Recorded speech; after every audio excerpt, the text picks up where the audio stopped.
Umpires for today's contest: behind home, Mark Maciel; at first, Spencer Crum; and at third, Phil Perkins. The final series of the year between the San Francisco State Gators and the Cal State Monterey Bay Otters.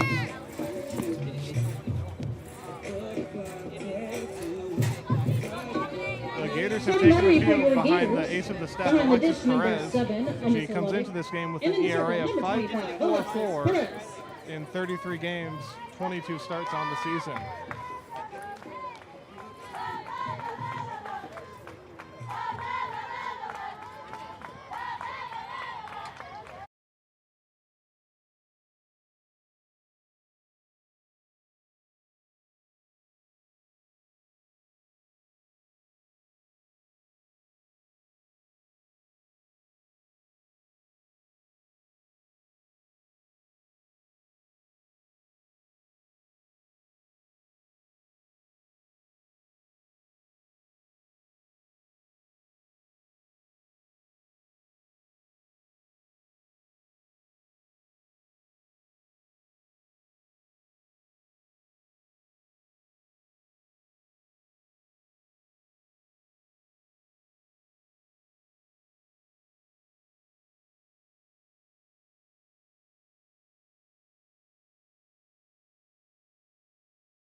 For the Otters, Adriana Alba, batting .361 this season with 11 home runs.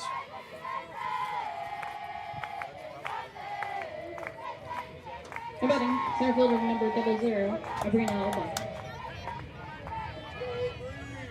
And we welcome you on a characteristically cold and cloudy day to SFSU softball field. Gators taking on the Cal State Monterey Bay Otters. We've got runners at second and third and nobody out in a scoreless tie in the first. And Adriana Alba at the plate. She takes the first pitch inside. Alba, an extremely dangerous power hitter. He's got 11 home runs on the year.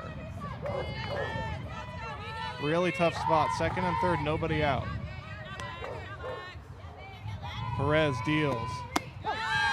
That's in there, strike one. Perez doing a nice job of getting back into the zone there. Don't want to fall behind against the heart of this Otter lineup.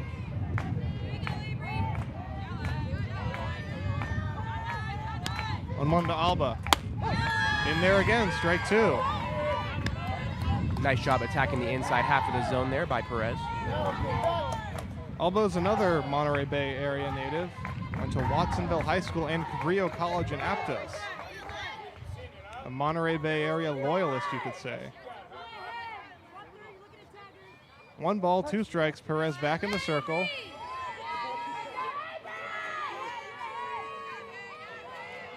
And her 1-2 pitch. Just missed. Ball 2. You could hear the entire Gator infield screaming, "Good!" But it was not meant to be.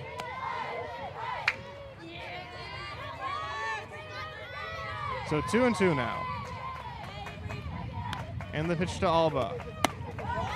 Just misses high, and it's a full count without Alba ever swinging the bat. Faith Soriano waits on deck.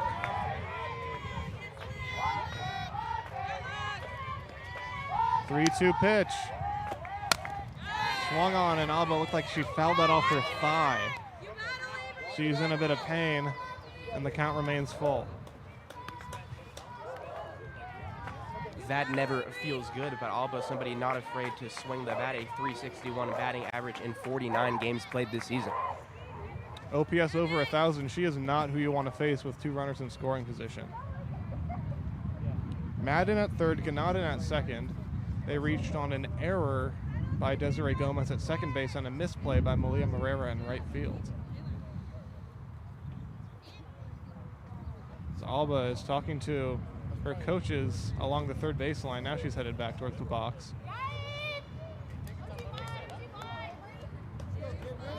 Not a bad time to get a full count game plan from the coaches. So back in the box, we'll resume with a full count. Perez deals. Strike 3 call! Alba's passive approach does not pay off. 1 down. Wonderful job attacking the inside half of the zone there by Perez. No batting. Second baseman with 29, Faith Soriano. So here's Soriano, senior playing second base today.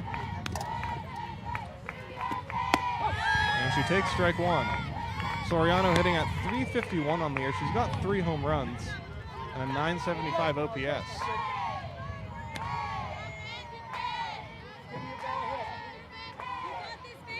Infield in for the Gators. The 0-1. Ripped, but foul.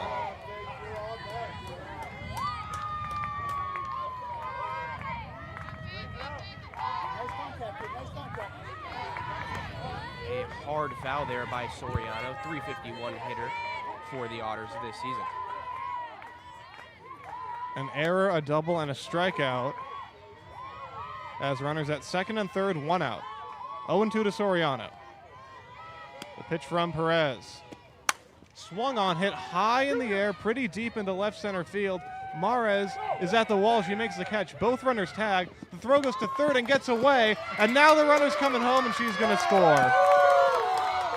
2 runs come in on the sacrifice fly. More sloppy defense from the Gators in this first inning, and it's 2-0 Otters. Morris tried rushing the ball in there, unfortunately slips wide and goes into the Gator dugout, and the Otters are on early. It was a smart decision to throw to third, and a good throw might have gotten her. Well, in any case, here's Malia Martin.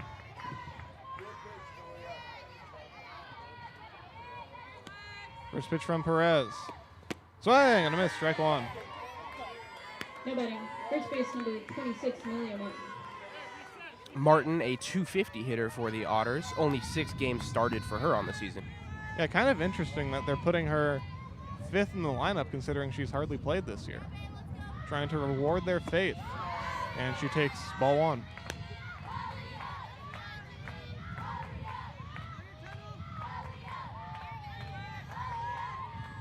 One and 1 to Martin out of Warren High School in Downey in Southern California. 1-1 offering. Grounded to third. Taylor Wilson. It goes by her. Off of her, rather. And Martin will reach. So Wilson will get an error. The second error of the inning for the Gators.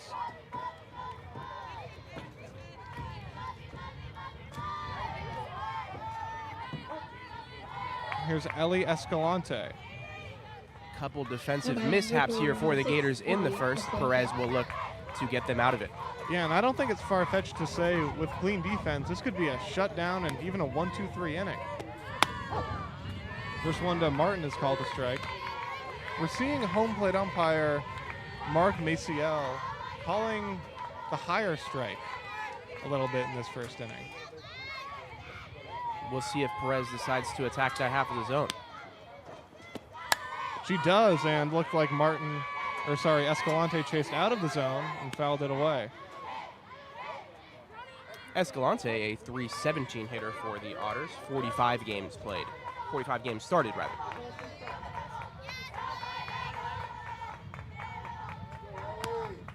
O2 pitch, up and away.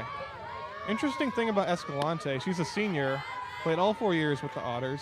She didn't hit a single home run her freshman, sophomore, or junior years, but she's got 4 this year.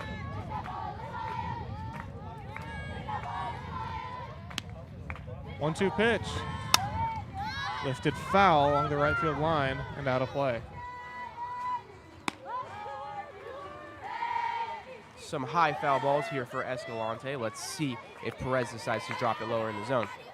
They're really working her pitch count in this first inning.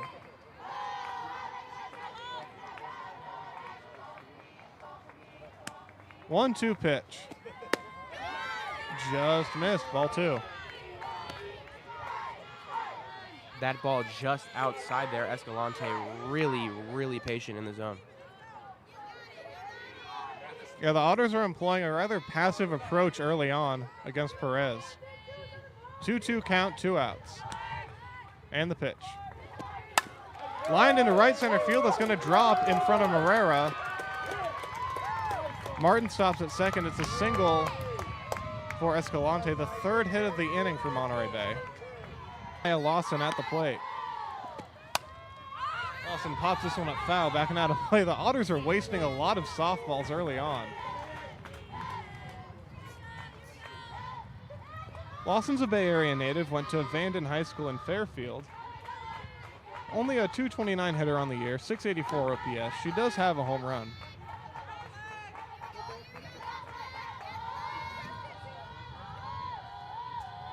Oh, 1 pitch. Down and away, 1-1.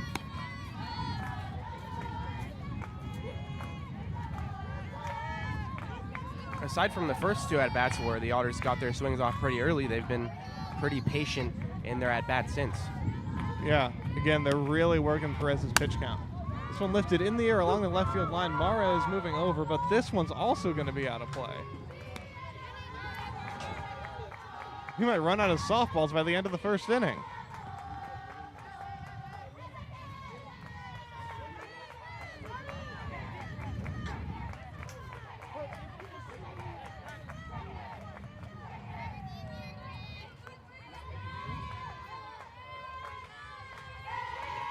So 1-2 to Lawson.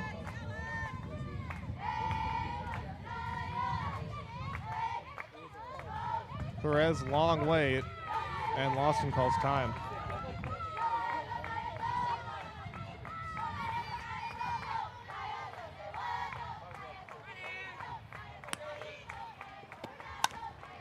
Chopped foul, looked like that hit Lawson around the ankle.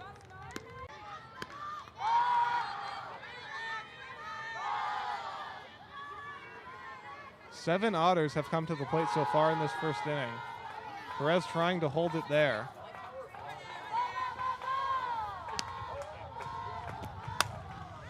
And she should with a pop-up that's called by Kate Nelson, and that will finally end the inning. On 3 hits and 2 Gator errors, the Otters score twice. Gators coming up.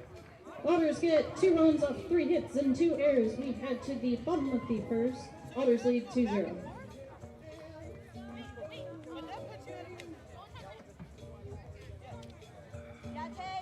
Very good to see you, broadcaster. Thank you.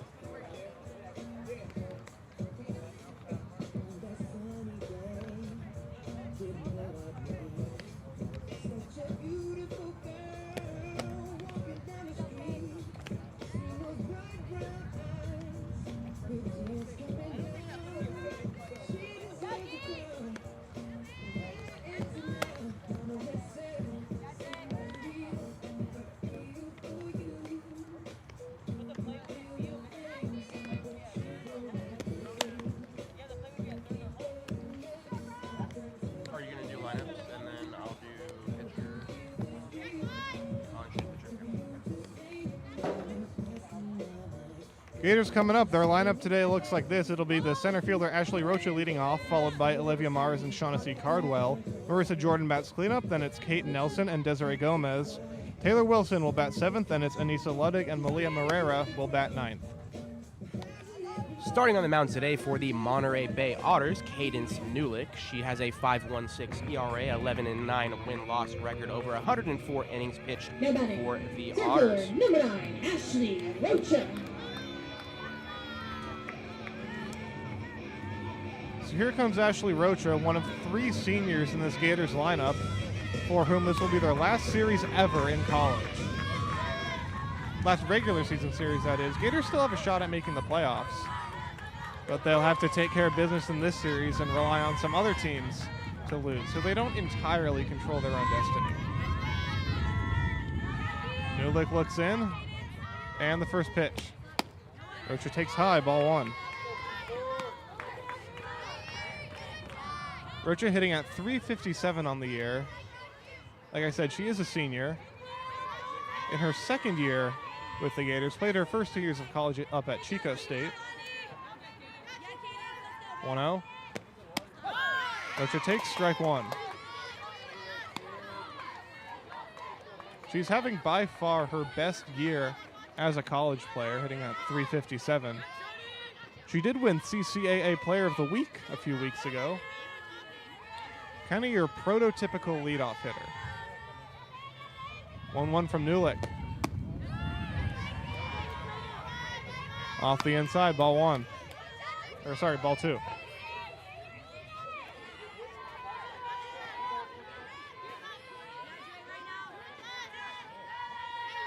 Outfield playing very shallow for Rocha. And the 2-1. Line drive, base hit up the middle. Who just celebrated her birthday yesterday. Maras, for me, has been the most fun Gators player to watch this year. She has stolen 38 bases, which is by far the most in the CCAA.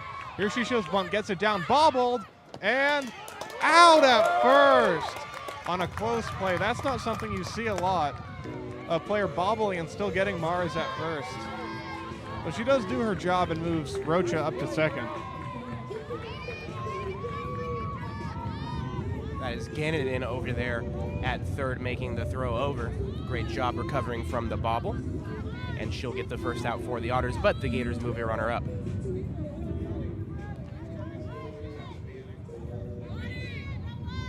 Now batting, first base, number 19, Shaughnessy Cardwell. Here comes Shaughnessy Cardwell, who's been the Gators' best hitter all year. Good speed with Rocha at second. Gators down by 2. Cardwell takes strike 1. Shaughnessy a threat for power, 3 home runs on the season for her. She's kind of a doubles machine, you could say. Absolutely, that 566 slugging percentage definitely backs that up. 14 doubles on the year for Shaughnessy. Slow changeup, and Cardwell swings through at 0-2.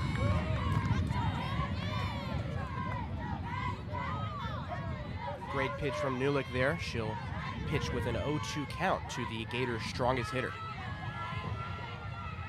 1034 OPS for Cardwell. 0-2 pitch. Way upstairs and off the glove of Uriarte, and Rocha will go to third with ease.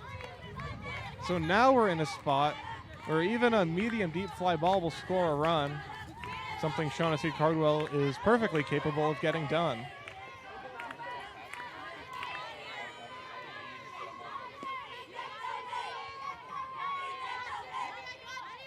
Cardwell ready for the 1-2 count. Upstairs, good take from Cardwell. Counts even at 2 balls and 2 strikes. Cardwell, another senior, hoping to make this a meaningful last series. And we're going to get a mound visit here.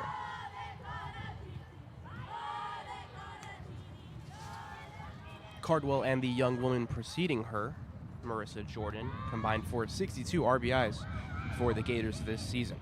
Yeah, they've been a formidable heart of the order in this 2026 campaign.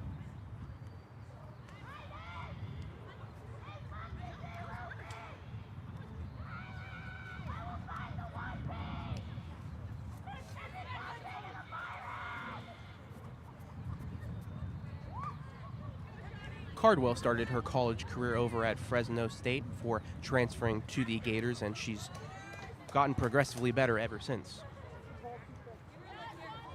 The average bumped up over 100 points from the last season.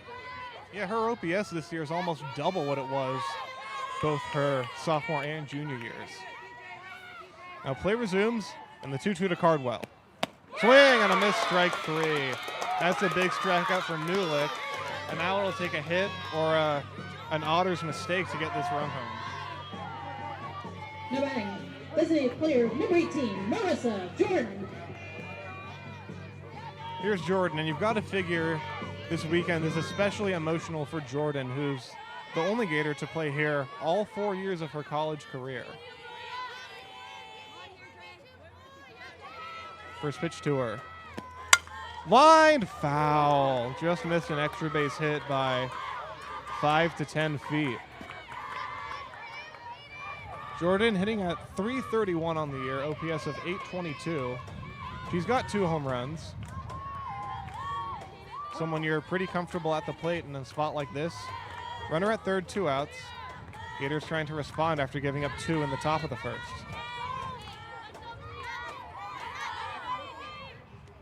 Nulick deals. Up and away, 1-1. Nulick trying to adjust the eye level. Let's see if she drops in the changeup again.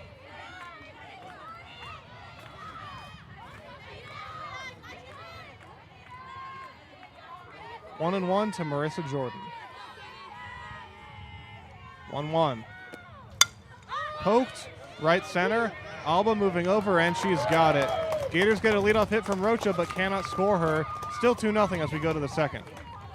No runs on 1 hit and no errors. We head to the top of the second. Otters lead 2-0.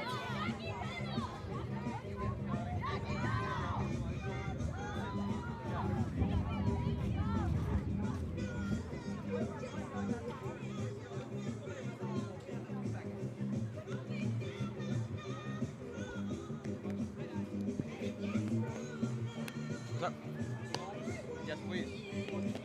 Okay.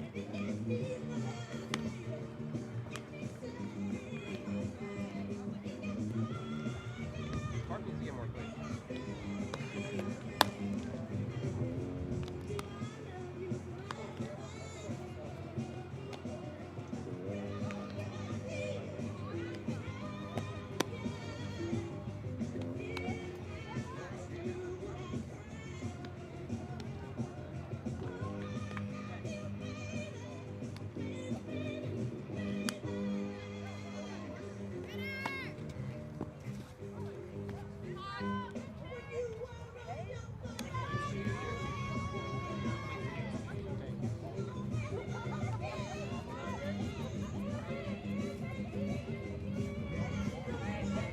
Now batting, shortstop number 15, Andrea De Jesus.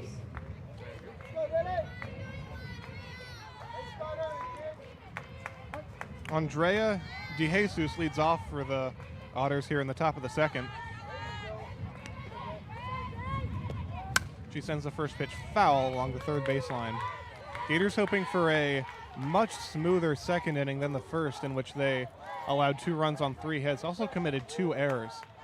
They're really going to have to lock in that defense if they want any shot of beating the Otters today. That's right, an inning which saw 7 Otters come up to the plate. This will be 8-9-1 for them this inning. De Jesus is from what I would say is kind of the midpoint between the Bay Area and the Monterey Bay Area, out of Live Oak High School in Morgan Hill. She's a .311 hitter on the year. She's hit 4 home runs, driven in 32. Really capable bat, even at the bottom of the lineup. But she's behind 0-2. Perez deals. And a ground ball to Gomez. She makes the play on this one and throws out De Jesus for out number 1. Clean fielding there by the Gators. I guess you could say that's a bit of a small victory for them. Just take it one play at a time. Now batting the catcher number 5, Alani Urianti. Here's Alani Uriarte, sophomore catcher, only hitting at .163 on the year. First one from Perez. Missed the zone upstairs, 1-0. Well, this is an important game for the Gators with regards to playoff chances. Coming into this game at 10-16 in conference play, which puts them at 7th out of the 9 CCAA teams. Monterey Bay at 12-16, just ahead of the Gators.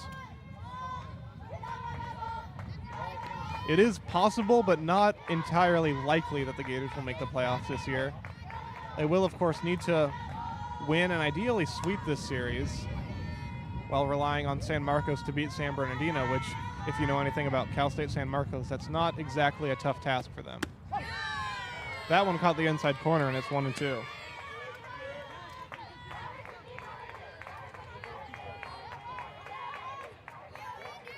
San Marcos already up 2-0 over San Bernardino in the first game of their doubleheader.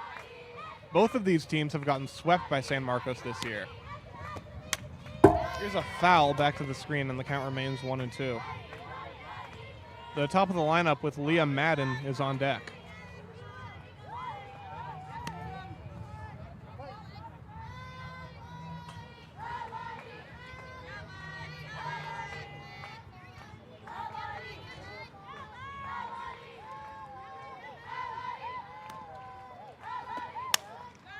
This one is lifted foul again along the left field line and out of play.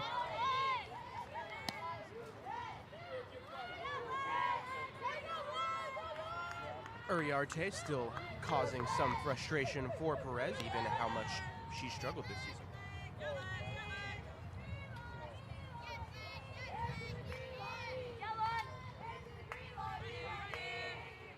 One-two pitch.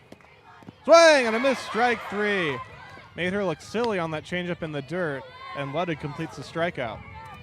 So a very welcome 2-up, 2-down for the Gators in the top of the second. And the lineup card turns over for Leah Madden. No batting. Madden, of Business course, player reached 3, on no an batting. error by the second baseman Gomez in the first.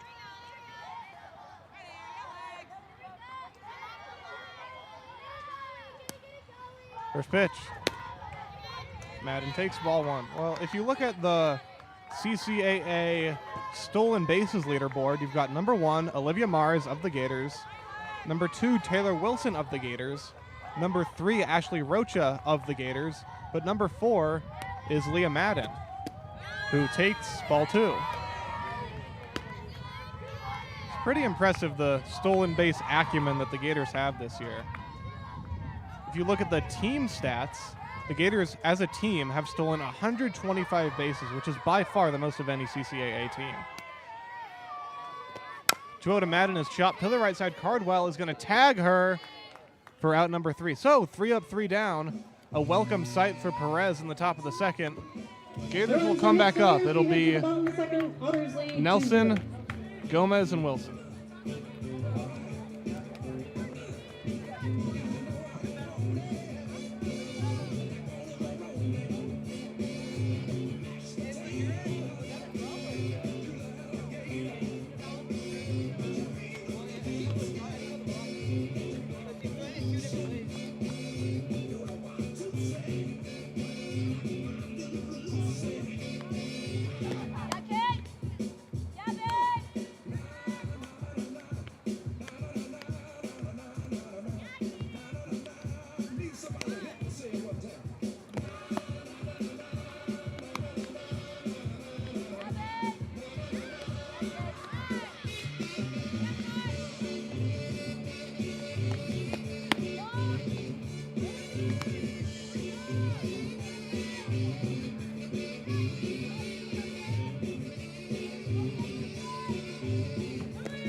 No batting.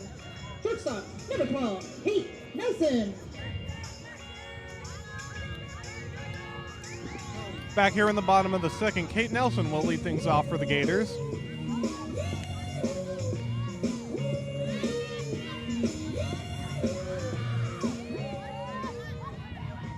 Nelson, in her second year, with the Gators. Only got 9 at-bats last year, but she has been a very capable everyday player this season.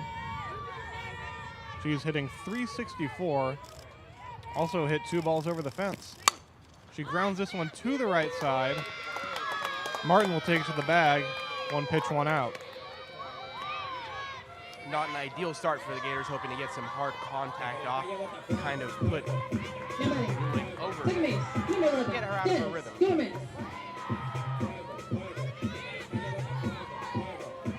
Here's Desiree Gomez, who's had an interesting season. She did not start the year as an everyday player, but kind of forced her way into the lineup. She's hitting .359 as a freshman. First pitch to her misses, ball 1. This has been a very young Gators lineup. They've got 5 freshmen in the starting lineup, plus Perez, a freshman on the mound.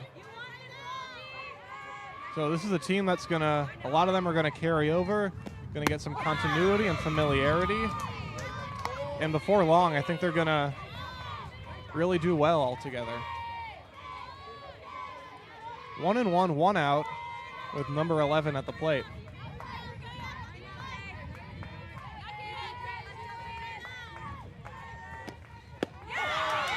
Strike 2.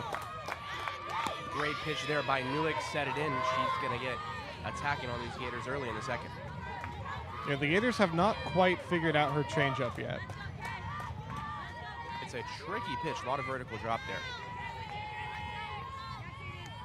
1-2. In the air to center. Alba moving back. Now she squares up and makes the catch.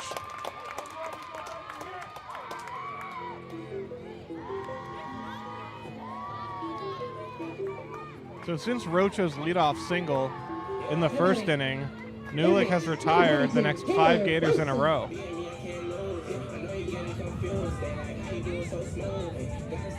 Here's Taylor Wilson, who's having a really impressive freshman season, hitting at .291, and she's also stolen 21 bases.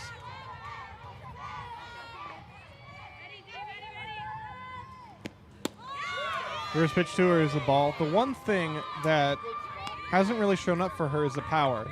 She hit 6 home runs at Scotts Valley High School last year, but does not have a long ball yet this year.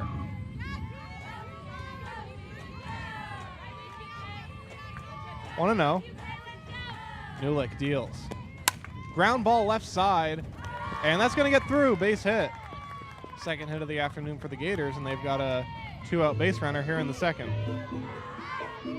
Great job by Wilson there to get out of the rhythm of Nulick. She gets a single there. That's something that I'm sure Reed has enjoyed in her 9th season as the head coach of the Gators. Couple freshmen coming and hitting either close to or over 300. Yeah, a lot of the players in this lineup will be big parts of this team for years to come. Speaking of, here's Anissa Luddig. Gators have 3 catchers on the team, but Luddig has received the bulk of the playing time down the stretch this year. She takes ball 1. Only hitting at 183 on the year. OPS is 496, but when you're a good enough defensive catcher like she is, you don't really need to be crushing the ball all the time. Wilson at first. She is a threat to steal.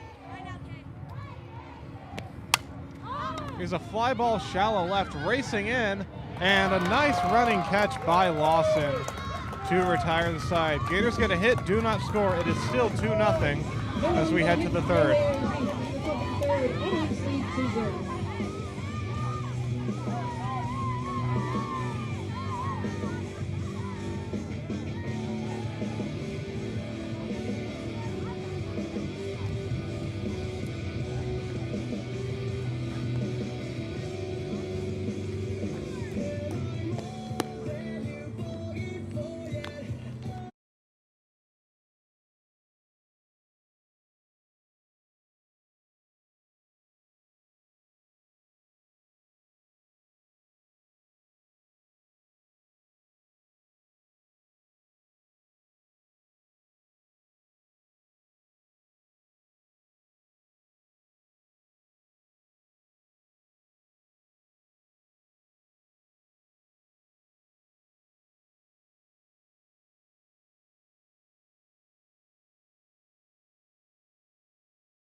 third base number 9, Kylie Gonadin. Perez coming back out for the third after a 1-2-3 second. She'll look to shut down these Otters, same as she did last inning. 2, 3, and 4 coming up for the Otters. This is Kylie Gonadin to lead things off. She doubled to right and kind of benefited from a bad read by Malia Morera. Later came around to score on the sac fly by Soriano.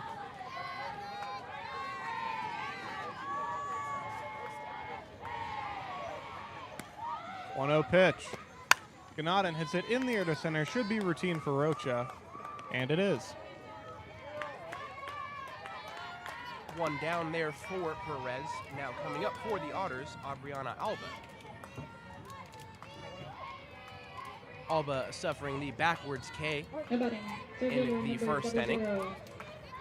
Perez doing a good job attacking the inside half of the zone.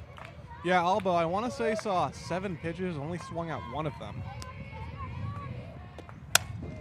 Employing a different approach here, swinging at the first pitch, and she grounds it foul towards her opponent's dugout.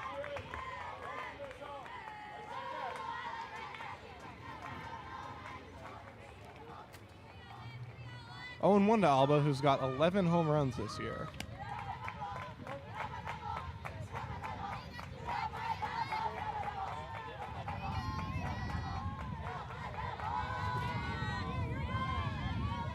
A 1.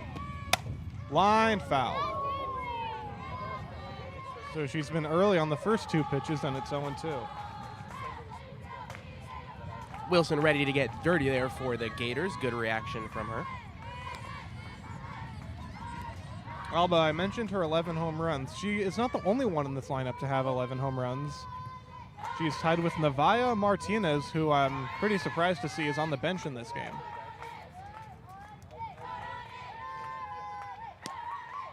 Oh-2 pitch. Missed way upstairs. About chest high, and it's 1-2.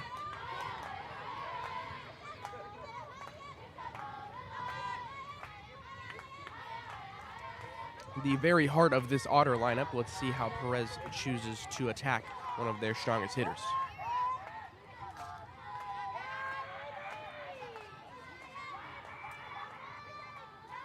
One and 2. Alba fouls it off.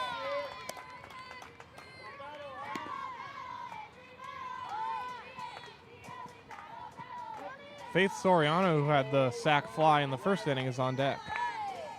I wouldn't be surprised to see Perez go back inside on Alba, as that's where she got the backwards K in the first. Let's see what she does on 1-2. Change up, ground ball, diving play by Taylor Wilson. Her throw to first, not in time. Oh man, what an effort by Wilson.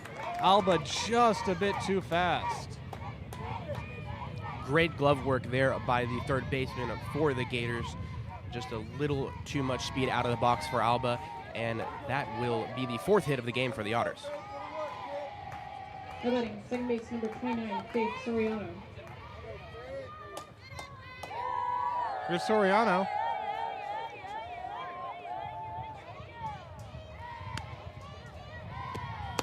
She takes the first pitch for strike 1.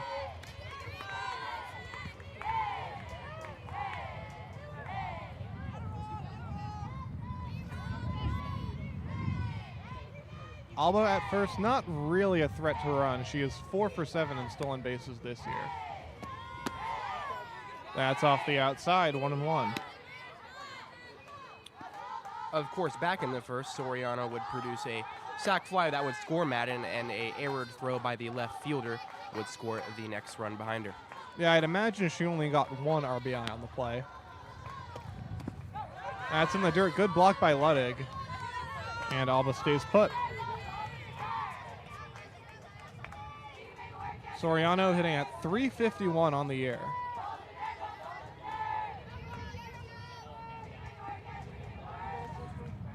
Two balls, 1 strike. Perez comes home, and a missed bunt. Home plate umpire Mark Maciel says she offered at it, and it's 2-2. Well, with how bunt-heavy softball tends to be, you don't usually see someone completely bunt through one. what Soriano did right there. Now it's 2-2. That just missed off the outside, and the count goes full.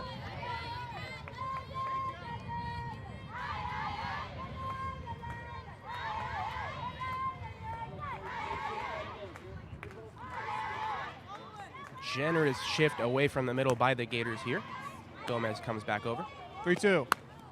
Little number out in front of the plate. That is a fair ball. Perez will throw to first. Not in time. A swinging bunt pays off. That ball had some crazy spin on it. It must have hit right off the very end of the bat. And the Otters are in business again. 2 runners on with only 1 out. And now the umpires are going to come together and talk about something.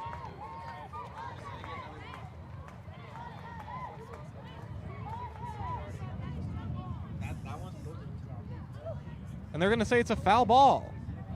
So it must have hit off some part of Soriano's body. I couldn't tell from the angle that we're at. We're kind of blocked by the backstop.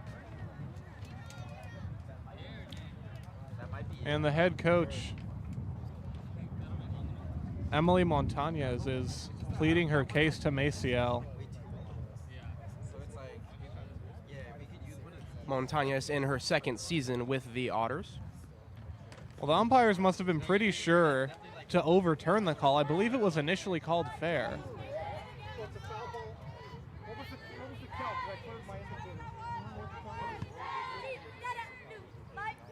So it should go back to being a full count on Soriano.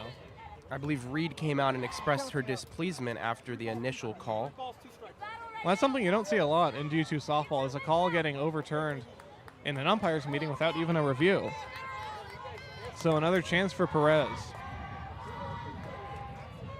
Still 3-2 to Soriano. She grounds it through the left side, a base hit.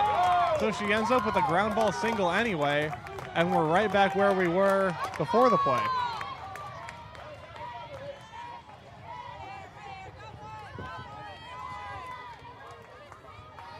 Perez now at 58 pitches here in the 3rd. That is not what the Gators want to see, as I'd imagine she factors heavily into their plans for not just this game, not just today, but the entire weekend.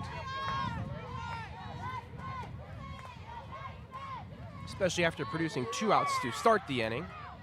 Now this turn of event for the Otters, surely to put some pressure on Perez. So here's Malia Martin with an RBI chance. This is hit in the air to left. Mares is right there. 1 down. Sorry, 2 down.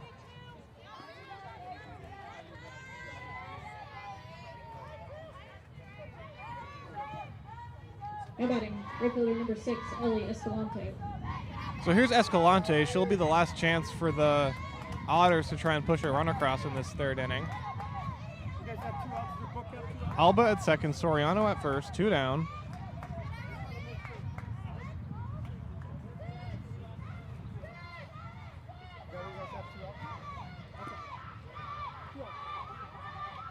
Escalante, another native of the Monterey Bay area, a senior out of Soquel High School.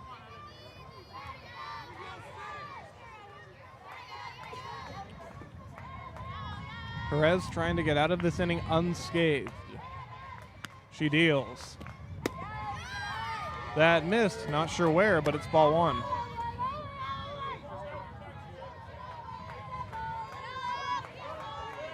Escalante, 4 home runs on the year. Those are the only 4 home runs of her entire college career. 1-0 pitch. Shot foul. Well, thus far, the Otters don't seem too impressed with Perez's velocity. They've hit a lot of foul balls to the pull side.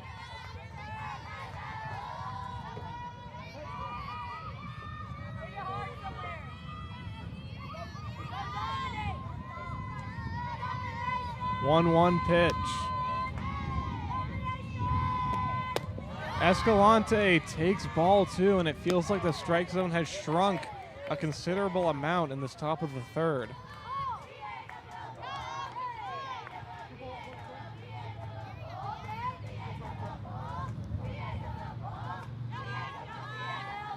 It'll be a 2-1 pitch. And it's high, 3-1.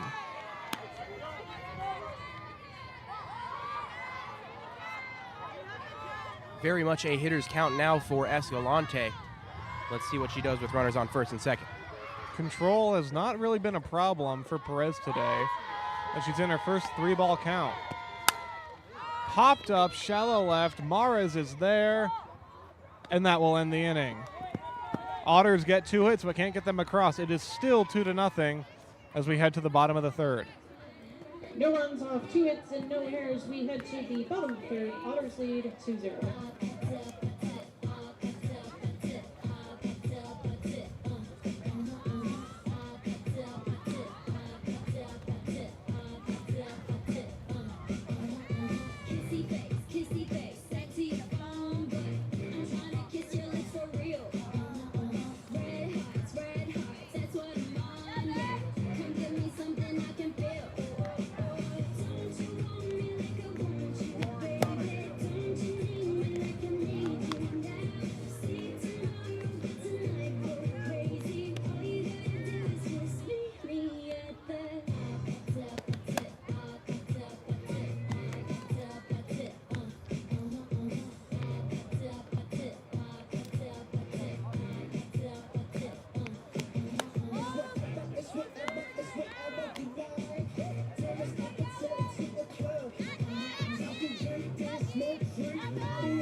Now batting right fielder, number 29, Malia Herrera.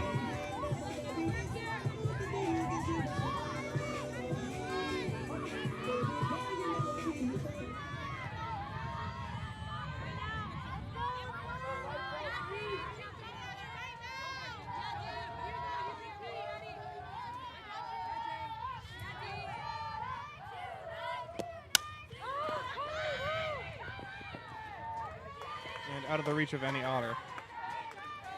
It'll be 9-1-2 to start the bottom of the third for the Gators. Morera having a solid freshman campaign, hitting at .257. And she's shown a knack for coming through in the clutch. She's got 2 walk-off hits. Also had a big game-tying hit in the last inning a couple weeks ago. She shows bunt and gets it down out in front of the plate, and she's going to run this one out. A bunt single from Malia Morera will turn the lineup card over here in the bottom of the third. Very pleasing start of the inning for the Gators. They'll get a quick runner on first with someone who's already gotten a hit today in Rocha. Here you've got 3 small ball contact hitters up in a row with Morera, Rocha, and Mares. Ideally, they'd all get on, and then you'd have the power bats of Cardwell and Jordan after them.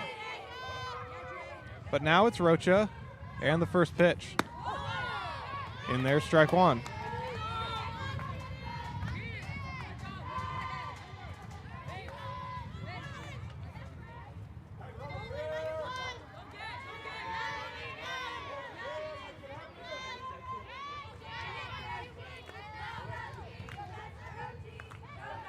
A 1. Up and away. Ball 1.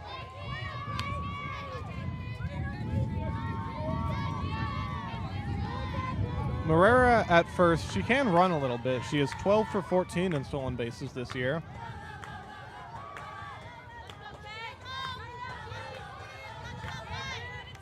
Here comes a 1-1. She shows bunt and gets that one down. The throw to first is in time. So Rocha does advance Morera to second, but a nice play by Newlick to get the out.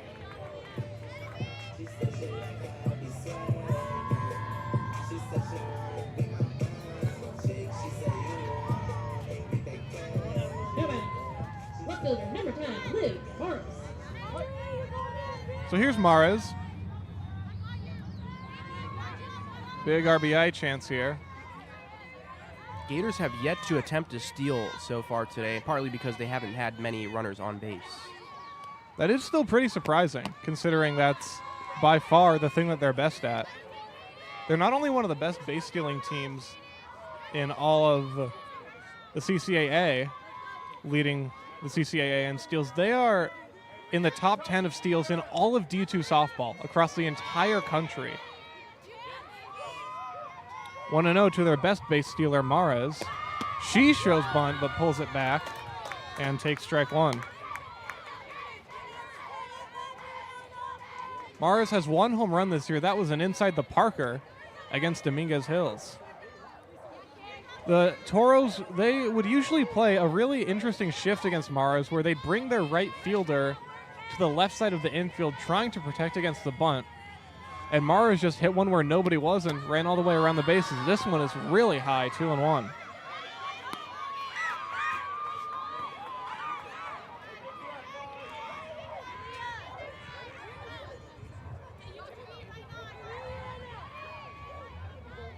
The count. Mares came into this game hitting .290. 2-1 pitch.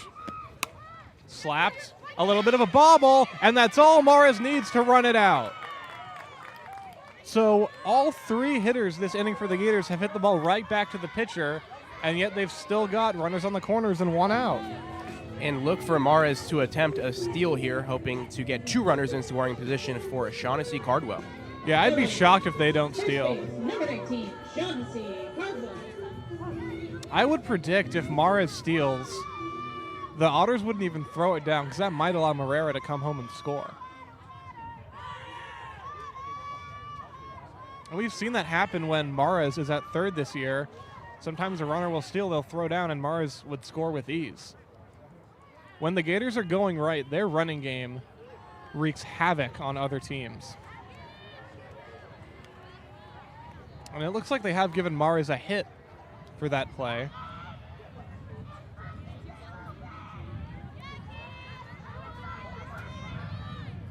Cardwell, a senior for the Gators, stepping up with 31 RBIs on the season. Let's see if she can pick one up here. Yeah, this is a prime scoring opportunity with Cardwell, the Gators' best hitter at the plate.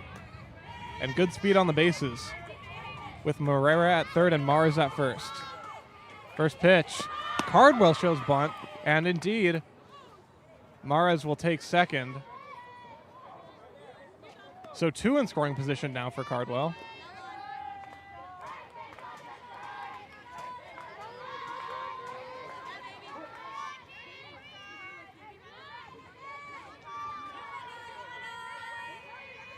Some contact over there at third between Morera and Ganadin. Luckily, everyone's okay. Cardwell sends this on the ground, fielded at short. The throw will go to first. So Cardwell drives in a run, the first of the game for the Gators, and they've cut the deficit in half. It's now 2-1. Now 2 down for the Gators, stepping into the box, the designated player, Marissa Jordan. Nobody. Designated player, number 18, Marissa Jordan. And good base running on that play for Morera to move up to third. So Jordan will bat with a runner at third and 2 outs, trying to tie the game or even give the Gators the lead. First offering in the dirt, ball 1.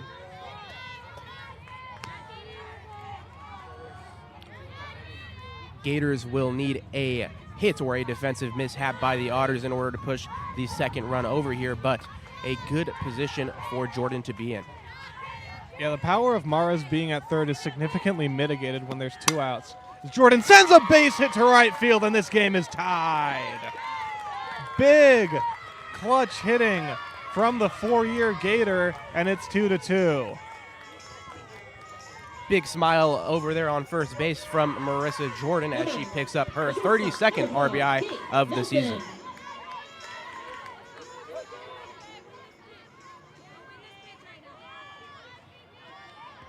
So here's Kate Nelson trying to keep the inning going.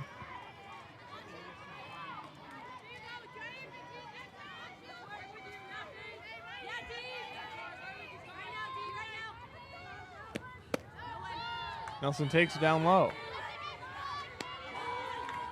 She grounded out to first to open up the second inning.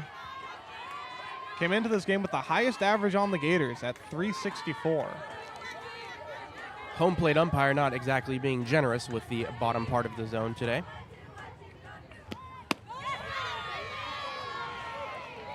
Two and 0. Yeah, this has been a slightly confusing strike zone.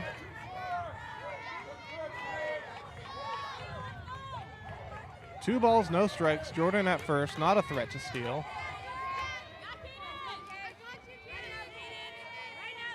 The 2-0. Nelson hits this one on the ground to second, fielded by Soriano. That'll end the inning, but not before the Gators tie it up. It's 2-2 after 3 innings. We head to the top of the fourth, tied 2-2.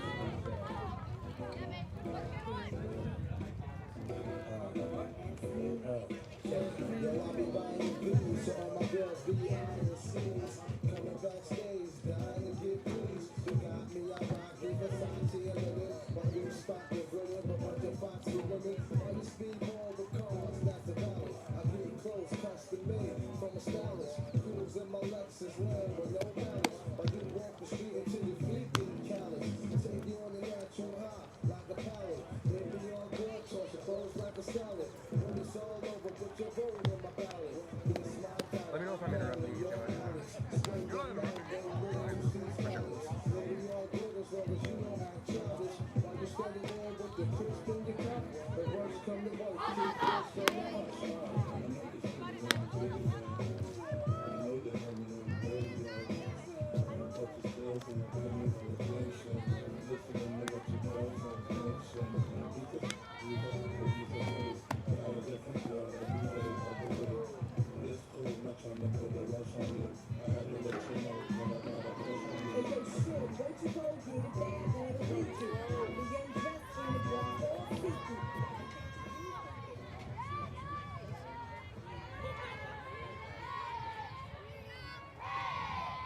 The fourth inning is upon us, and it'll be Anaya Lawson leading things off for the Otters. They're batting left fielder number 20, Anaya Lawson. 7-8-9 for the Otters in the third. Or in the fourth, rather. First pitch is a ball. Otters got 2 in the first inning, but Perez has held them scoreless ever since. Trying to continue that here against the bottom of the lineup. Lawson, only a .229 hitter this year. She lines this one into right center field. It's going to get down, and it looks like it's going to be cut off by Morera. Good job out there to hold Lawson to a single. And the Otters have the leadoff runner on. Some good defensive alignment there by the Gators, and Reed placing Morera towards center field a bit. She's able to flag it down before it gets into the gap. Here's DeJesus.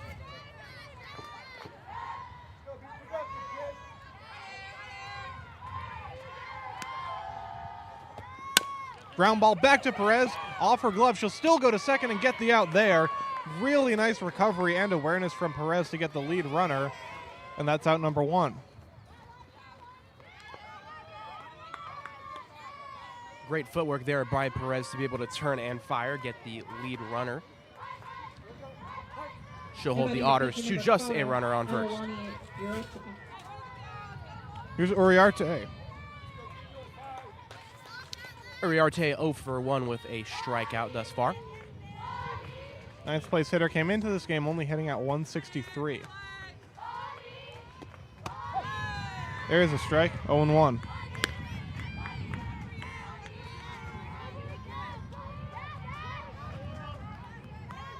Uriarte does have some pop in her bat down at Downey High School in Southern California. She did hit 5 career home runs. 0-1.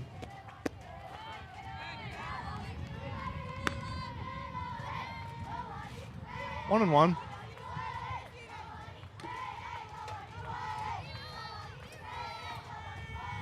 Madden on deck for the Otters. Let's see if Perez can produce a ground ball. Fouled off, 1 and 2.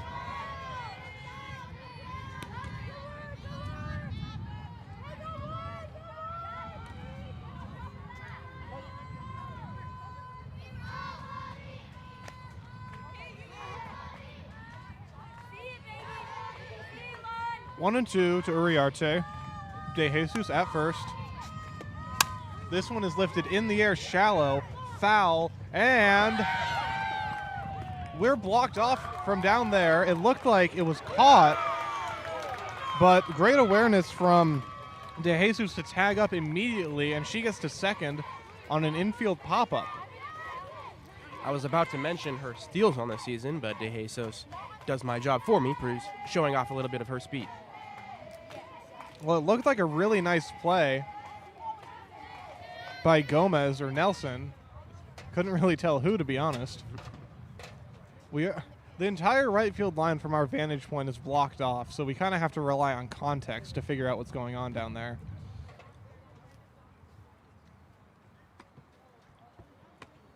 And the umpires are talking about something or other. Maybe they think that De Jesus left early, tagging up on that play. Again, we couldn't quite tell. San Francisco State is challenging the runner leaving early on the pitch. Plays under further review. And that's exactly what Mark Maciel just said. San Francisco State is challenging the runner leaving early. Well, this would certainly be an interesting way to get out of this inning. So the play is under review, and we'll have some extra time here.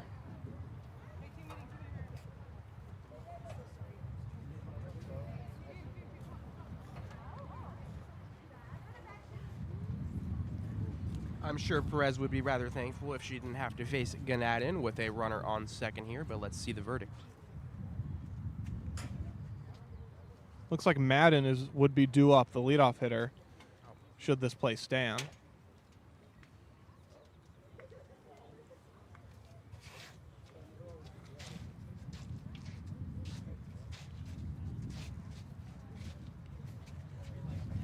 I think we should emphasize how impressive the awareness was from De Jesus.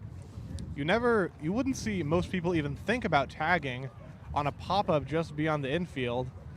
Not only did she think about it, she did tag, and she ended up being safe at second, at least for now.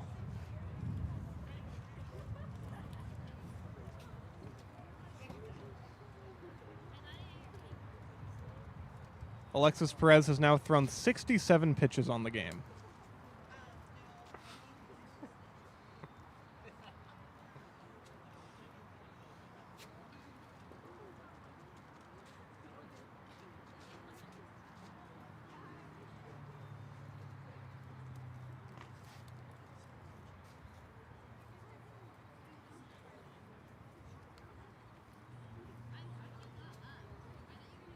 This is a long challenge. Sometimes it's an issue of whether or not the camera footage even covers the area where it was caught.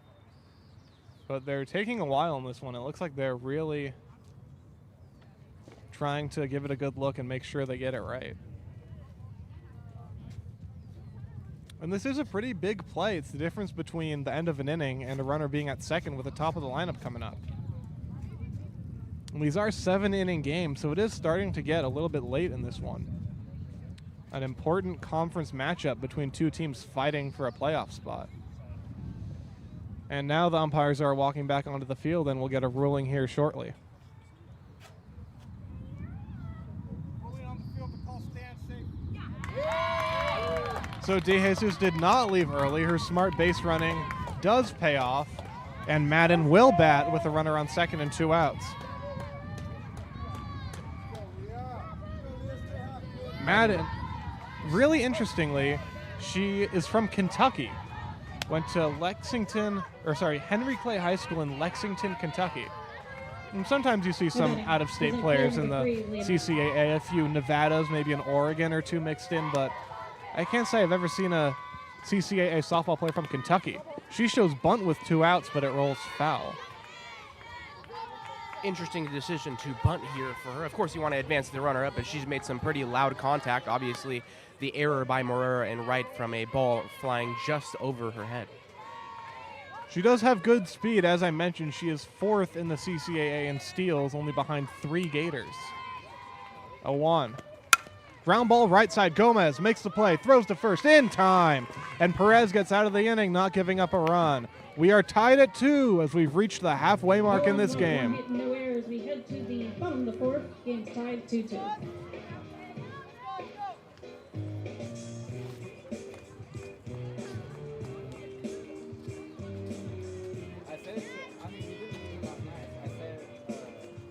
I said 4 and it sounds like.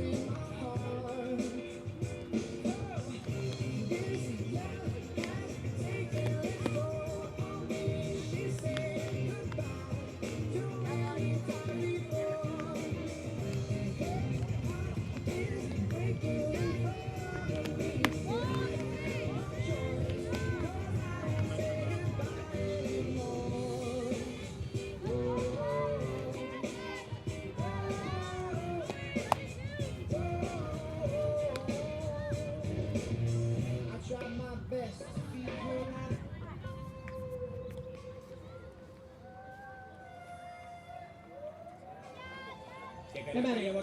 Teammates, number 11, Dennis Gomez.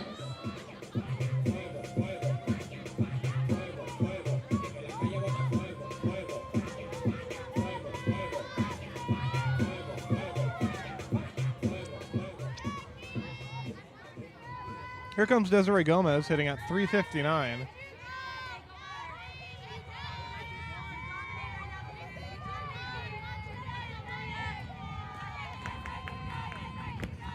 On the ground is short. One pitch, one out. As I mentioned earlier, San Marcos versus San Bernardino. They're now in the top of the fourth. San Marcos now with a lead of 9-0. That's exactly what the Gators want to see. They need San Marcos to win for their playoff hopes to stay alive. And of course, the Gators also need to win as many games as possible in this series.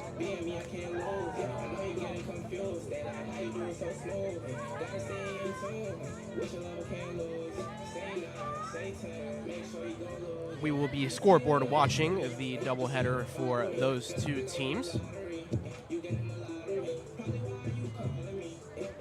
Taylor Wilson will step up for the Gators here with one down.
1-1.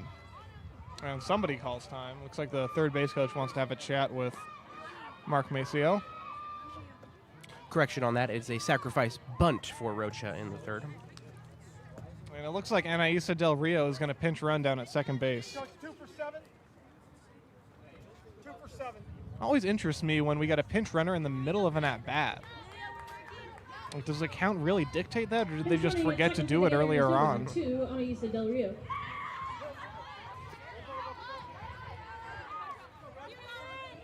So Del Rio at second, Wilson still at third. 1-1 to Rocha.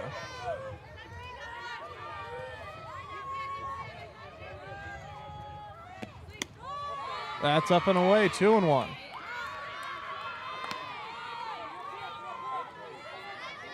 Big scoring opportunity for the Gators. They took the lead on the sac fly by Moscardi. Rocha trying to add on here. Rocha has a very good awareness of her zone, so we'll see how she navigates this at bat. Into center field. This could be deep enough to score a run. Alba makes the catch. Coming home is Wilson. She's going to score. And on 2 sacrifice flies, the Gators have a 4-2 lead.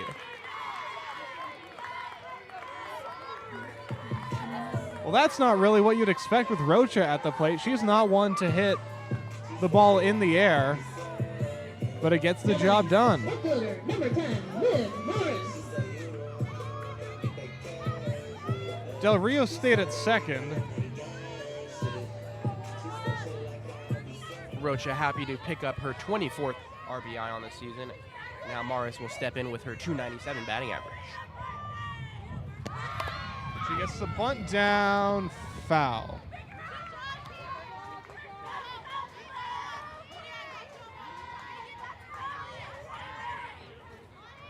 Desiree Gomez started this inning with an infield single, then Wilson walked.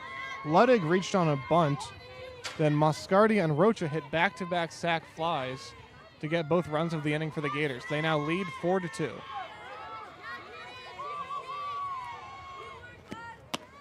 Mara swings through a high fastball late on that one, and it's 0-2.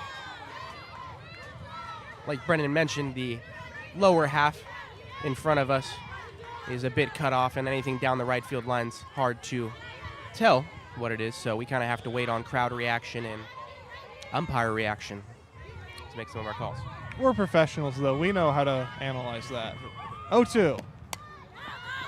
A half-swing bunt foul. Mars does this thing a lot with the bat where it's like halfway between a check swing and a bunt. It's hard for a play-by-play guy to call it the right way. And there have been times where it looked like she bunted foul for strike 3. And I believe that's what the umpires are discussing right now, and they say it's a foul ball. So we're getting some more of that controversy here. Mars with that half-swing bunt hybrid, and it's ruled a foul ball, not strike 3, as it would be if it was a bunt. This is not the first opposing head coach to argue with the umpires about Mara's foul ball. And maybe that's intentional on her part.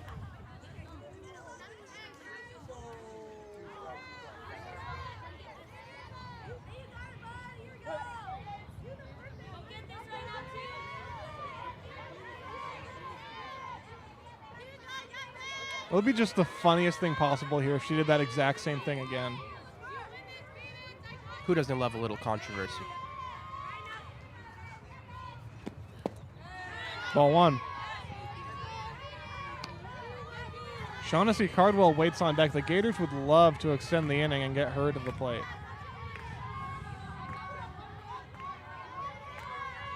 Gators getting Newlick's pitching count up to 52 thus far. So good back-to-back innings here from the Gators offense. Mares puts this one in play back to the mound, and she will be thrown out. But the Gators take the lead on 2 sacrifice flies. It's 4-2 as we head to the 5th. Gators scored 2 runs off 1 hit in there, and we head to the top of the 5th. The Gators lead 4-2.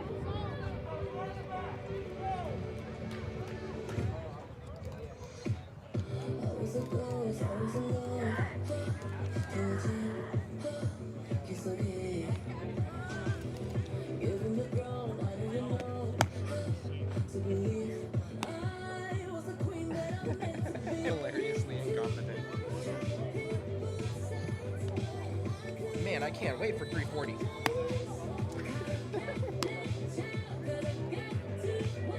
Oh, 410, my bad. Re-enter 7, re-enter 29.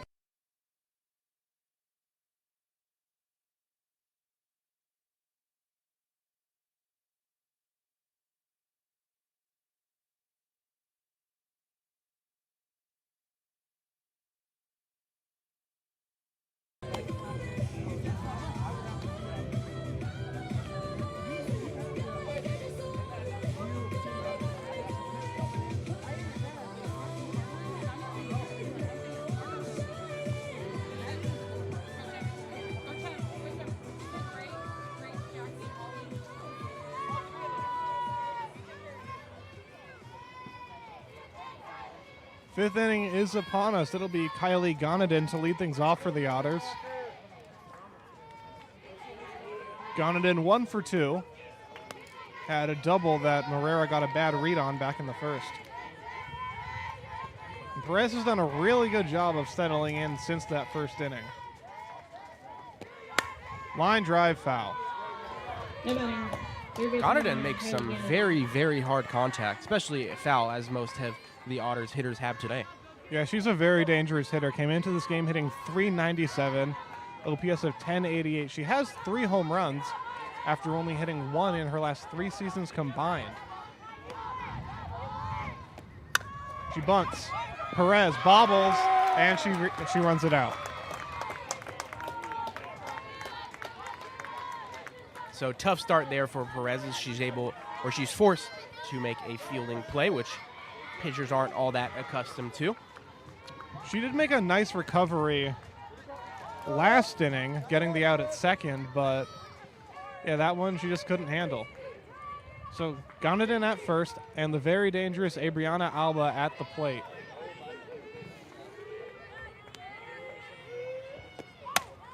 Down the left field line, a fair ball. Mares, with her speed, is able to cut it off. The throw will go to third, not in time. Alba down to second, and immediately the Otters have something cooking in the fifth. The heart of the Otter lineup showing exactly why they're called that. Now, Faith Soriano steps up with an RBI under her belt today. Well, so far in this game, whenever the Gators make an error or any kind of defensive mistake, the Otters have immediately capitalized. Second base number 29, Faith Soriano. Can't give them an inch or they'll take a mile. So now here's Faith Soriano, who had the sacrifice fly in the first that scored both of the Otters' runs thus far. She gets another fly ball to left. This one's pretty deep. Mares is back, and this ball's caught at the wall again. The throw again goes to third. A run scores. Alba goes to third. Soriano just missed a go-ahead 3-run home run. Instead, it's just 1 run. Another sac fly, almost a carbon copy of the one in the first inning. Ambushing the first pitch, she got it in the strike zone, obviously, as Perez is attempting to fight her way back in the zone. And now the Otters threaten with another runner on third and only 1 down. This is Malia Martin. No batting. Third base number 26, Amelia Martin. She is 7 for 30 in total this year. There's a strike. Martin credited with a hit over 2 at-bats thus far.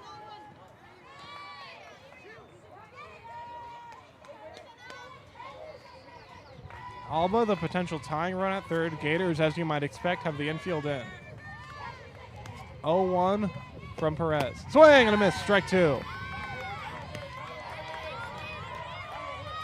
Perez has struck out 2 Otters in this game. A third would be huge here.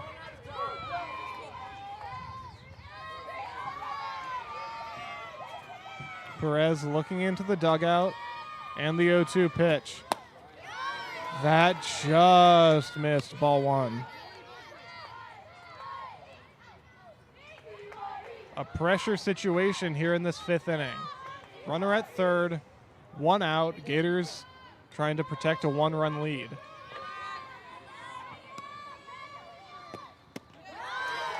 That one just missed. The strike zone, a bit smaller than it was earlier in the game for Mark Maciel. And it's 2-2 to Malia Martin. Perez can't exactly poke around the zone with a very tight zone here. 2-2 pitch. She struck her out swinging. 2 down.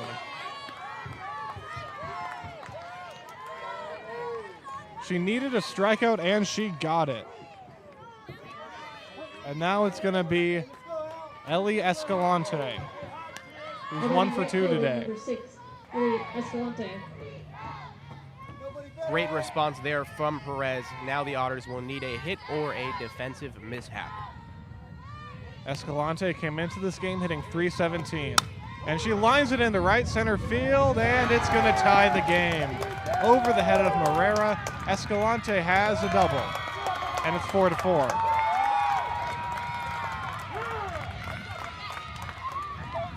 So after the Gators take the lead in the bottom of the 4th, the Otters tie it right back up in the top of the 5th.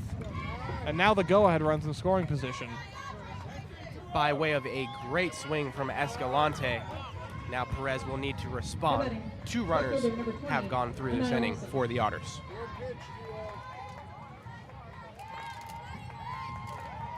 Here's Anaya Lawson. First pitch. In the air, shallow right center field. Morera racing in, and she's got this one to end the inning. Otters force across 2 runs to tie it. It's 4-4 as we head to the bottom of the 5th. We head to the bottom of the 5th. Game's tied 4-4.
No batting. First base, number 19, Shaughnessy Cardwell.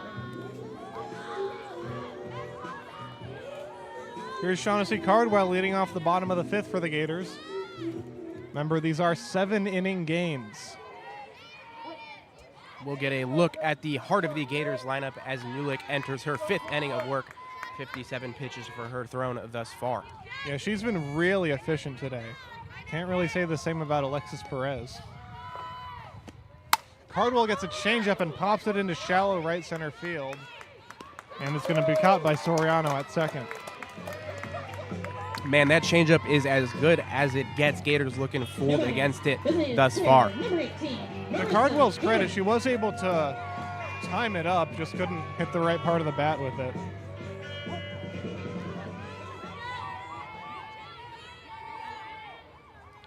So here's Jordan, the 4-year Gator,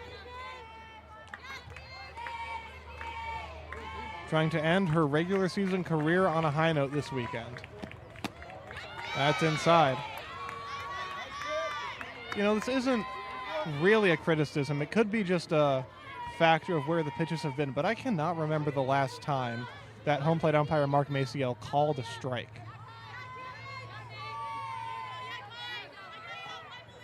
He's really forcing them to swing it. Jordan hits one into center field, and that's going to get down in front of Alba. Base hit. Jordan 2 for 3 today.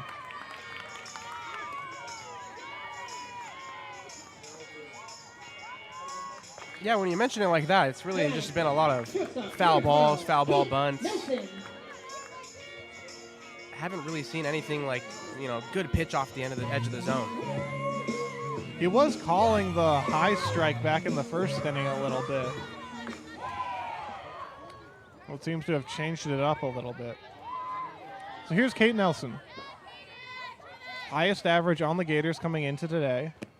She grounds one to the right side. Soriano will throw to second for one. Back to first.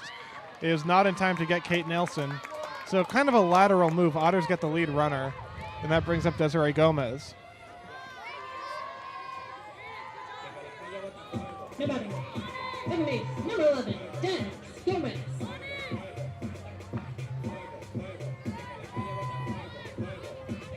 Gomez 0 for 2 today, but a 3.08 average as it stands. She's very capable of making contact when it matters.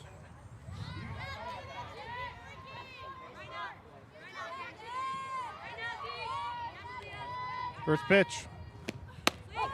That's in there. Gomez looked like she was taking all the way. And that is, in fact, a called strike one.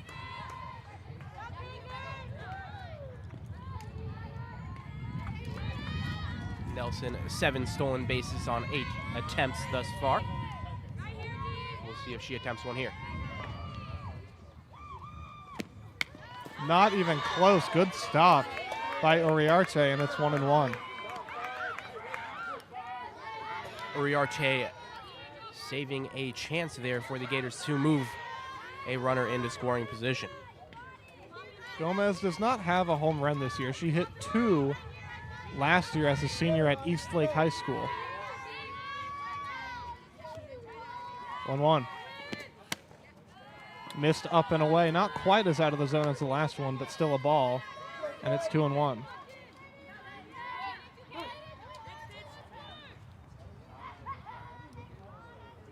And now we're going to get a mid-at-bat meeting on the mound.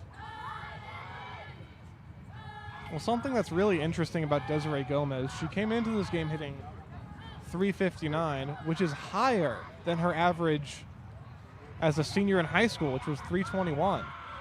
Usually, from senior in high school to freshman in college, the averages are significantly lower. Most are half of what they were. So the fact that Gomez's average this year is higher than last year is absolutely unbelievable. I don't think I've ever seen that. On top of that, an on-base percentage almost 40 points higher. Over 400 this season. That's fantastic. Yeah, somehow, some way, she's better in college than she was in high school. She's ahead in the count, 2-1 here.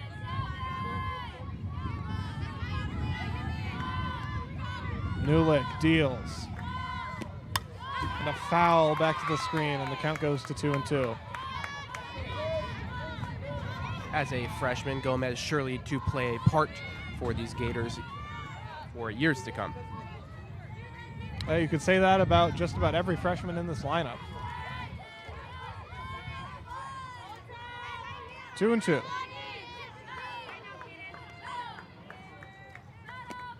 Gomez grounds it right back to Newlick. Nice play to end the inning. That looked like it was ticketed up the middle, but Newlick made a nice stop, and we will go to the 6th inning, tied at 4. To the top of the 6th, game's tied 4.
Pitch down low.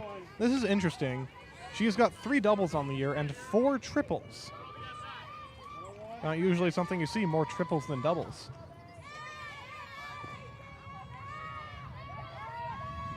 Oh no. Stracula sends this to Cardwell, who knocks it down. Gomez covering. Cardwell dives to the bag to get the out. What a play by Shaughnessy Cardwell.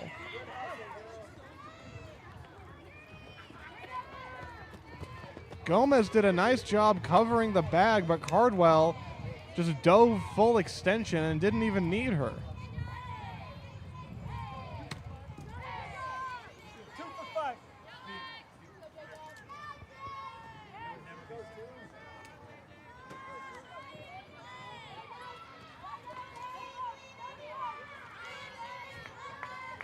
Pinch hitting for the Otters, number 2, Jaden White. So this is another pinch hitter. Jaden White will hit for the catcher Aloni Uriarte.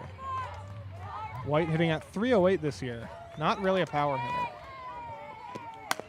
She sends a ground ball to the right side, but that's going to go foul.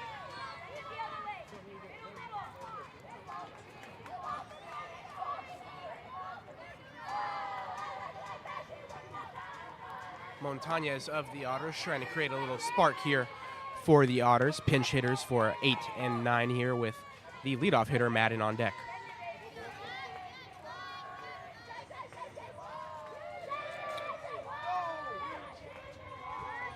Here comes an 0-1. On the ground, foul.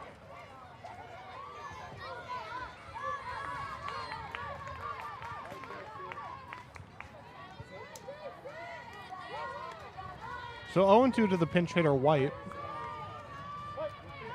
out of Rodriguez High School up in Fairfield.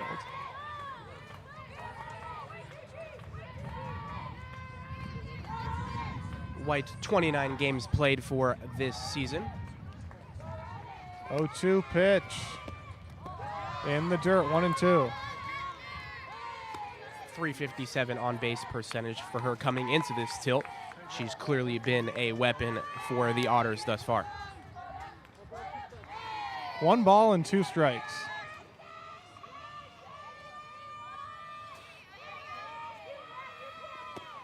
White hits one to left, should be routine for Mares.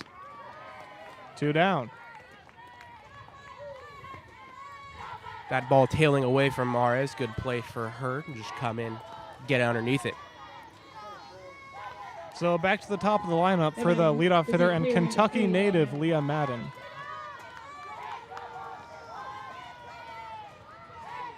Madden is 0 for 3 today. She has reached on an error and grounded out twice. Maybe she'll try to hit the ball in the air this time. Nope, back to the pitcher. Perez to the bag, and that's a very strong 1-2-3 inning. Gators coming up in the bottom of the 6th. Here runs out the zone, heading the bottom of the 6th, inside 4-4.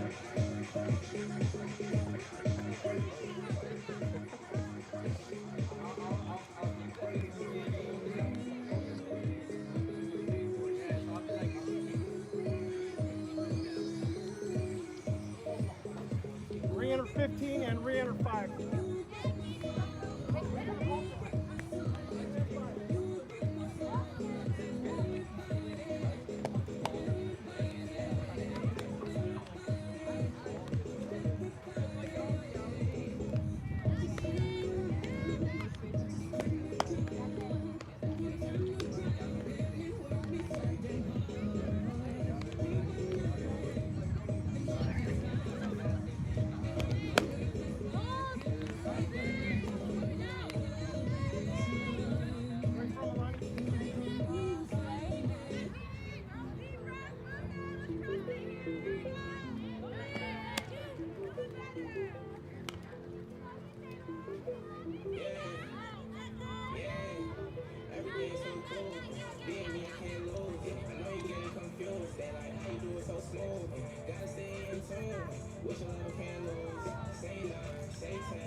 No batting. Third base, number 22, Taylor Wilson. Here comes Taylor Wilson to lead off the bottom of the 6th inning. Gators and Otters tied 4-4. Starting to shape up for a dramatic finish in this one. it'll be Wilson, Luttig, and Morera due up for the Gators here. First pitch to Wilson.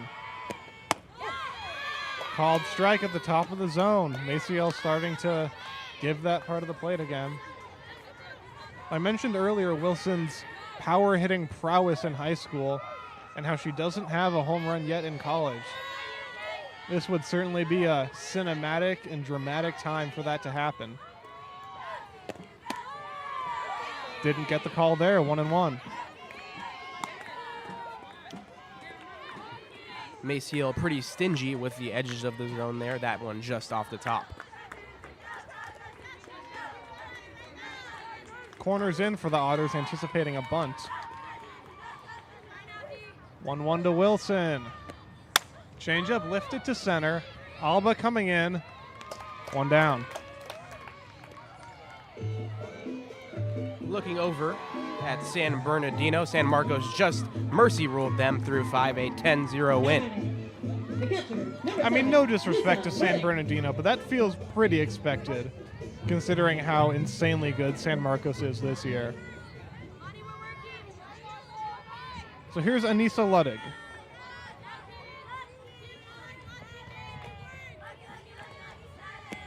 Luttig also someone who could go yard in high school, but has not yet done so in college.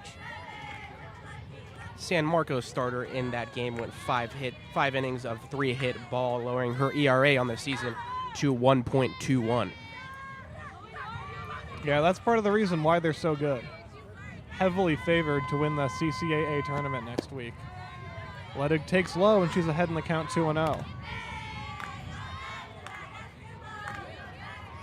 As Ganadin comes over with some words of advice and encouragement for Nulick. The Gator catcher 1 for 2 today. Looking to get something going here. 2-0.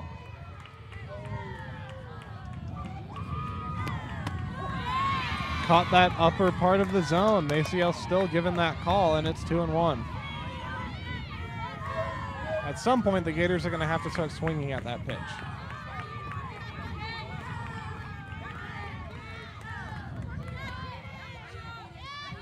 Two and 1 to Luttig. 3-1 to Luttig.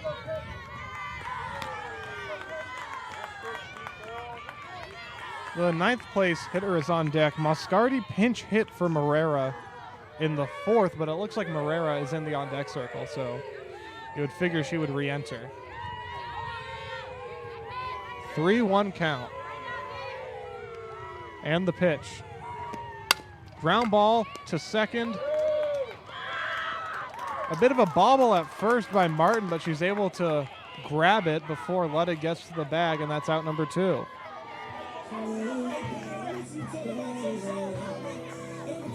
No batting. Right fielder, number 29, Lilia Runner. Here's Morera. She was pinch hit for with the bases loaded and nobody out. In the 4th, her pinch hitter Moscardi ended up coming through with the sac fly.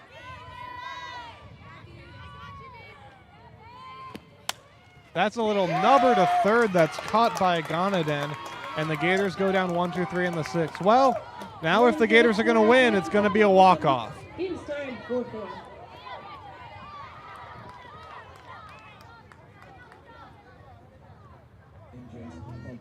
Thumping in time, the green light flashes, the flags go up, churning and burning, they yearn for the cup. They definitely maneuver and muscle for rank, fuel burning fast on an empty tank.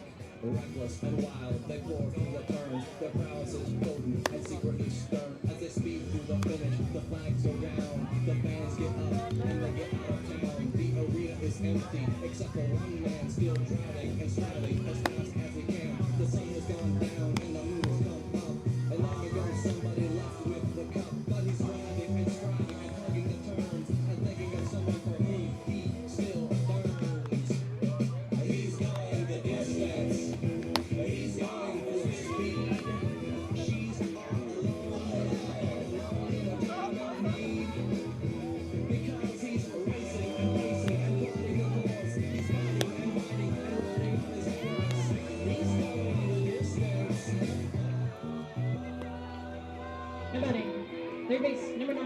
Kylie Donovan.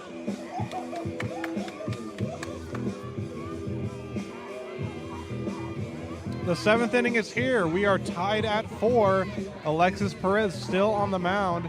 You kind of figured the Gators would rely heavily on the ace of the staff in this important series. And she's trying to pitch a complete game here against the Otters. Kylie Gonadin lead things off and grounds one to Shaughnessy Cardwell. A little bit of a bobble, and she tags Gonadin. Nice recovery by Cardwell for the first out. Cardwell playing a great first base for the Gators, frankly, all season. And here's the dangerous power hitter, Abriana Alba. Abriana Alba.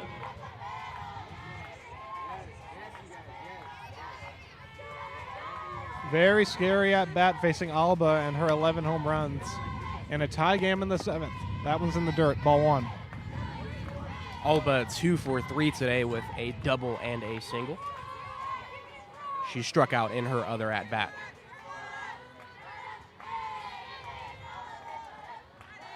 One 0. Ground ball to third. Wilson will throw to first in time. And what a big pitch that was, getting Alba to chase one below the zone and ground out for the second out. Hitting. Second base number 29, Faith Soriano. Here's Faith Soriano. If Perez can get through this inning without giving up a run, you really like the Gators' chances to walk it off in the 7th. They will have the top of their lineup with Rocha, Mars, and Cardwell due up. But first, Perez has to get through Soriano, and her first pitch is a strike, right in that upper part of the zone. 0-1. A sight for sore eyes, a called strike. You just got to throw it right at the belt, and Maciel will give it to you, I guess. Here comes an 0-1. Foul off the mitt of Ludwig, and it's 0-2.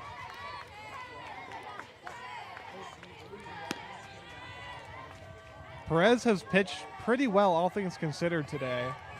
A lot of the runs have been the result of disappointing defense from the Gators.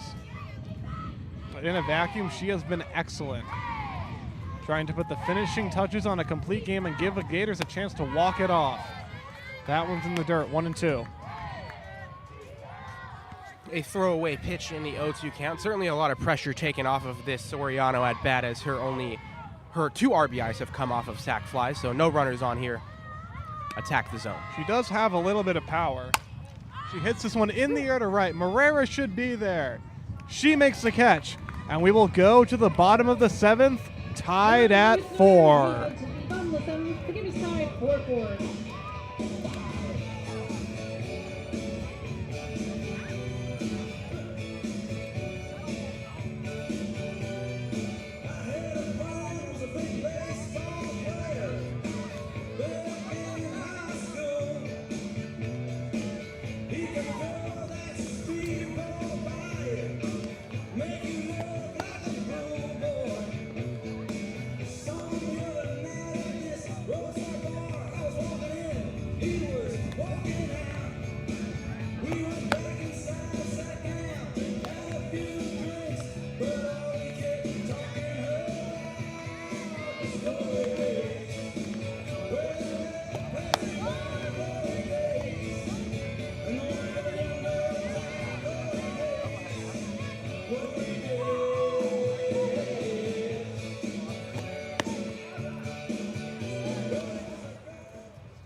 Number 9, Ashley Rocha.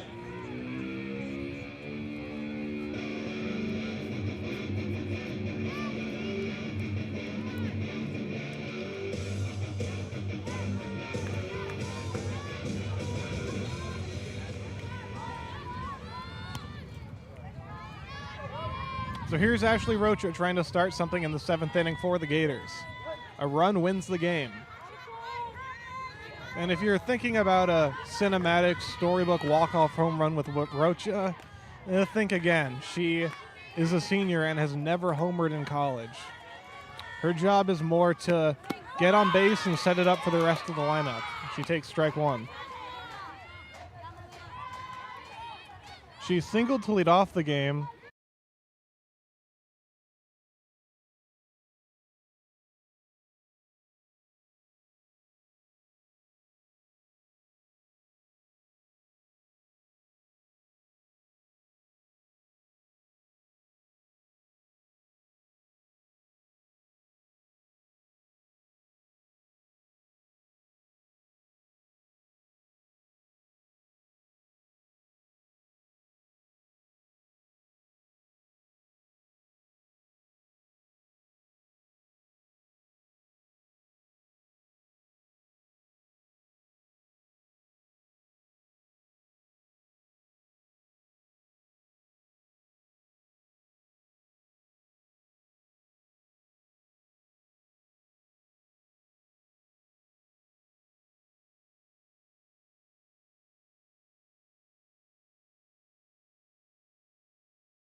High there, a 2-0 count against Cardwell, and now the Gators have their fastest runner in scoring position.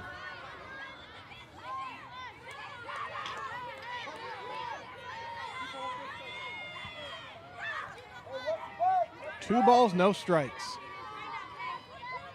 Shaughnessy Cardwell fouls it back to the screen, 2-1. Cardwell just under that one, fouls just back to us. Cardwell, one of those seniors playing in her last regular season series ever. Trying to score the freshman Mares and win the game. 2-1 pitch.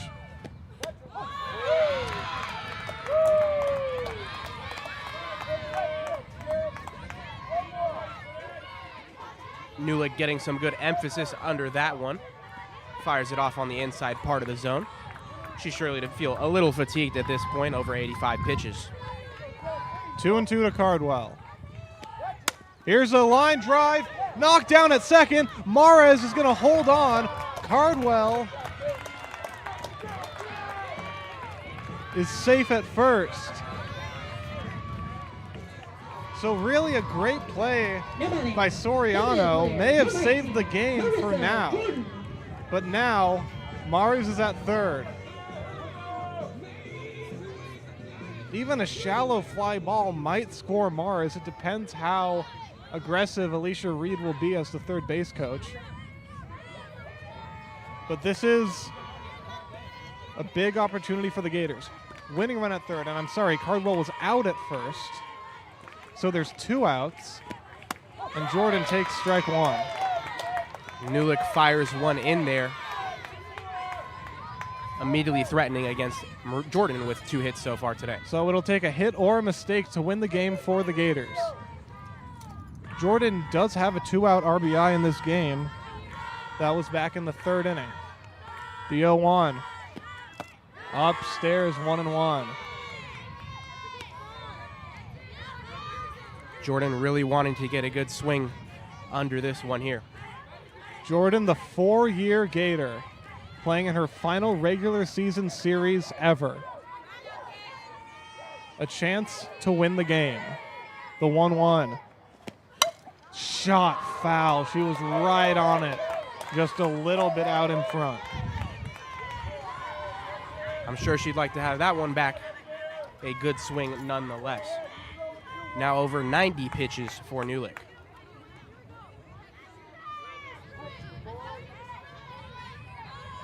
One and 2 to Marissa Jordan. Mara's the winning run at third.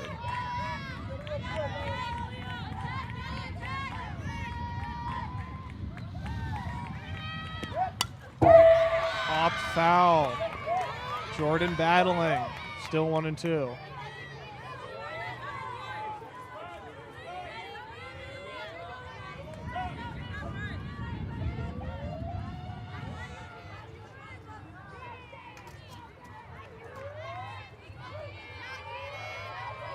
It'll be another 1-2 pitch.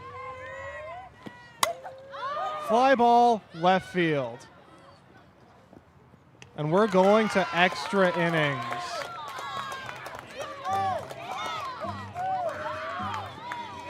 No runs, no hits, no errors. We head today. Game is tied 4-4.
Now batting, first base number 26, Amelia Martin.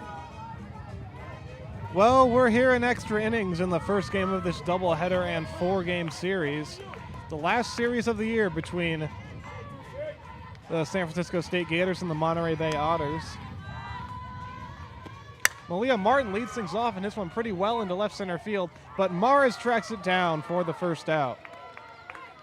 Great first step there from Morris. She'll secure the first out for the Gators. Now batting, right fielder number 6, Ellie Escalante. Perez nearing 100 pitches thus far today in her 8th inning of work. Yeah, she's really being pushed here in game 1. I would imagine they plan to rely heavily on her this weekend. First pitch to Escalante is lifted. Foul. Wilson's got it. And I'm sure the Gators would love to secure a win here, being able to save Perez hopefully for the second half of today. So 2 pitches, 2 outs, and if Lawson has been paying attention, Left fielder number 20, she'll take this Amanda Larson. pitch. This will be Perez's 100th pitch of the day.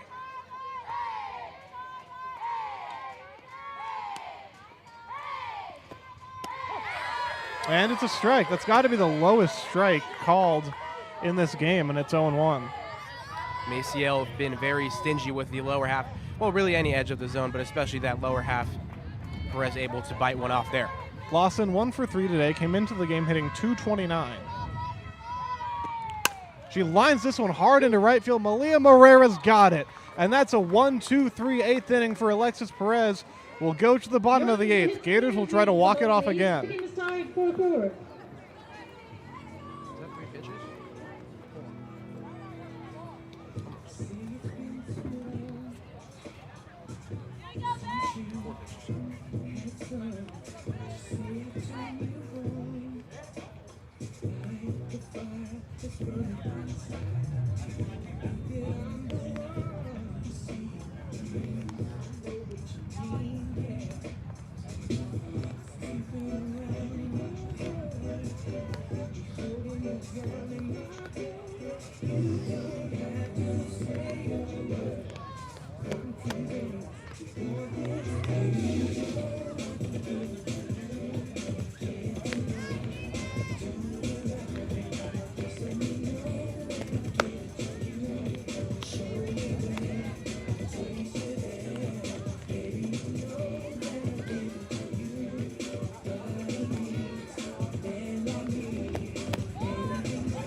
Now batting, the shortstop, number 12, Kate Nelson.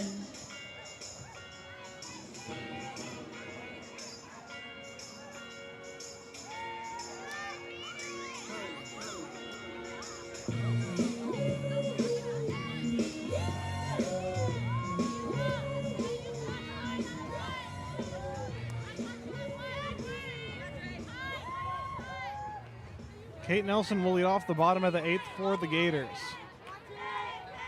The Gators are 3-3 in extra inning games this year. They won their first 3 and lost their last 3. First offering to Nelson. That missed. Not sure where, but I'll take it. 1-0. Nelson has hit 3 balls on the ground today. She's 0 for 3. Both pitchers surely to be a bit frustrated with the strike zone thus far. Still working through it. Both of them, I would say, have reasons to complain. That's down low, 2-0.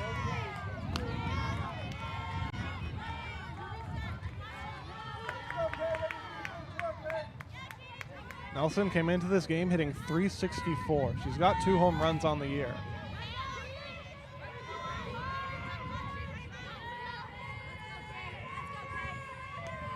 (2-0). 2-1. Desiree Gomez is on deck. Then it would be Taylor Wilson. Nulick up to 97 pitches here, unable to really bite around the zone as tight as it is. She'll have to fight through. 2-1. Nelson sends it on the ground to second. Soriano will throw her out. 1 down. Soriano's been busy at second base today. Now batting. Second base, number 11, Des Gomez.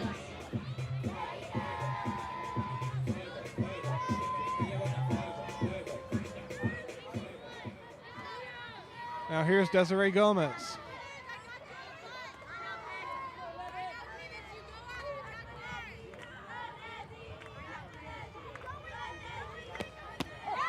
Strike 1. Gomez, another 0 for 3 here in the middle of the Gators lineup. She'll look to get something going here.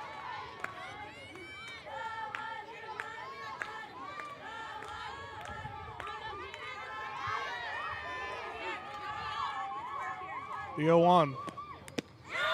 Sounded like she got a piece of it, but it's a foul ball, 0-2. That changeup just has such late drop. It's really tough to time up for the Gator hitters. Yeah, I almost feel like Nulick isn't throwing it enough. Maybe she doesn't want to overuse it, but every time she's thrown it, she's gotten a good result. 0-2 pitch.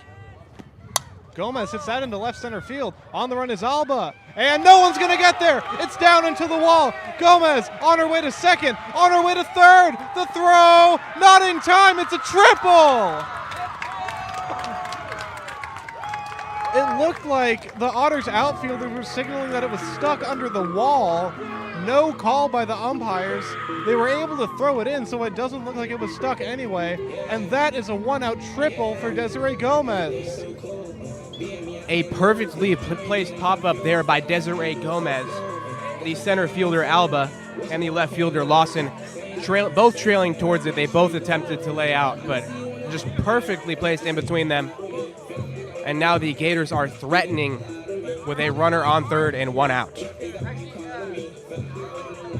If that was, in fact, scored a triple and not a double and error, that would be the first career collegiate triple for Desiree Gomez.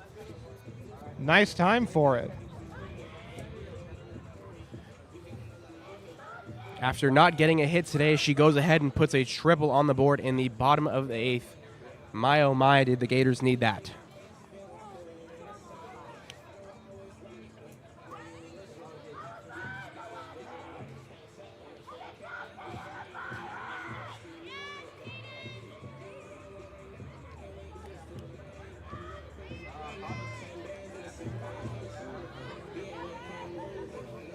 Now batting. Third base, number 22, Taylor Wilson. So it'll be up to Taylor Wilson to try and be the hero. Winning run at third, 1 out here in the bottom of the 8th.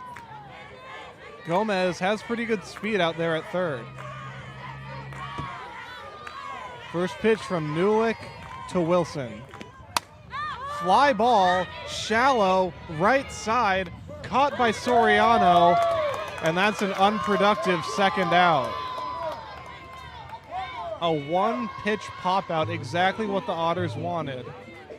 And that's the tricky part about these sacked flies. You want to get underneath it, but sometimes you're not able to get enough distance on it, and that's exactly what happened there to Wilson.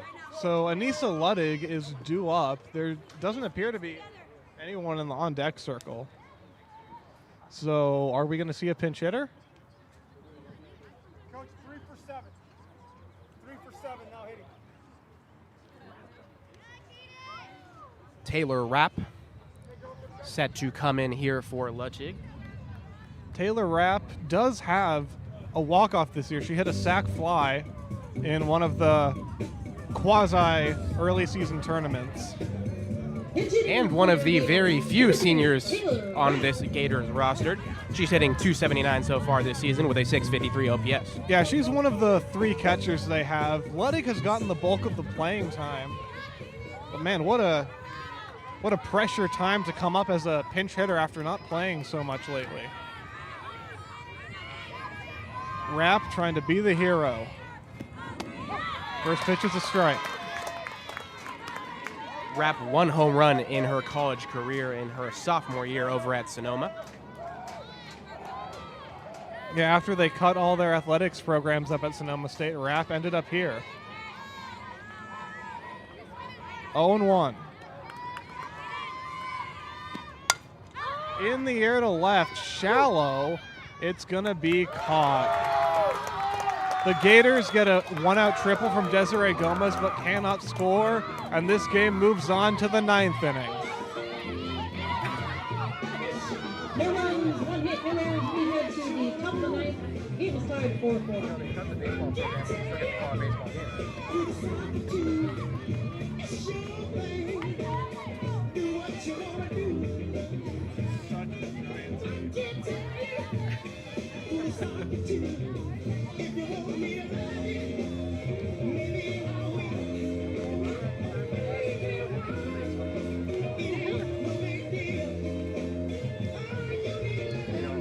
All the offense comes in 1 to 2 innings, and then I mean, it feels like I'm right at home.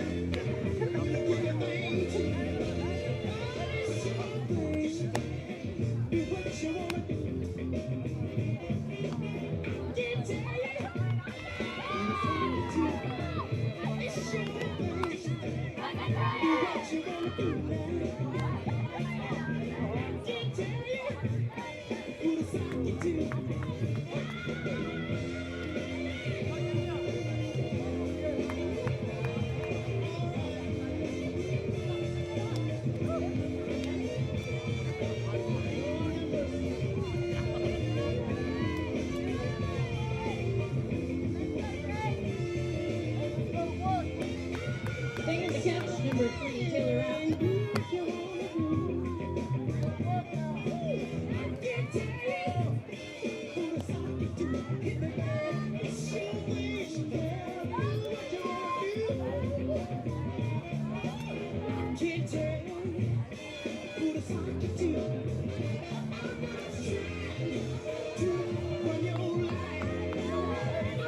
Regarding shortstop, number 15, Andrade Jesus.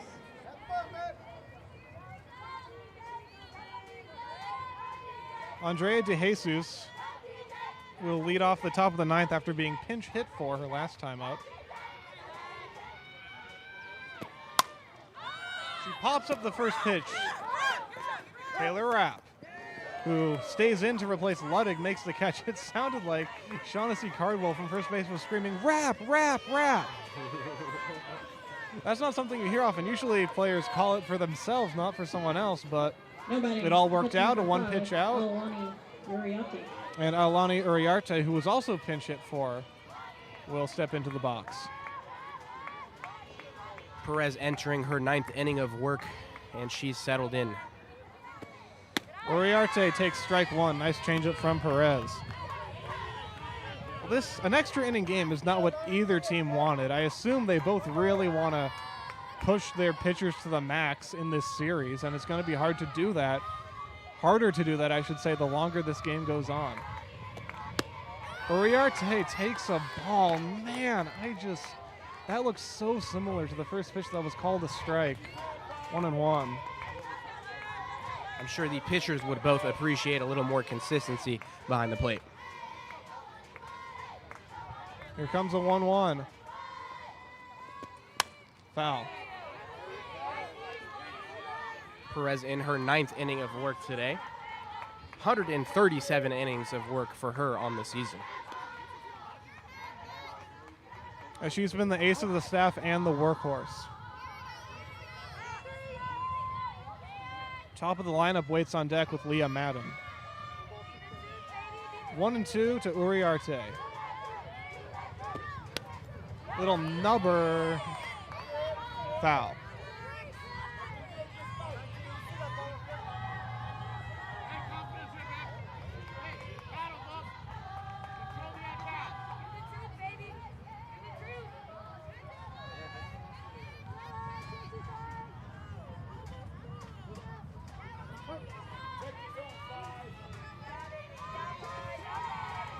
So it's 1-2 to the catcher, Uriarte. 0 for 2 in this game. In the air to center, should be routine for Rocha. 2 outs.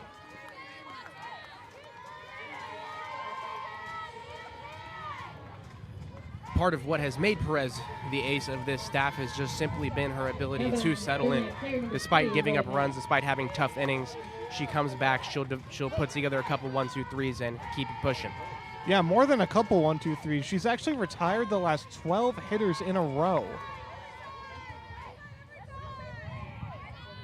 So despite the high pitch count, it's no wonder they're sticking with her here. Her first pitch to Leah Madden is a strike. And despite that high pitch count, she's still effective at what she does.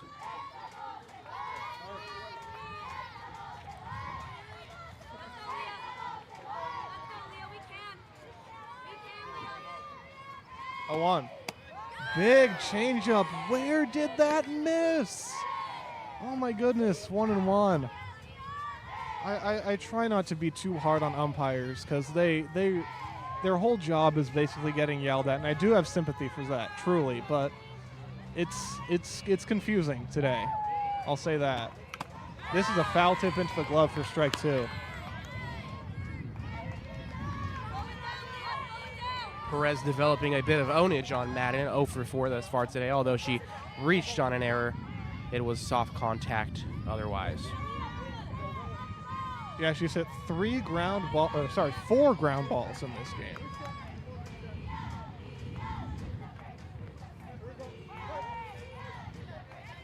Really, really impressive outing so far for Alexis Perez.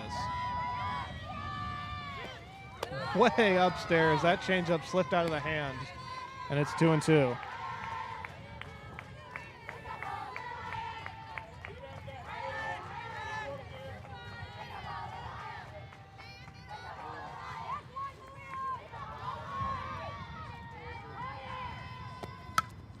Fouled off again. Still 2-2. Madden will make Perez work through this final out. 2 down here in the top of the 9th.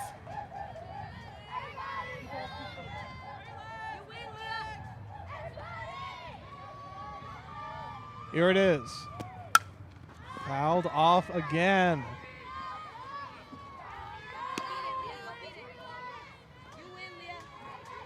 Madden, a very grindy hitter, makes sense for the .344 average she boasts this season.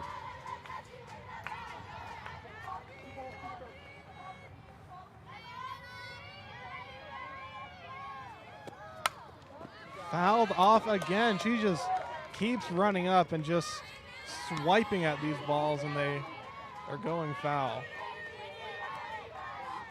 Eventually, something's got to give.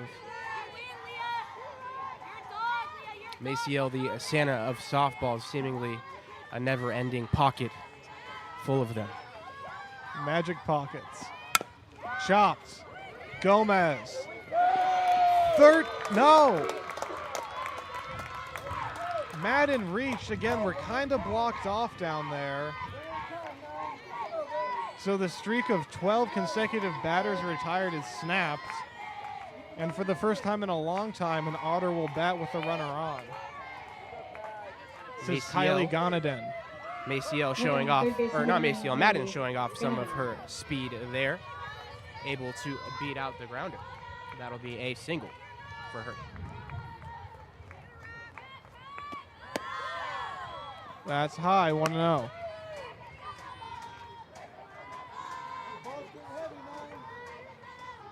Gondadin has doubled, flown out, reached on an error, and grounded out. He scored 2 runs. Popped up on the infield. Gomez dropped it. Oh my goodness.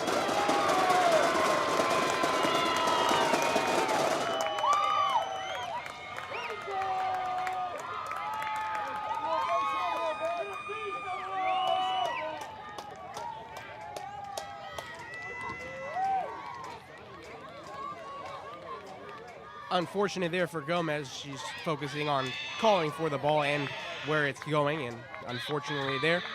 The second error of the game for Gomez. She did have to range a little ways to get the ball, but that's a ball that should be caught 100 times out of 100. And now it's Abriana Alba, the center fielder with 11 home runs on the year, Came into this game hitting .361 with a 1088 OPS. 46 RBIs for her. She is not unfamiliar to the situation. Biggest at bat of the game by far. High stress position for the Gators.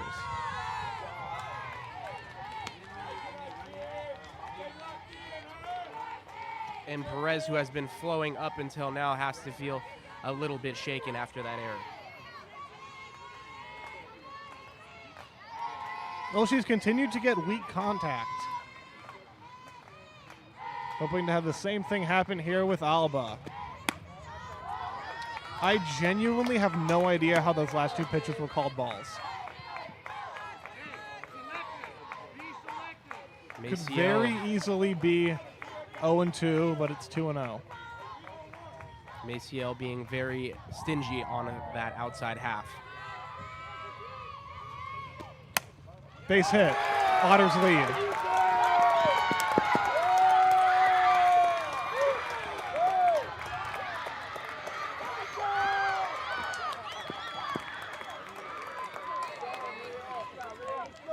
The Otters, with their 10th hit of the game, take the lead here in the top of the 9th. The error by Desiree Gomez on the routine pop-up directly leads to the Otters taking the lead.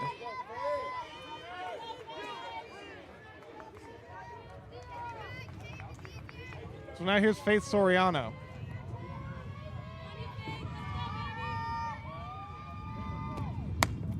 Pitch number 121 from Perez misses for ball one.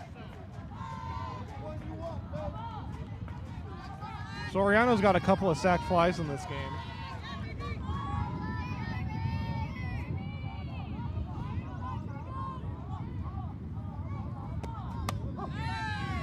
That's a strike, 1-1. Soriano registered as many RBIs as at-bats today, 2 and 2. In the bottom of the 9th, the Gators will have 9, 1, and 2 due up.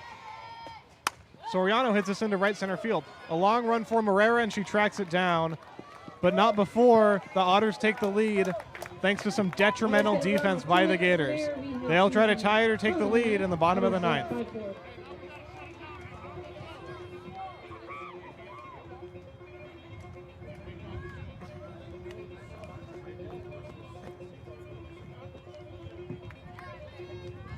It's up there. It's up there.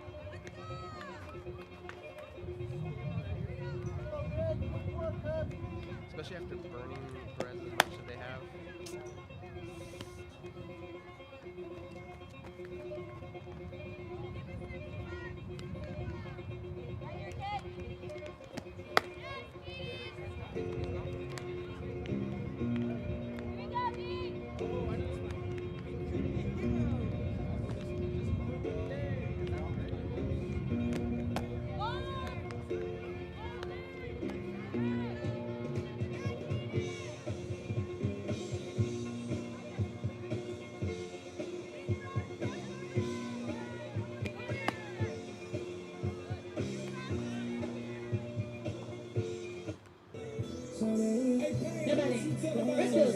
Number 29, Malia Mara.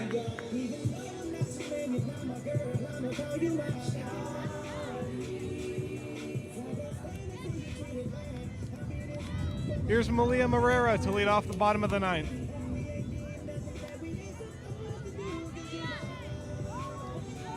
Morera with a single in the second. She would score off of that. She does have a Single in knack the third, rather. for clutch hits. She has one home run on the year. It was a walk-off against Simon Fraser down in Lake Elsinore.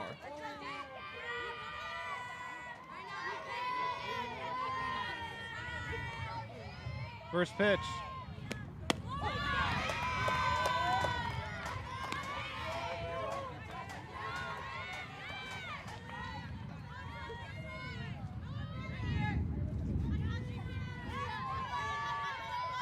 Oh, 0-1 to Morera.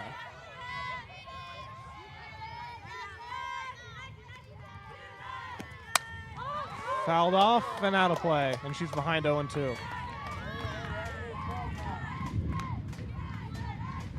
Moreira has struck out 24 times this year, which is second most in the CCAA. Trying to put the bat on the ball here and set things up for the top of the lineup.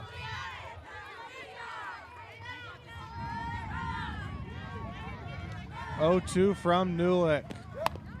Chop, it's foul.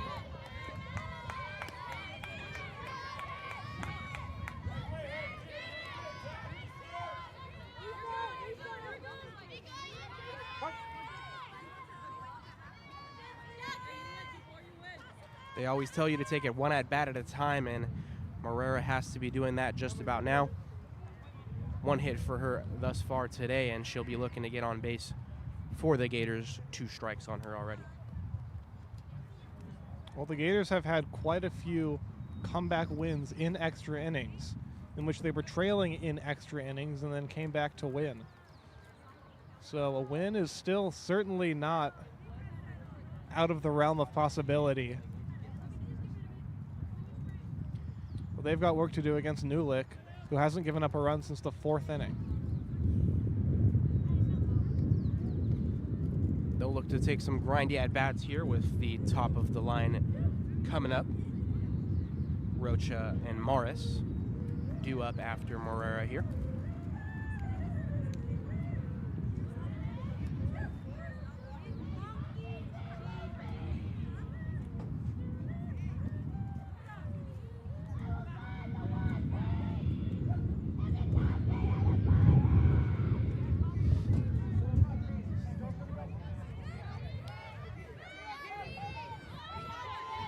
So we had a pause for some reason, but now looking like play will resume. And Moreira will step back in an 0-2 count.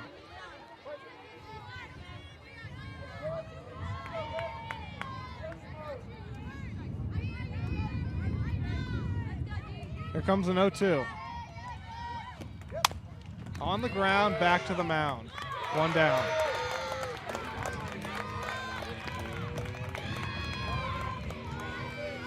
Now batting, center fielder, number 9, Ashley Rocha. So top of the lineup coming up. Here's Rocha.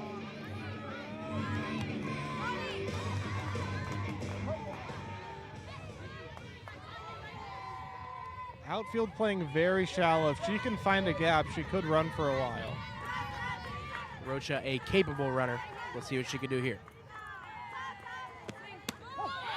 There's a strike.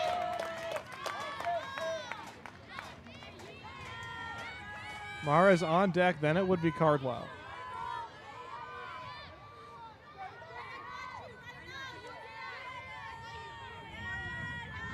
Infield in, the 0-1. Change up, lifted, shallow right. It's down, base hit. And the tying run is on with Maras coming up. You take the hits however you get them. Big hit there for Rocha with Mares due up.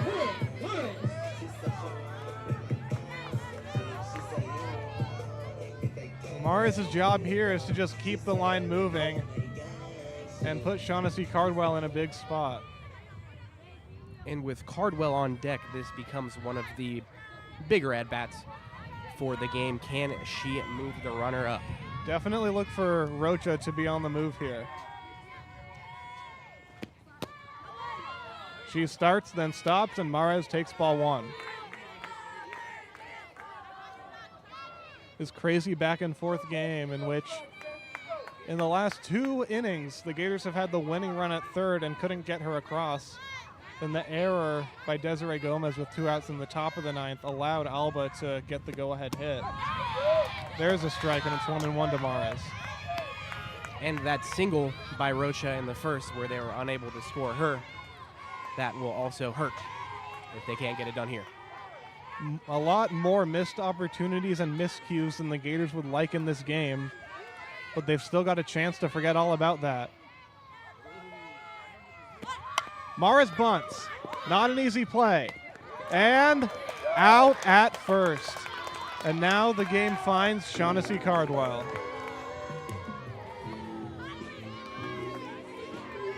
Number 18, Shaughnessy Cardwell. So Mares does move Rocha to second, But as the winning run, I'd imagine she was really hoping to get on base there. So it'll be the senior in her last regular season series, Shaughnessy Cardwell, trying to have the big moment. Tying run at second, winning run at the plate. Cardwell has taken an unusual 0 for 4 today. Newlick's first pitch. That's right there, strike one. That was 114 pitches for Newlick. Cardwell looking to change the narrative she has on today.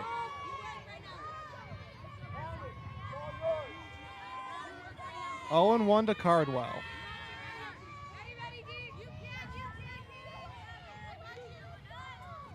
She shows bunt, pulls back, and Rocha is going to be safe at third. Oh my goodness. It looked like Cardwell might have been baiting the Otters defense to get them to come in and allow Rocha to get to third. The throw got to the third baseman in plenty of time, but she just wasn't in the right spot. So now a single will absolutely score the tying run. Otters might challenge whether Rocha left early off of second there. Yeah, we didn't have the best angle back here. They might have been thinking that she was out at third. That would just be... Monterey base challenging the runner at second, leaving early on the field. Place on the third. This would be an absolutely devastating way to end a game that has already had its fair share of heartbreak. They're challenging whether or not Rocha left second base early on the steal.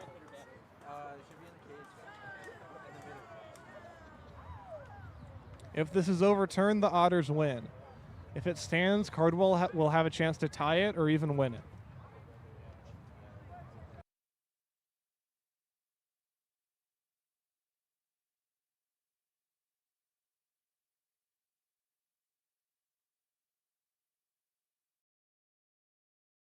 Solid pitching from Newlick.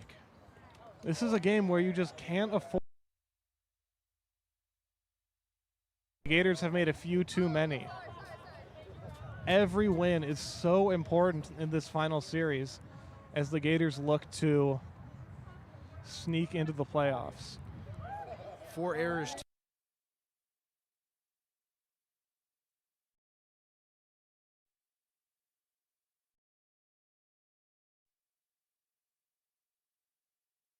To forget all about the mistakes in this game. But yeah, 4 errors. Under no circumstances.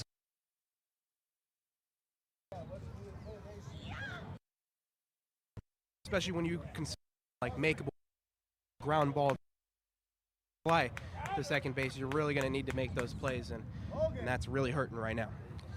All right, here comes the call.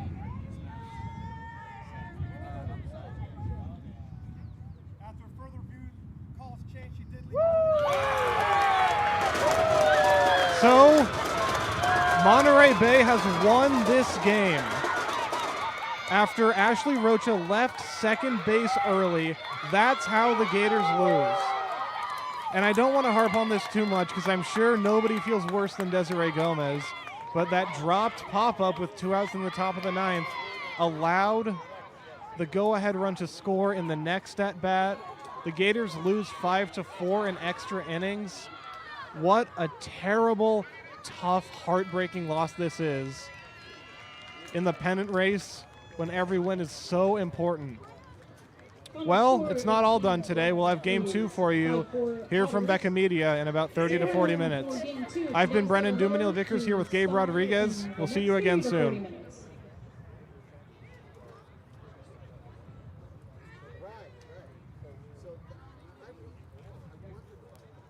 I'm here at the SF State softball.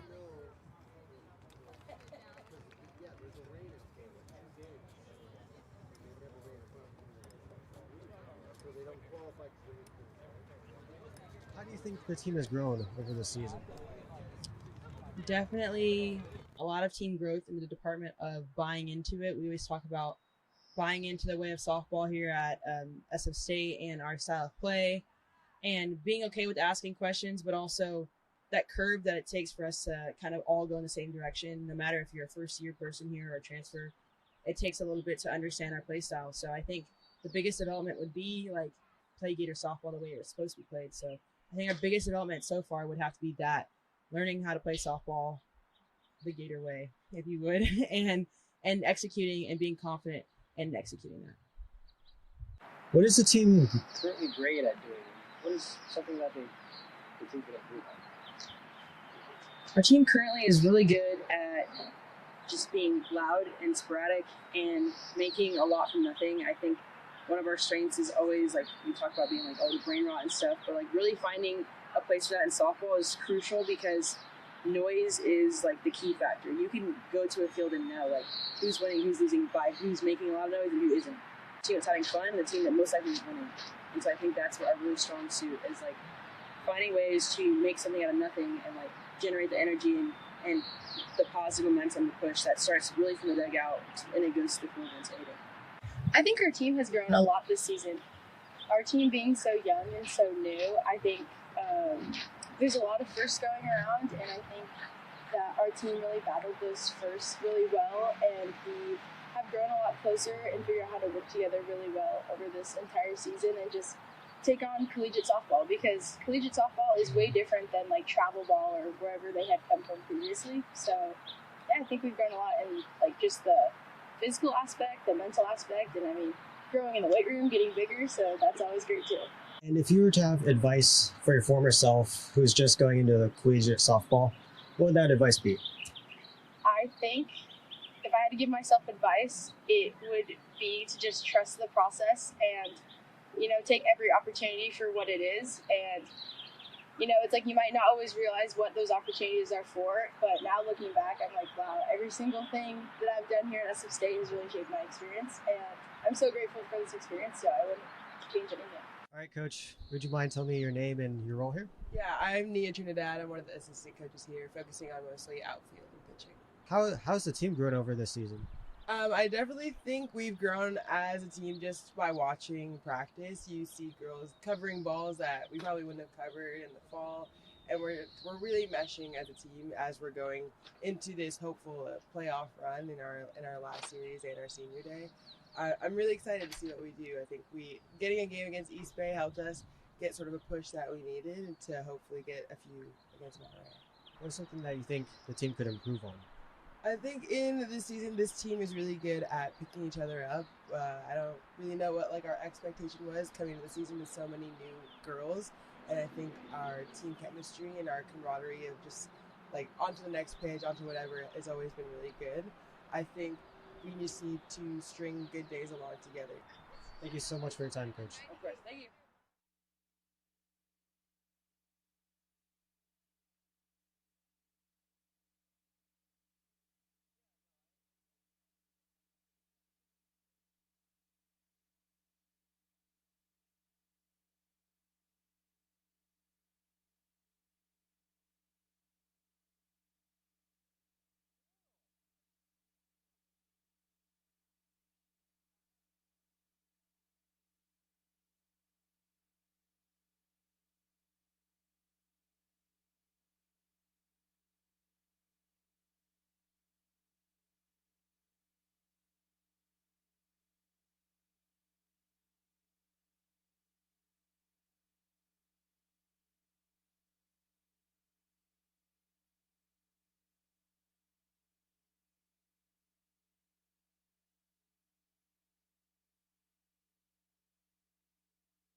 The origins of softball are far from what you might assume. On a chilly Thanksgiving day, the Harvard and Yale alumni were awaiting the score of the football game. during that, a Harvard alumni was swinging around a broomstick, and a Yale alumni decided to toss a glove at him, kind of tied together like this.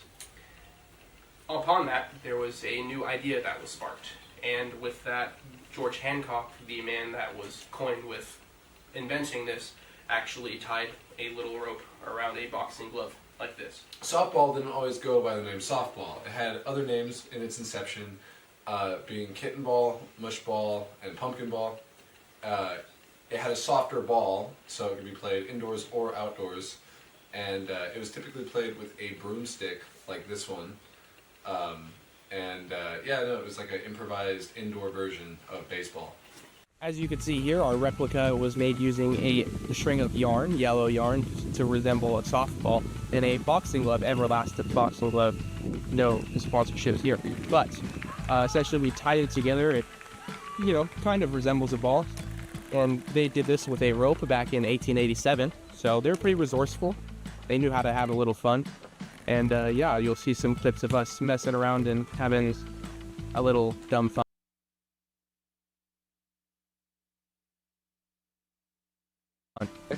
After the Thanksgiving Day game in 1887 that changed softball forever, Hancock immediately worked on a ball replacement instead of boxing gloves.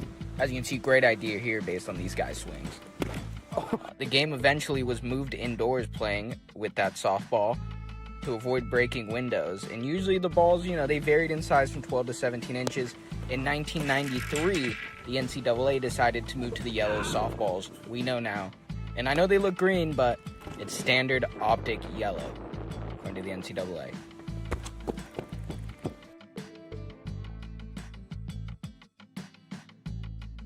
This has been a brief history of the inception of softball.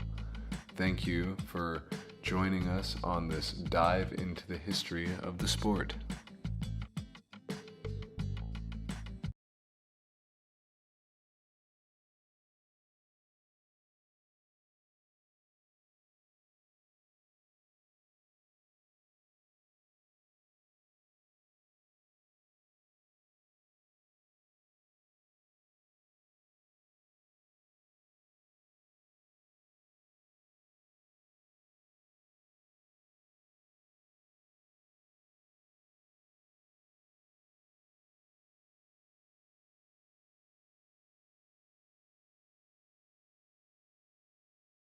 '50th softball season this weekend, coming into this final series against the Cal State Monterey Bay Otters with a record of 21-26 overall and 10-16 in conference play.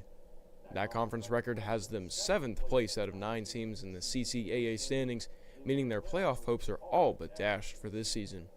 It's a far cry from last season, which happened to be the most successful season in program history, where they won the CCAA softball tournament for the first time ever and finished second in the NCAA Division II West Regional.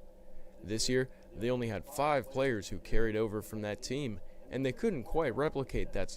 However, there are reasons for optimism going forward. This is a very young Gator team, one that frequently featured 4 or 5 freshmen in the starting lineup.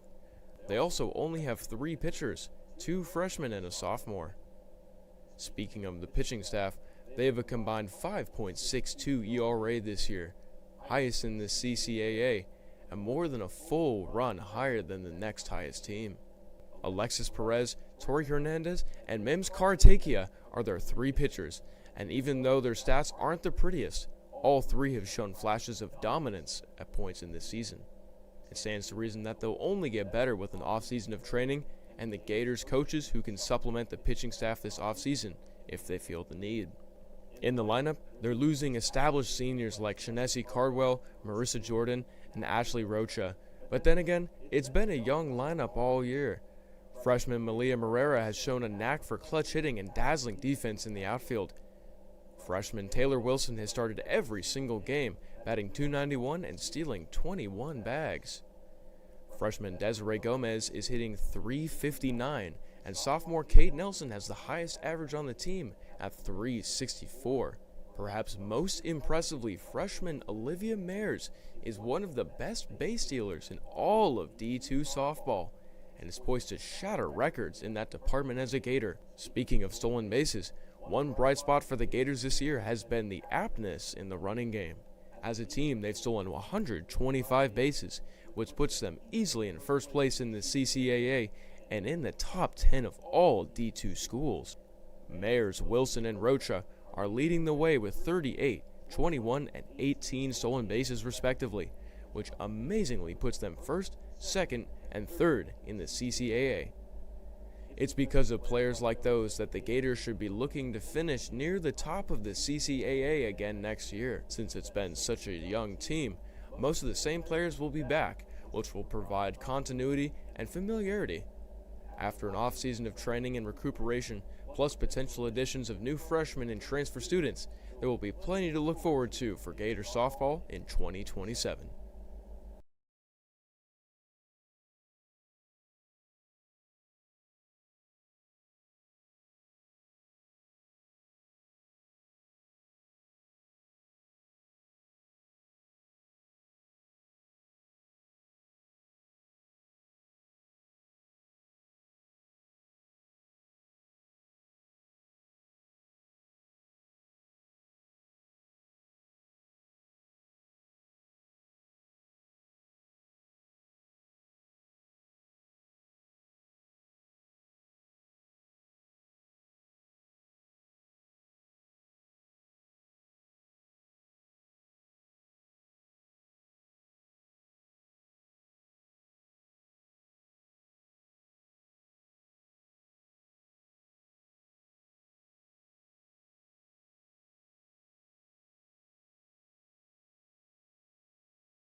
Channel 1.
Go. Could you just hold this? Oh, wait, a little bit.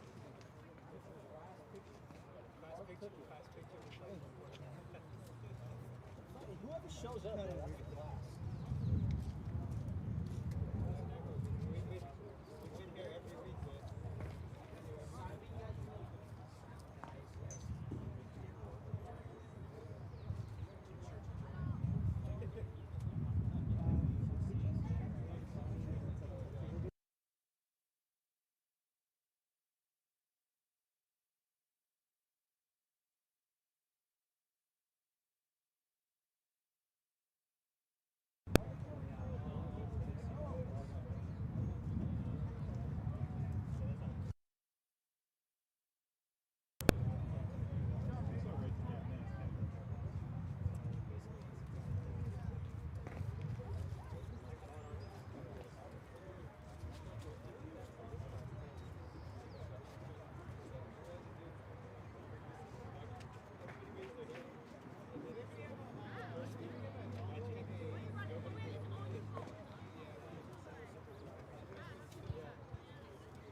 really gonna do that.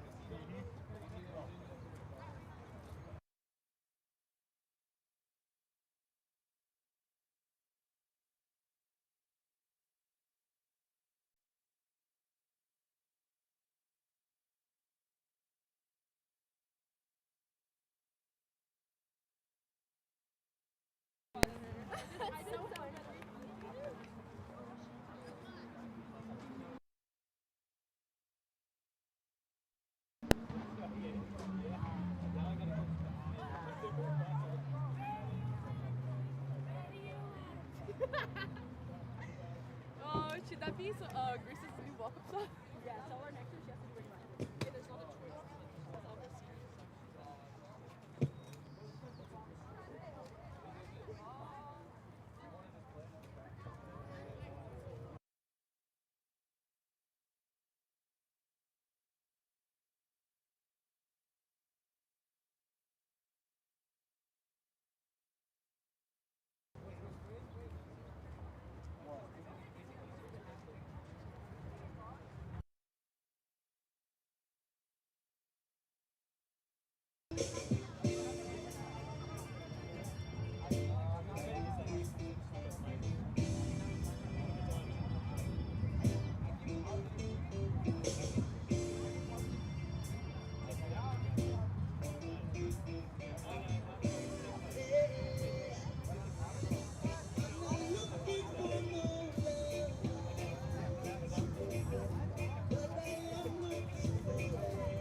Oh God. I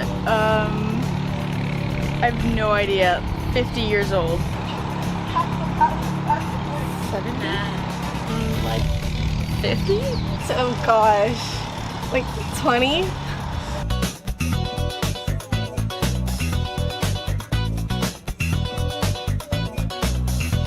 True. I'm gonna say true. True. True?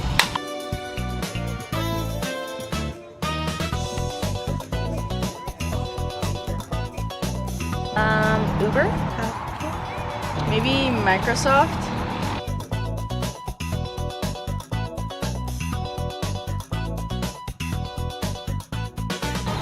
$20? 12? 7 miles? 12 miles.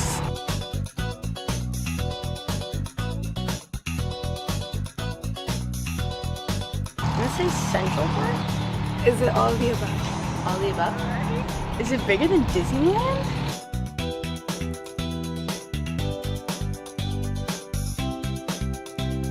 Carl. Carl.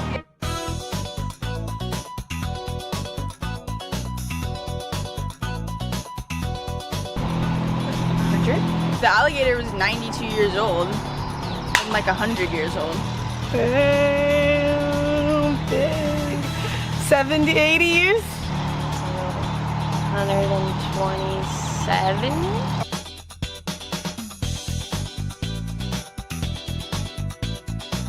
$1980 something. But like 1980 something?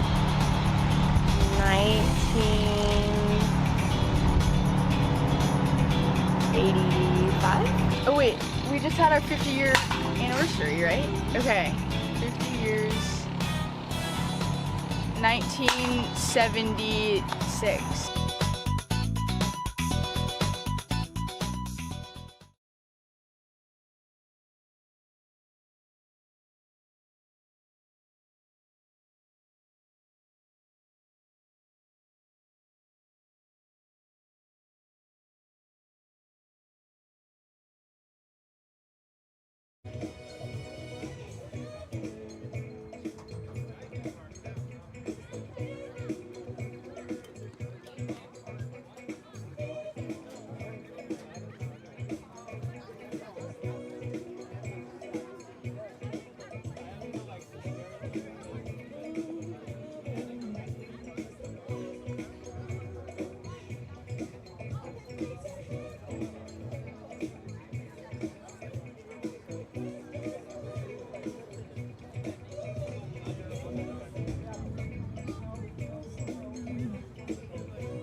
1, 2, 1, 2. All right, we sound great.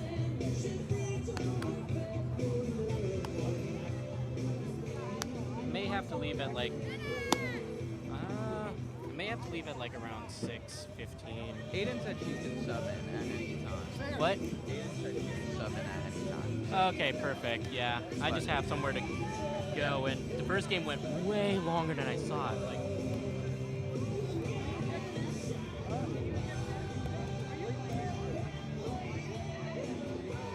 Oh, okay. I can hear myself now again. Oh, I won't be able to hear myself play back through these headphones?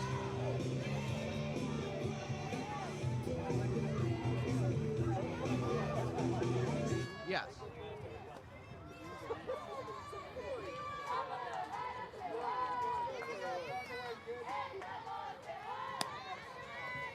Check. Okay. Well, good afternoon and welcome back to BSPN's coverage of D2 CCAA Conference softball here between the San Francisco State Gators and the Cal State Monterey Bay Sea Otters. Game 1, we had a dramatic finish, extra innings. The Otters were able to come out on top in the 8th inning with some base hits and some help from the Gators defense. We're going for another good one. I'm Steven Agrusa. I'm joined by Renee. How are we doing today? yeah, we're doing good today. I mean, other than the fact that the Gators lost game 1, it actually went to 9 innings, so it essentially was a full game, but due to the nature of doubleheaders being 7 innings, it did technically go to extras. The difference in that game... No. The difference in that game was the error on second, and that was... Yeah, there was an error on second. That was... They did mark the error under Andreas De Jesus, as she was the one who dropped the ball, but ultimately I think there was a split blame towards that play where Faith and De Jesus both ran into each other, but we already got first pitch. Yeah, the pop fly mistake was a big mistake there. Ultimately leaned to the Sea Otters win, although, you know, with multiple extra innings, you want the home team, you want to be able to put up some hits and score some runs. Gators were ultimately unable to do that. Tori Hernandez on the mound for the Gators, the Yuba City High School alumni. 2-2. That's going to be down low. Full count.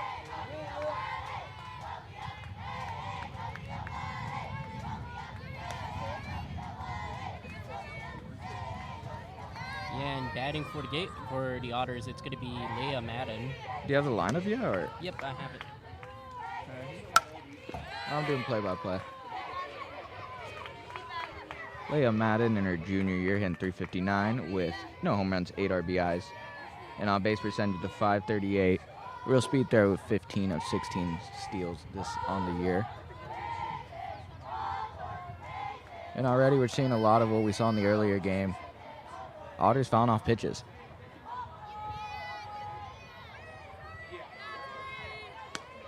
The pitch from Hernandez. Fouled away. And Madden, she's really fighting off these pitches. I would say she's actually on time on these pitches, if not a little bit late on them, just based off how she's fouling them off at the moment. So she really has the pitcher's timing right now. Back with the 2-2. Line to short. Picked up, thrown onto first for the first out of the top of the first.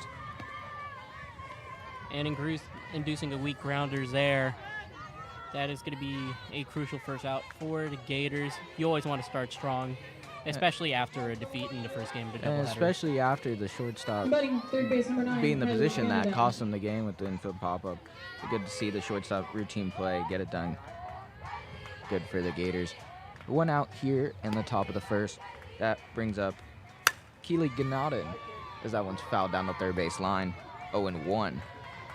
The senior's hitting .397 with 3 home runs and 28 RBIs, a .485 on base percentage.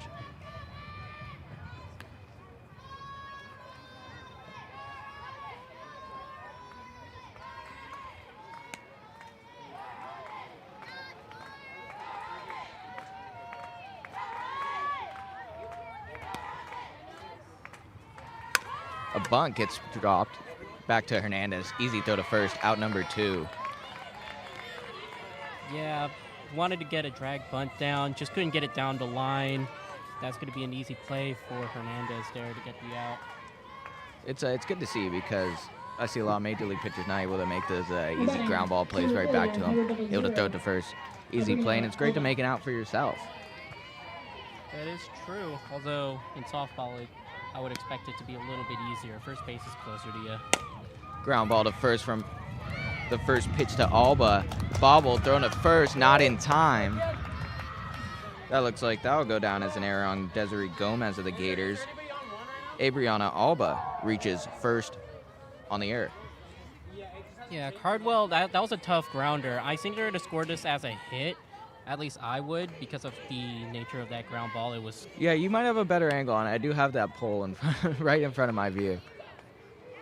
Hernandez ready to rebound. Still having no score from the scorekeepers yet on whether that was a hit or an error. We'll update you when we get that. The first pitch from Hernandez. That one's low and misses outside 1-0. Hernandez has seen her ERA slowly inflate this year after a 158 ERA in her senior year of high school and a 341 ERA last year at San Francisco State. Has seen a 652 ERA, but an extreme increase in the workload, having thrown 50 more innings than she threw last year.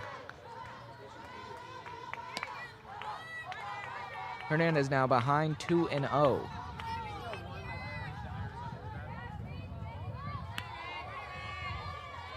Yeah, and there's no score from the officials. Yeah, no score from the scorekeepers yet, as that one's called a strike. And Faith Soriano, the cleanup hitter for the Otters. The senior is hitting 351 with 3 home runs, 24 RBIs. 2-1's taken high. Hitters count. Faith Soriano. Nisa Luddig fakes a throw down to first.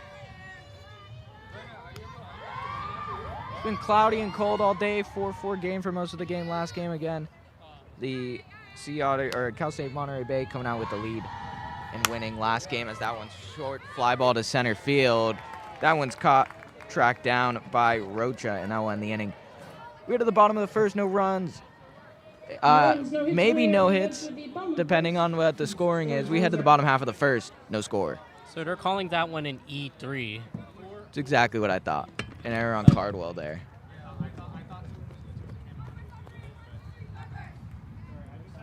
I think we're going to be hot mic'd, so just heads up.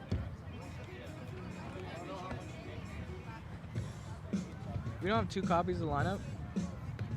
We should do a second copy, yeah. Okay. But yeah, you write your stuff down because you're scorekeeping.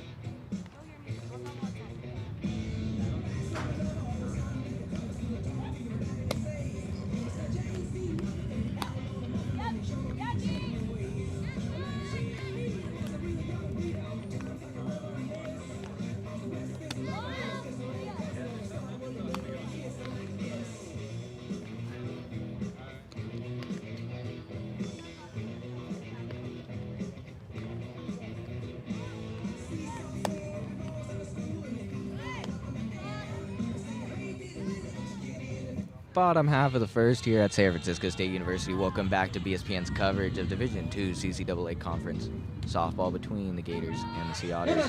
Center fielder number 9, Ashley Rocha. And here comes the leadoff hitter for the Gators, Ashley Rocha, currently batting .364.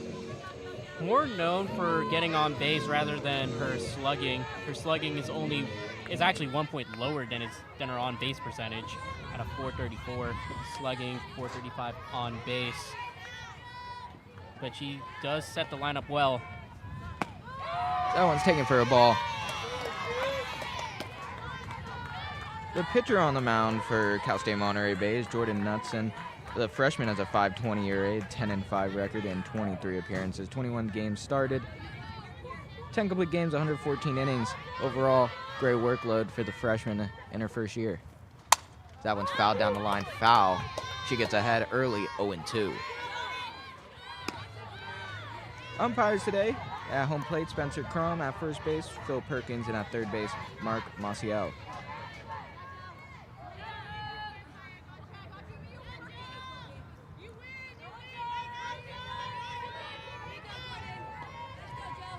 The 0-2. Half swing up the middle for a base hit, and the Gators get the first hit of this second game of the doubleheader. Ashley Rocha working up the middle, no shifts in softball. So easy to get the base hit there. Number 10. Gators get the leadoff runner on.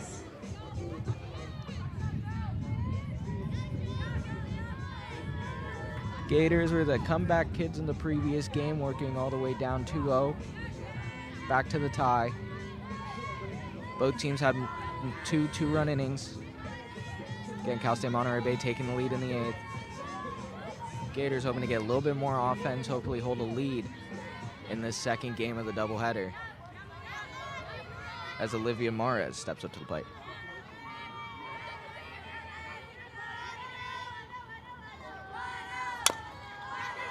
That one's chopped to third. Throw from third in the dirt. That one gets away down the right field line. Runners are rounding. Rocha will stop at third. Mares works her way to second. And Gators causing trouble early. Runners on second and third. Yeah, we'll see who will be charged with that error here. I think that's going to be a throwing error by the second baseman. That would be Gracie's Strikula. Strikula. That would be my guess. Right now they have the Otters with 2 errors. Of course, Gators have one of the other errors in the first inning. So second and third early for the Gators. For the power part of their lineup, Shaughnessy Carwell steps up to the plate as she flies one to shallow left field. Left fielder gets under it, tagging, and scoring is Rocha on a slide. The throw into third, not in time to get Mares. And the Gators scoring early. It's 1-0. So Carwell does her job, puts the ball in play, gets the runner in, and exactly what the doctor ordered. Gators get some runs early. Yeah, and that's going to be a huge momentum shift here, especially when we're considering the CCAA conference. At the moment, the Gators are outside of the play-in picture. The play-in is going to be the only opportunity for the Gators to make the conference tournament, as they are currently the 7th seed with the loss from last game, putting Chico State ahead of them. It looks like we might get a review here by the umpires on the play at third. So I'm confused. Are they using the GoPro footage that Flow operates? Or are they using the footage we got? I mean, that'd be kind of cool. They're using the Flow Sports footage. That sucks. That sucks for the umpires. Tune in to BSPN for the best sports coverage you'll get at the San Francisco State Athletics. Yeah. I don't think they're going to challenge this play. They're just going to let this one go for now. Yeah, I'm not sure if you can challenge a play at third or if they just chose not to. It seems like the umpires at least had a meeting about it. Or maybe if they had left third early, there were plenty of reasons they were meeting. Either way, the cleanup hitter's up for the Gators. She lines one to short. Throw back to third in time for the double play. And just as the Gators were in business, they're bankrupt. We head to the top half of the second. Gators score 1 run on a hit and an error. Strand, no runners. 1-0. Gators get 1 run off 2 hits and 1 error. We head to the How did they get 2 hits? Gators lead 1-0. So they counted it as a hit. No. They counted the infield grounder as a hit, but then the throwing error advanced to second. Oh, that's what it is. So it's a... Okay. So it's a hit advanced to second on E. Okay. Yeah, okay. Yeah, I mean, it was a tough ground. That was a tough play. So they do count it. I agree.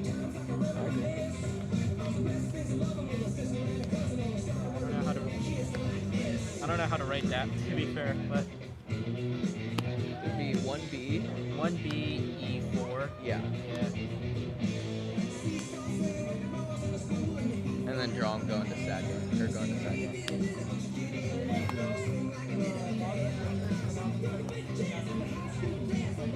Knudsen.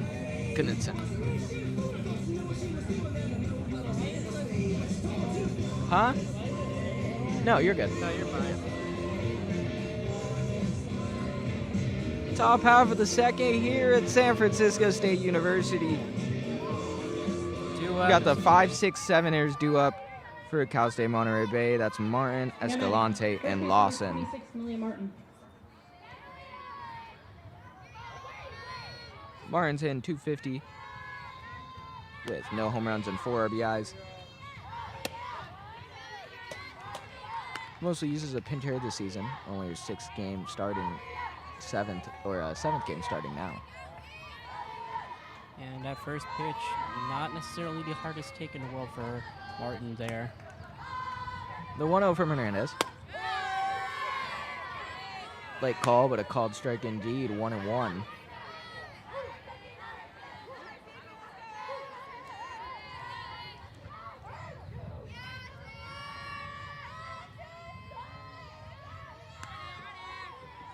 The 1-1 from Hernandez.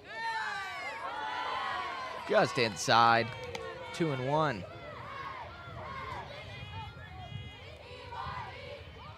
Malia Martin playing first base for the Otters today. The 30-20 Cal State Monterey Bay Sea Otters.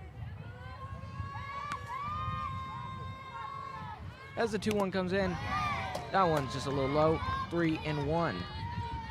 Yeah, another easy take there for Martin. She's looking forward for this 3-1 count, especially if we're considering her slugging. Maria Martin's not necessarily slugging the hardest with a 393, but she has an opportunity for extra bases. That one's fouled back off of the Mashouf Wellness Center and out of play. 3-2. Yeah, she really wanted to get that one into the outfield, just a little bit late on that fastball. The Otters still without a hit. Still looking for their first not error base runner of the game. As the 3-2 from Hernandez, swung on, ground ball to short. Shortstop grabs it, throw on the first out of the top of the second. Once again, that was Nelson making it look easy at shortstop.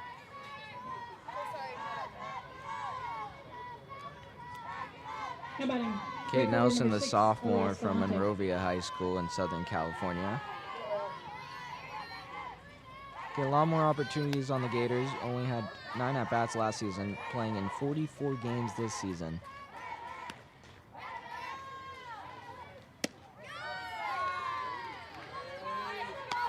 That one misses for a ball from Hernandez. Ellie Escalante steps up to the plate. The right-hitting right fielder, hitting .317 with 4 home runs, 21 RBIs, 497 slugging. So good power bat you have out of the 6-hole here, as that one's taken on the outside corner for a strike. Yeah, Tori Hernandez, she gets behind the count here early, but she always finds her way back into it. I feel like I noticed that a lot more in softball than in baseball. Pitchers seem to work behind in the count more in softball. Or they could just be getting squeezed more, as that one misses on the inside corner for a ball. Yeah. What makes it tough especially is that with softball, the strike zones are going to be naturally smaller. So I don't necessarily think they're getting squeezed. It's just a smaller strike zone. That one misses for a ball. 3-1. Hernandez behind in the count.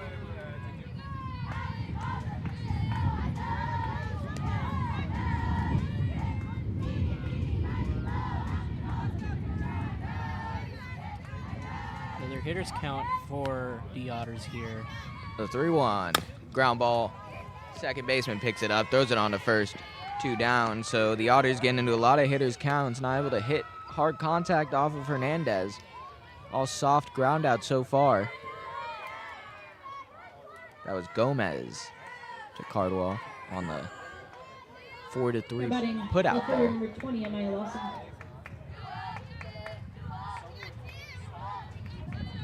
Ania Lawson, the junior, batting 7th for the Otters, and .229 with 1 home run and 8 RBIs, .371 slugging.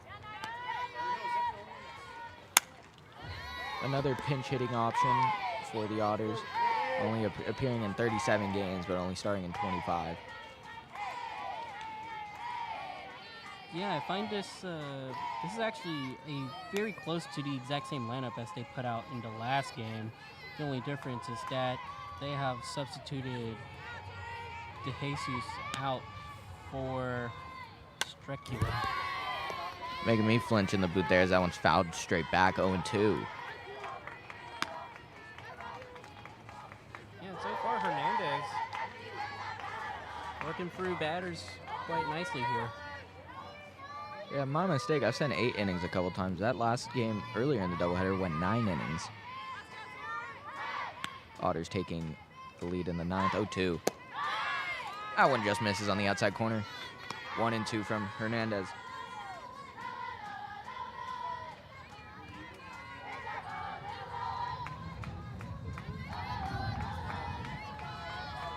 And now a 1-2 count for Lawson.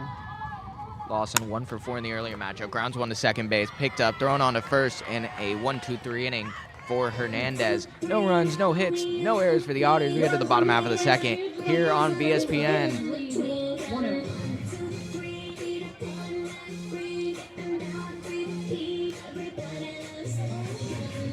Remember, folks, tonight's your last night to submit for BECA Fest.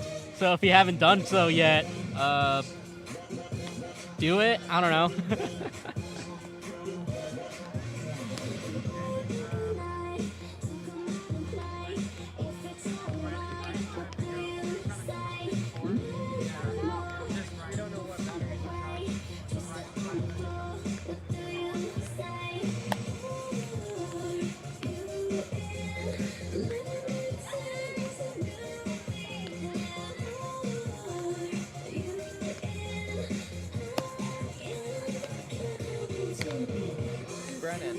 Brennan. How do you pronounce it one more time?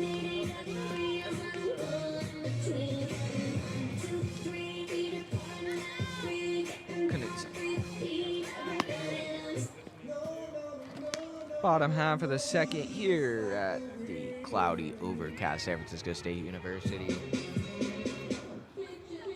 Seeing the shots of the student housing in the background as the team meets on the mound here.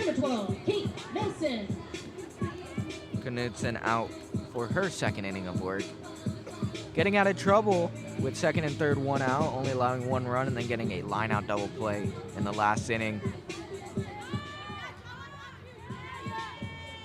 Leading off for the Gators, Kate Nelson, the sophomore.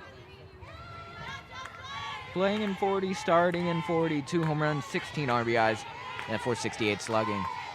Good bat out of the 6th spot. The first pitch. Shows bunt, takes it back, called strike. Yeah, she didn't pull it back there in time, so umpire called that one a strike. Looked like to me it was a strike regardless. This umpire just tends to have a late strike call. Yeah, and so far Knudsen actually hasn't thrown a ball yet in this game. See what I mean? Late strike call. Late strike call, 0-2. I mean, I don't know what the holdup is. He just has to process it for a second to just let it really soak into that pitch as a strike. Yeah, but, well, we can't necessarily hear the umpire, so maybe he's calling the strikes and then throwing up the signal right after. 0-2's popped up to the third baseman. Third baseman calls out the shortstop, makes the catch, out number 1. It's great communication from Ganaden. 1 out here in the bottom half of the second. That brings up Desiree Gomez, the freshman, hitting .320. No home runs on the season, 13 RBIs, but at .420 slugging, and on base just under 40% of the time. Gators were the only team with hits in the game. We're going to get some work done here, 1 out. That one, first pitch swinging, another fly ball to third base. This time in foul territory. Ganaden makes the catch, 2 down. So a quick 2 outs for this inning. And exactly the rebound of an inning you wanted from Knudsen. Now batting, third base, number 22, Taylor Wilson. Taylor Wilson, the freshman, comes up with 2 outs here in the bottom half of the second, hitting .288. No home runs, 13 RBIs. and a .324 on-base percentage. The first pitch from Knutson. Taken just outside for a ball. First ball in the game for Knutson there. I mean, that was a very impressive streak. 11 strikes in a row for her. Although, to be fair, she did allow a run. Yeah, and I was just talking about how Gators pitchers work for behind. I guess it is just a choice because Knutson, 11 straight strikes, like he said. Second pitch doesn't miss that far either, but that one misses high, 2-0.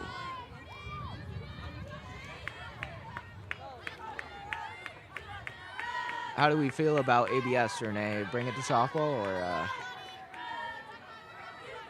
Well, as long as the challenges don't take 30 years, I think it'd be a good idea. I mean, we got AI now. I mean, I can figure it out. I wouldn't trust AI for ABS calls. Yeah, me neither. Me neither. That one's a called strike 2-1. What I would like to see is if the Pro Women's Baseball League implement something like that in the near future. That would be cool. The 2-1. Shows bunt. Misses. 2-2.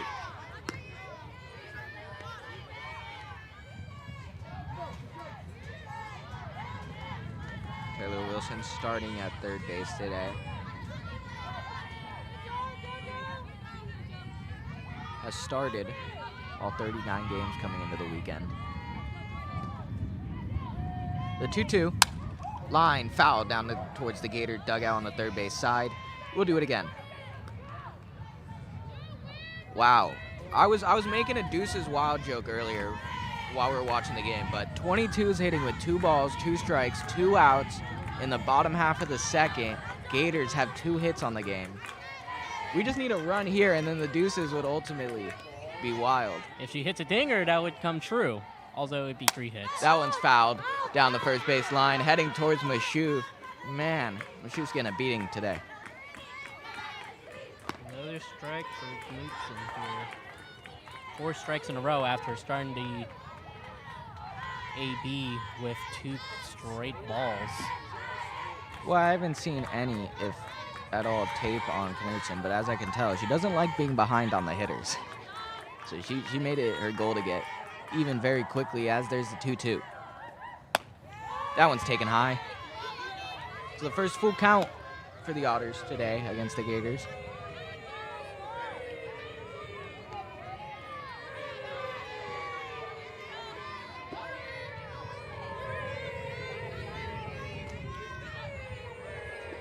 It's a rowdy game. A little rivalry-ish feel between the Gators and the Otters. The 3-2. Line foul again down the third base line, out of play. We'll do it again. Yeah, and showing the powers there as that one goes over to netting just way early on that pitch. She's ready for it. She's timing it. She's just trying to decide whether she should put it in the gap between center and left or try and drive it down the line towards the foul pole. The 3-2. Takes that one in the dirt. So a walk for Wilson, the first Gator base runner of this second inning, is on first base with 2 outs. That will bring up Anissa Luttig, the catcher, the captain, the freshman, hitting 163, no home runs, 6 RBIs, 268 on base percentage. Yeah, I mean, not the best hitter on the Gators lineup, but she holds it down behind the plate. Yeah, one of the better defenders in the CCAA. Swung on a miss on that outside changeup, 0-1. The Gators a decently strong lineup then kind of tapers off in the 7-9 hitters with Luttig and Morea, but they're still more than capable of driving in runners.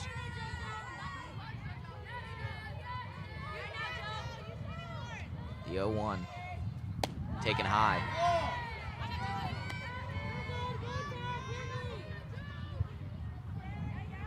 So Knutson running into trouble here with 2 outs in the second after 2 quick outs to start the inning. A long at-bat from Wilson, and now a 1-1 count to Luttig. The 1-1 pitch. Down to second, and in there. No safe call, but just got to assume. Yeah, she's staying on second. That is going to be a steal. That's gonna be. I didn't see the safe call. Did you see the safe call? Well, she's staying on second. Yeah, Wilson steals second base there. But that second pitch was a strike, so it's These umpires, man, they really gave out all their energy on the first game. Fly down behind home plate. Once again, off of Mashuk, actually hits the golf cart. I feel like a lot of property damage is caused by this sport. Maybe. I mean, we haven't seen any broken windows from Mashuf quite yet, have we? No, I want to see someone hit one into the Park Merced Towers. That would be cool. That would be really cool. The 1-2. Outside. You know what Anissa does really well, though? She does battle. Yeah, the last two Gator hitters have been battling the 11 straight strikes and then just kind of stalling with 2 outs here. Is Knudsen. Let's see what she comes with. Two balls, 2 strikes, 2 outs.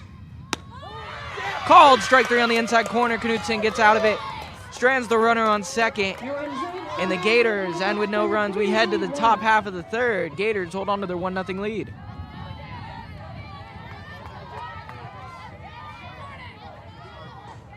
Yeah, I also got these on, so it's like. But like on the when she stole second, I didn't see any safe call. I just saw. What's that mean?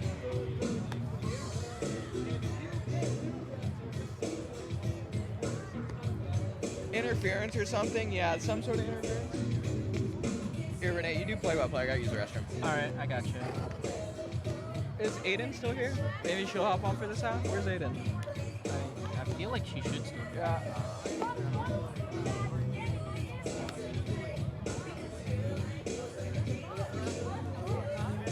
All right, we'll be returning soonly with the Otters Gators game. No runs scored for either team in this second inning. Score still 1-0 for the Gators at the moment.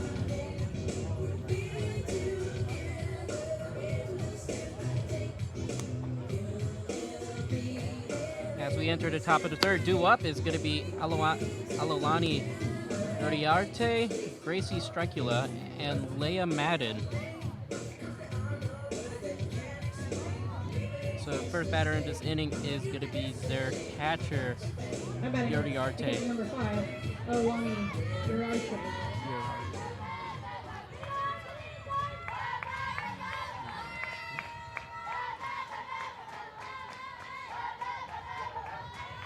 And here comes the pitch from Hernandez. Taken low, that's going to be a ball. Alolani Uriarte, she's batting 163 at the moment with a slugging of 184 and an on-base of 241 at the moment. 5 walks, 9 strikeouts for her throughout the season. She's only had 49 at-bats as a player so far, as that one's going to be taken. That's going to be ball 2. Uriarte just taking pitches outside of the zone there. Just good plate discipline for her so far. She wants to set her team up here in the top of the third inning for the Otters. Another easy take for her, as that one was way outside of the strike zone.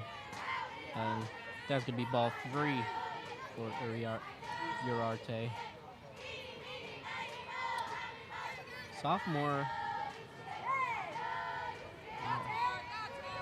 He's going to be a sophomore. And now the 3-0 taken once again. No, called strike.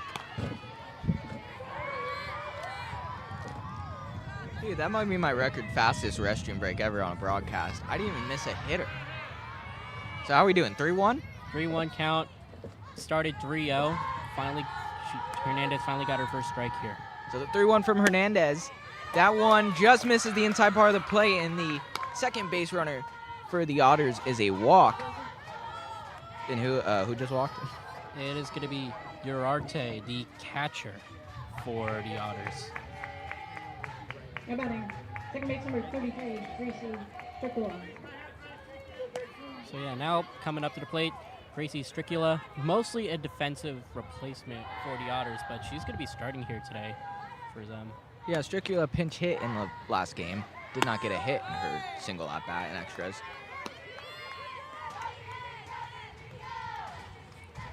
Oh, that's called a strike. Dude, this umpire is so late on That's what I'm saying. That's what I'm saying. Oops. I've been saying this. Stricula out of the 9-hole takes strike one. The 0-1 from Hernandez. That one comes up almost at eye level. Misses 1-1. Stricula stands straight up and then mid-pitch almost shrinks her stance a little bit. She doesn't really bend, knees bend here, but then she leans, yeah. She goes in for bunt here. Pulls it back. 2-1. They said she pulled away in time, so that's going to be ball 2. It looked like she did from here. As we take a look at Hernandez, Hernandez running really into her first trouble of the game so far. 2-1 count. That one's low. 3-1. This is where in the last game I called for the Gators, I found they really have problems with runners on to start innings. Yeah, I think part of it is just pitching out of the stretch for these players. They are not necessarily the most used to that routine. On top of that, they aren't necessarily the best at getting ahead in counts. As back-to-back walks to start the third inning, and all of a sudden the Otters are in business without a hit. First and second, no outs. So the 8-9. Ludwig takes a look at second on that called ball on the outside part of the plate. 1-0, and Hernandez starts behind the third straight hitter of this inning. Yeah, and if it's any hitters you don't want to allow on to start the inning, it's going to be the 8 and 9 hitters now having to work through the top of the order to get through this inning. Looking for some type of double play ball, anything. The 0-1 is a missed bunt attempt. So I guess I was saying she was behind. I guess it was a called strike. I just you don't know when the strikes happen, you know, until they get up on the scoreboard. Yeah, no, I mean, the umpires called. He might be trolling at this point as it's 0-2. Spencer Crumb's been calling these really late here. That one's just off the plate, 1-2. I'm not going to lie, that looked like a strike. I was thinking Crumb there was going to wait 5 seconds before he does his strike 3 call, but... I want to say it's a strike, but last game I was rewatching my footage, and all the ones I was saying they should have, if we had ABS, you know, softball should have used it. I was wrong. I was very wrong, as it was fouled down the left field line. Off the netting, and foul will do 1-2 again. So another decently low-scoring affair, at least to start. Trying not to jinx it here with first and second, no outs, but Otters still with no hits. Gators scoring in the first. After back-to-back singles, a throwing error, and a sacrifice fly from Cardwell. The 1-2. No swing, says the third base umpire. Look, Mark Maciel said she did not swing. Yeah, I saw it from behind. She definitely did not swing at that. She did start going. I mean, she tried to slap hit that, but she held up her swing there. The 2-2. Fly down the third base line. That one's drifting foul and just out of the left fielder's reach. Olivia Mara is chasing after it. Yeah, and another long at bat here for Tori Hernandez. That seems to be the story of this series, or at least this doubleheader today so far. Long at bats, a lot of pitches fouled off, a lot of fights, a lot of fighting off in counts. I don't know how many softballs they packed for this game, but they gotta be running low soon. The 2-2. That one's low off the plate, and a 3-2 count with runners on first and second. Now things get interesting for Hernandez here. I don't know if she wants to necessarily walk the bases loaded. I don't think she wants to walk the bases loaded either. But knowing her command, I don't think she really has much of a choice here. Here goes Hernandez. That's grounded to third. Third baseman picks it up, tags the runner heading to third. So they'll get the lead runner. Honestly, the dream scenario there is a great play from Wilson, bobbling it, just getting the lead runner out, heading to her base, looking for the runner at first. And so there's one out, and Hernandez makes the pitch to get her first out of the inning. Yeah, and that's a crucial out for the Gators, especially getting the lead runner. That'll keep a runner in scoring position, but a sacrifice fly will not result in a run for the Otters. There's two ways that play could have gone better, a double play or a triple play. So that's about as good of a ending as you want. I'll take the third best scenario where you got an out, runners at the exact same spots they were. So 1-0 count on the number 2 hitter, Keely Ganadin.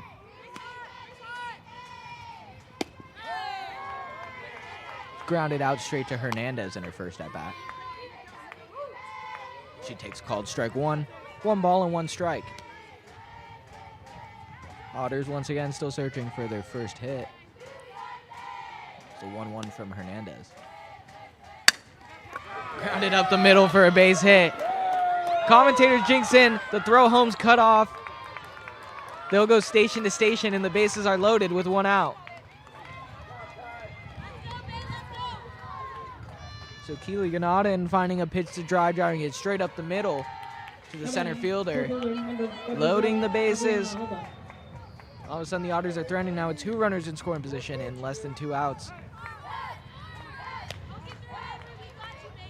I'll bring up the number 3 hitter, Adriana Alba. That's just number 0. She advanced on an error from Cardwell in the first. Reaching bases, that swung on and missed. Foul tipped into the catcher's glove.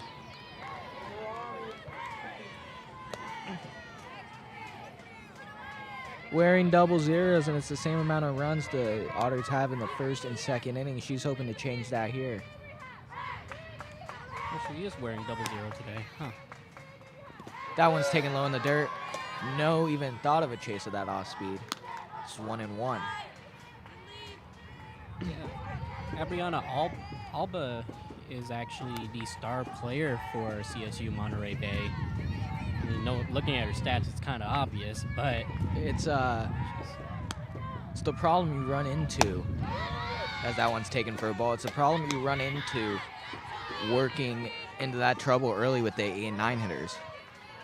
I didn't have to do much studying in the Cal State Monterey Bay team to know that the 3 and 4 hitters are going to be the guys you don't want to get to with runners on base. So Gators hoping to rectify that next time around, but Hernandez working out trouble right now, the 2-1. That one just misses. Oh. No, it's a called strike. I know. What if 30 seconds. I'm being trolled. Come on, Spencer. 2-2. You got to call your strikes like 3 seconds earlier than that. There's an important pitch from Hernandez. Working out of the stretch. 2-2 with the bases loaded. That one's taken just below the knees in a full count here. I mean, you figure 3 and 2, you gotta throw a strike. Hernandez knows that more than anything. And an equally dangerous batter on deck with Faye Soriano sitting in the on-deck circle. That one's lined to the gap between right and left center, right field. That one will get down. 1 runner will score. This looks like it might clear the bases. Throw home is late. 3 runners score. Not in time to get Ganadin. The Otters take a 3-1 lead. And we were talking about that danger Alba showcases. That was exactly it. Driving it opposite field between the right and center fielder. And clearing the bases with 1 out. Yeah, 3 RBIs for Adriana Alba, and the trouble's not even close to over, as coming up next is the shortstop, Faith Soriano. 3-2 count with the bases loaded. You are looking for a strike down the middle, and that's exactly what you got. As the trouble doesn't end here with Faith Soriano hitting with a runner in scoring position and 1 out, as she shows bunt, takes it back, ball 1.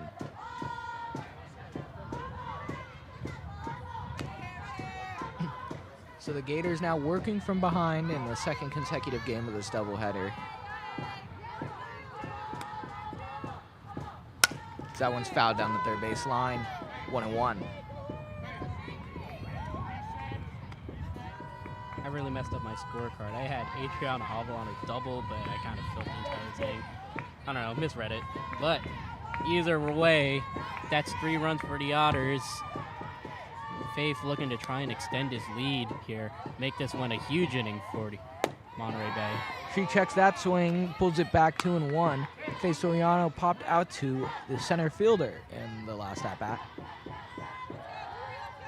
Yeah, I thought that was worth an appeal by the catcher, Anissa, but she didn't go for it, and it's a 2-1 count. Called strike. There's the. I think I'm gonna give it. I think I'm gonna just start guessing, and then we'll see if I get it right. Like I think that's what should be my commentating style now. Yeah. Because I just can't. 2-2. No guessing Swung on that missed. one. Swung on and missed. I'm confused on what the rundown the first was after the strikeout. That swung on and missed. Hernandez picks up her first strikeout. And an important strikeout here with the runner on second base. I mean, even if the catcher catches it, I guess you're technically allowed to still run it out if you want. Yeah, it would be a drop third. So I guess, yeah. Yeah, no matter what, you still run it. Yeah, run it third. That one's lined up the middle for stopped. Sliding stop by the second baseman, throwing to first. What a play. Yeah, great play by there. Desiree Gomez. Getting the Gators out of trouble, stopping another potential Otter from coming in scoring. We'll see if that changes the momentum. Otters score 3 on a bases-loaded clearing double. We head to the bottom half of the third. Gators down 3-1.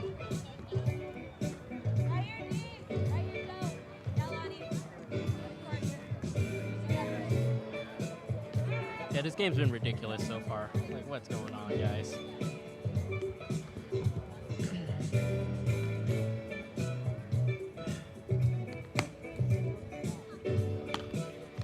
I'm not gonna lie, I have not been keeping track of the pitch count before I did this.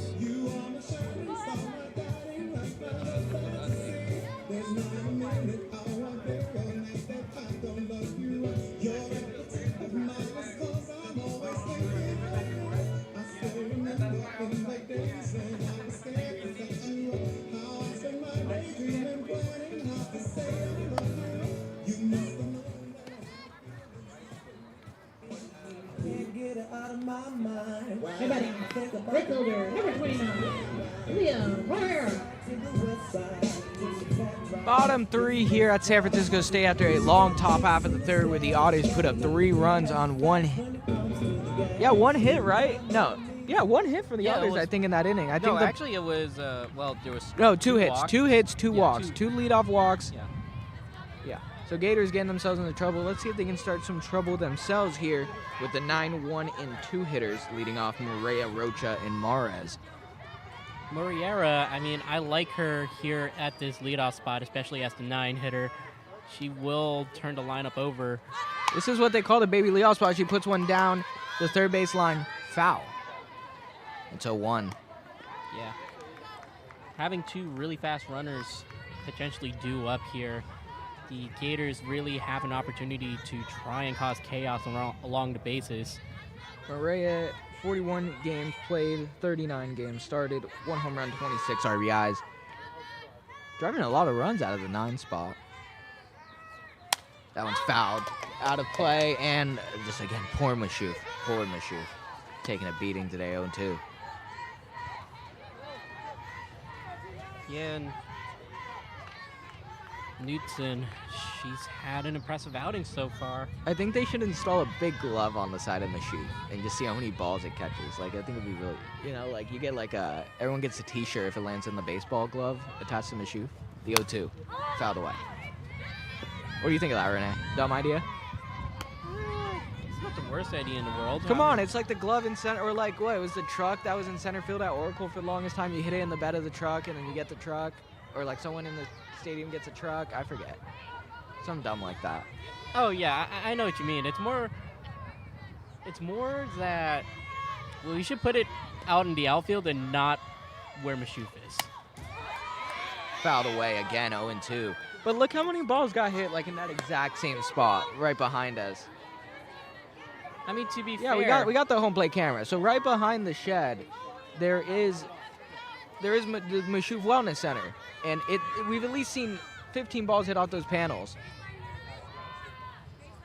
to be fair to Mashouf, Swung on a miss on the off speed, and Knudsen picks up her first strikeout and the first out of this bottom of the third. it is actually Knudsen's second strikeout. The last strikeout she had was against Lidditch. No batting. Center fielder, number 9, Ashley Rocha. That's on me, Renee. That's on me. Second hitter due up for the Gators. That comes all the way around to the top of the lineup. Ashley Rocha. Singled? She's singled in her first at-bat. She's 1 for 1. Yeah, she's also scored a run off of a sacrifice fly from Shaughnessy. As that one popped into shallow left center field. Center fielder ranges under. She picks it up, makes the catch. 2 down. That was Aubriana Alba who drove in the 3 runners for the Otters, making that catch.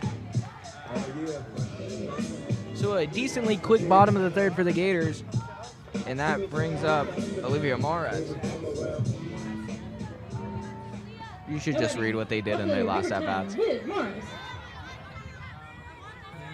Olivia Mares, she's currently 1 for 1 so far. Got a single, moved on to second by an error. So her first at-bat, she got a hit. And started the second and third trouble. She puts one down to the first baseman. First baseman throws it to second. Baseman covering first. Makes the play, and that will end the inning. Great textbook bunt defense from the Otters. No runs, no hits, no errors. Gators go down in order.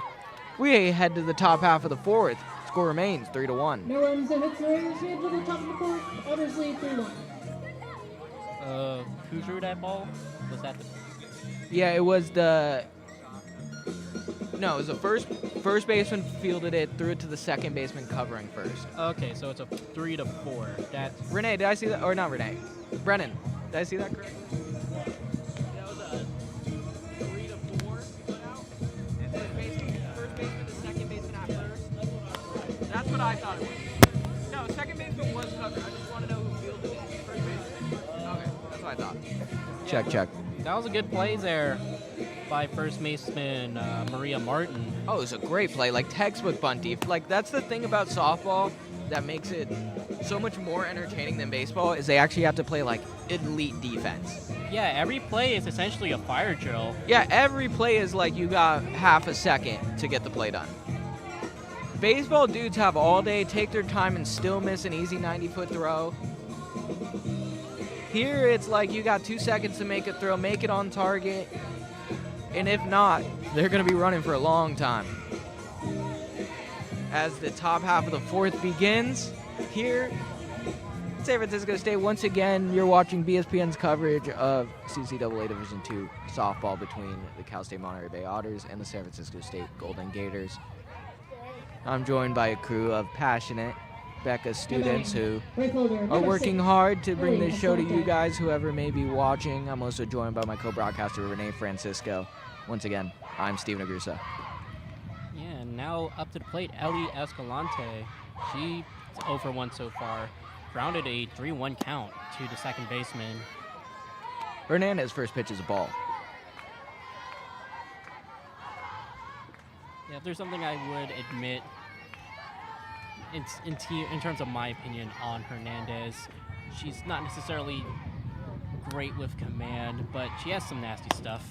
Oh, her off speed is insane. Like one of the people working in production, like I was talking about, our dedicated BECA students, was asking me, could I hit? How many at bats did it take? And I thought maybe 10, but after watching Hernandez pitch, man, I don't think I can make contact. Hernandez nasty. You know, I've always... Grounded down the first base line. Foul ball. As I was saying, I've always wanted to take an at-bat against a softball pitcher just to see if I can make contact or get a hit against them. Yeah, they're Division II athletes, but at the same time, they're going to college and playing for a team. I've never done that. The 2-1 to Escalante. Called strike. Oh, I should have guessed there. Oh, I was going to guess ball. That's why I didn't say anything. Called strike. Evens up the count. Tori Hernandez. 2-2 count here in the first hitter at the top of the fourth. Hernandez versus Escalante. That one is taken low, 3-2. I also have noticed this with SF State and how they manage their games. The catcher is not making any of the calls here. It's all up to the head coach of the softball team. That one's fouled away down the first baseline. That's how I at least did it in high school. My catcher would have like an almost quarterback thing on his sleeve, and then the manager would relay numbers to him. He'd look at the numbers on his sleeve, and then he would call the pitches to me. So that's how it worked in high school, and I can see it working easier when you don't have, you know, the in-ear systems that most leagues have now. The 3-2 from Hernandez. Taken just off the plate. I thought I was going to see one of the textbook Spencer Crum late, but we'll see. Not today. A leadoff walk for the Gators. Actually, no. If the thing is that if it's a 3-2 count like that, he still calls it late. Like he's letting her go halfway down to first.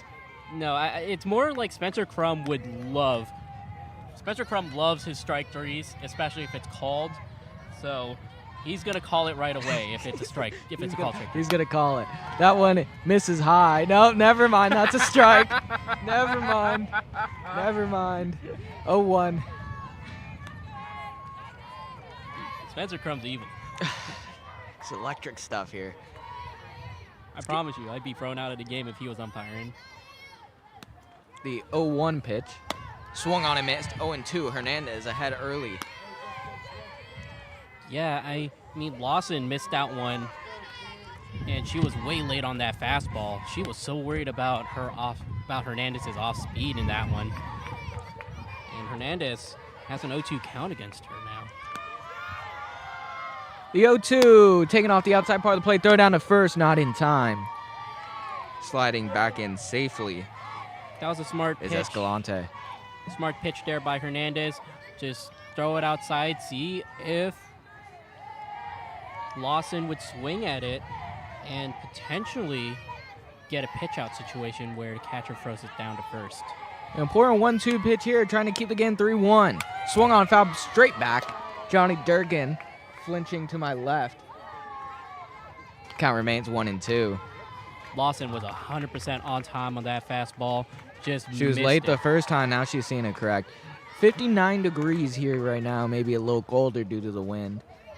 It was sunny the past couple days. A little upsetting we got some clouds, but never upsetting to see a softball game as it's 1-2.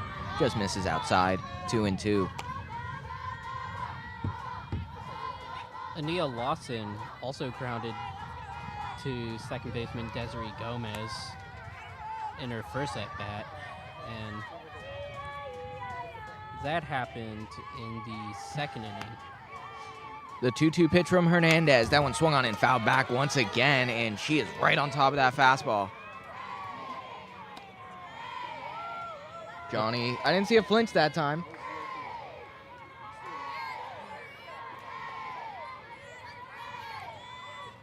Two balls, 2 strikes, and no outs here. Leadoff runner on first for the Otters. The pitch swung on, fouled down the line. And we got another long at bat here, Renee. It seems like this is how the Otters win their games, is just absolutely just, I don't even know how to phrase it, but just attacking the pitcher over the course of a game. Yeah, no, it's just hard work at the end of the day for these girls. They really love their battles. They love getting into long counts. They love getting opposing pitchers tired, and that's how they take advantage late on. The 2-2 pitch from Hernandez. That one's taken high. Checks down to first, and another 3-2 count from Hernandez. That one, the Gators were thinking a potential steal attempt there.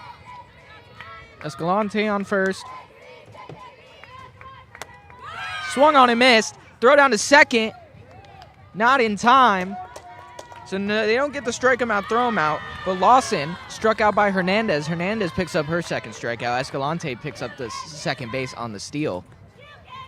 So 1 out here, but a runner in scoring position for the Otters. Yeah, and it looks like the SF State head coach, or not, she's I looking heard to challenge. Yeah, we're looking to. Runner was removed from second base. What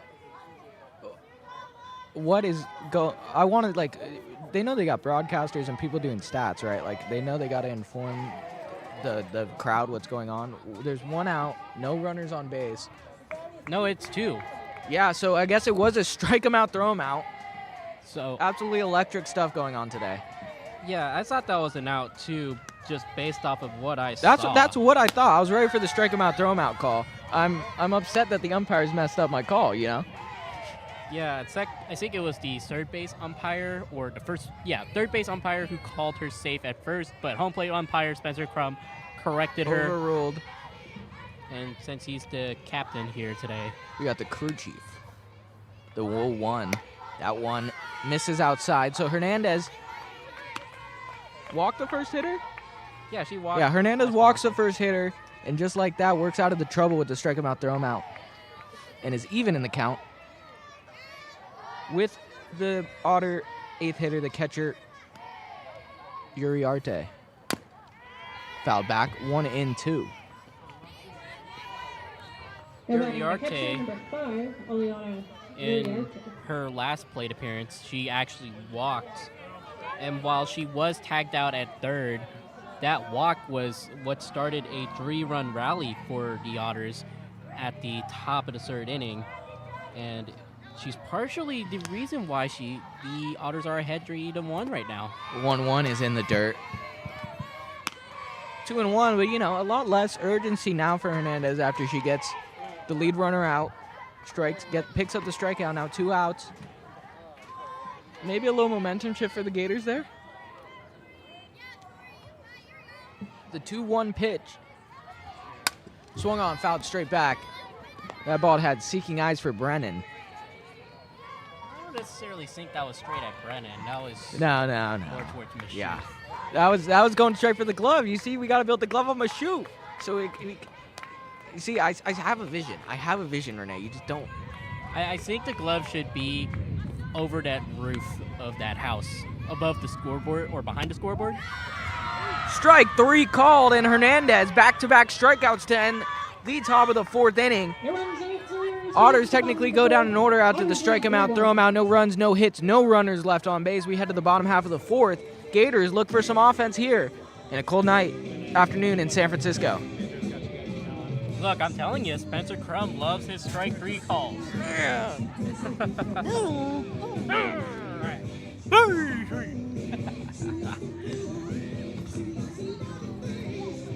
Anyways, Gators. It feels like it's going to start to rain.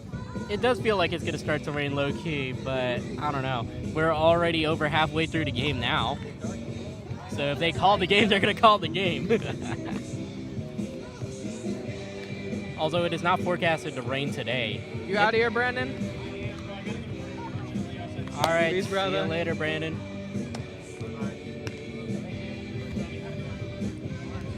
Anyways. Shout out to our crew. We got Brandon keeping stats, calling the first game. Gabriel Rodriguez called the second game. You got Pedro directing on the TD. We got Johnny Durkin, our stream operator. It looks like we've got Nick Cook in center. A free cam on first base. I think Josue's on that. Who's down the third base line? Who's down third? Gabe Jensen? Nobody. Oh, Gabe Rodriguez stayed and is on the third base cam. So he called game 1 on third base cam. Yeah, so we got a skeleton crew for the second game, and thank you everyone for sticking around. So me and Renee can, call it a beautiful game. Yeah, and just to note here, due up for the Gators, power hitter Shaughnessy Cardwell, Marissa Jordan, and Kate Nelson. Johnny Durkin has officially left the squad. He's going on a walk. Shaughnessy Cardwell in her last game got a sacrifice fly, but that was all she wrote. The first pitch of the bottom of the 4th misses high to Cardwell for a ball. Knudsen working in her 4th inning here. 1 run on 2 hits, really only running into trouble in that first inning. The rest of the 2 innings have gone pretty easy. As she works from the windup and the 1-0. Swung on, missed on the off speed. Cardwell way in front of it, 1-1. You'd think for the Gators, this is one of the most important innings for them in the season so far. Oh, for sure. With all the playoff implications, they definitely need to win the next 3. If they lose this one, it becomes a lot harder. As that one's fouled back, catcher looks for it, tries to catch it, hits off of the backstop and foul. Just out of our vision, but thankfully we got an actual call from the umpire there of a foul signal, so it's 1-2. As we wait for Shaughnessy Cardwell to come back, let's take a look at the out-of-town scoreboard here. The BSPN out-of-town scoreboard. Nothing's going to pop on the screen, but Renee's going to read you some stuff as the 1-2. Yeah, Cal State San Marcos is playing against Cal State San Bernardino. San Marcos is leading 12-11. Cal State East Bay is actually tied with Chico State 3-3 at the moment. Earlier in the day, we had Cal Poly Humboldt beating Stanislaus State 1-0. Chico State actually beats Cal State East Bay 1-0 earlier today. So an important win for Chico State and not great news for the Gators there. As we have the 2-2 pitch, Cardwell takes called strike 3, upper outside corner of the plate. And now the finesse is coming out in both these pitchers here in the 4th inning. 3 strikeouts. Back-to-back strikeouts. 2 from Hernandez, 2 from Knudsen.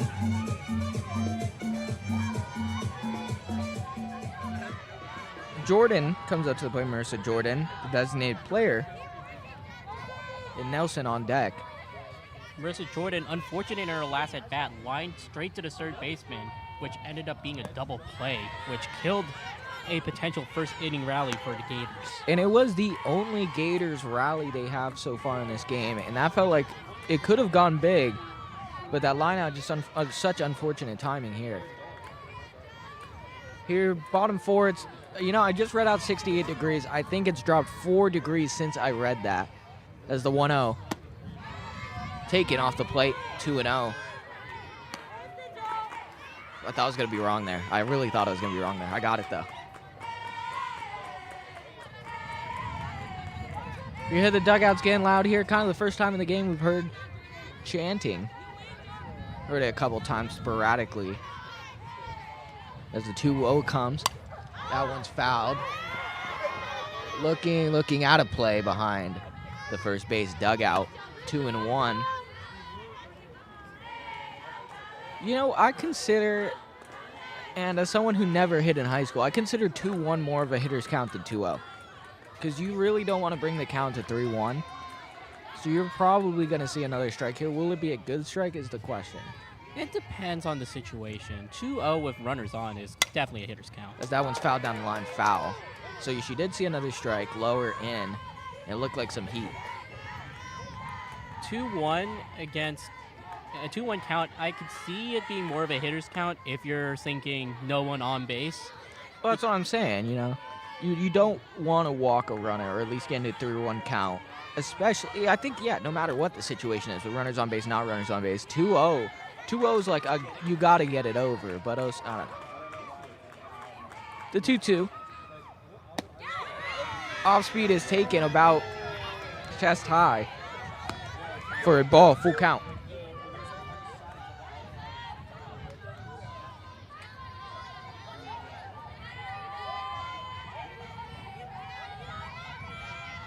And doesn't seem like the Monterey Bay fans like that call. That one's low and misses. So the Gators have a 1-out base runner here. That was Marissa Jordan, the cleanup hitter. Kate Nelson steps up to the plate. Good plate discipline there by Marissa Jordan, giving the Gators a base runner here at the top of the 4th, at the bottom of the 4th. And it's been a while since the Gators had a runner on. Taylor Wilson was the last base runner, and it was 5 straight outs before that walk by Marissa Jordan. That one's popped to second baseman. Second baseman ranges over. I can never tell with this spin whether it's going to drop in the shallow center or just kind of spin back into the infield. That one spun back to the second baseman, and a easy first pitch, second out of the inning. So not the pitch you wanted to hit there from Gomez, and it's a 7-hitter, Taylor Wilson, hoping to make something happen for the Gators here with 2 outs. And it's going to be Desiree Gomez. Last at bat, she popped out to the third baseman. Monterey Bay, Cadence Newlick pitched all 9 innings for Monterey Bay, so you assume with 2 games yet to go tomorrow, the Otters would hope Knudsen would be good to go the rest of this game.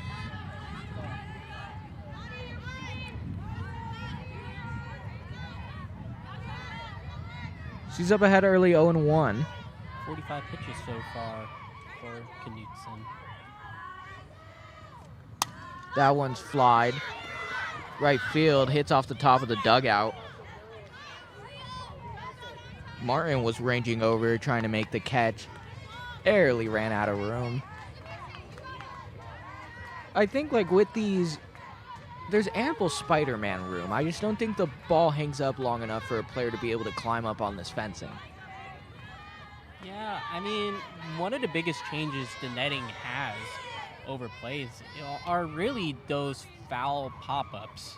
The 0-2 line over the shortstop's head and into left field for a base hit. So the Gators finally get back into the hit column for the first time in the first inning with Taylor Wilson single and first and second with 2 outs. Now batting, third base, number 22, Taylor Wilson. And that was a tough at-bat for Desiree Gomez there. She was down 0-2 and found her way to getting a single as there's a meeting on the mound for Knudsen. First and second here. I mean, if they're not taking her out, you gotta. She's talking about the scouting report on the hitter and, you know, D2 softball. So if there isn't a scouting report on the hitter, it's really just a confidence check here. I'm pretty sure there is at least some scouting. Oh, there definitely is, but Division especially within conference play. I mean, these teams play each other 8 times a year. And with like 3 pitchers on the Gators roster, 3 to 4 pitchers on the Otters roster, they see each other a lot. I'm sure they have multiple scouting reports to look at. Well, no, the Otters have 5 pitchers. The Gators only have 3.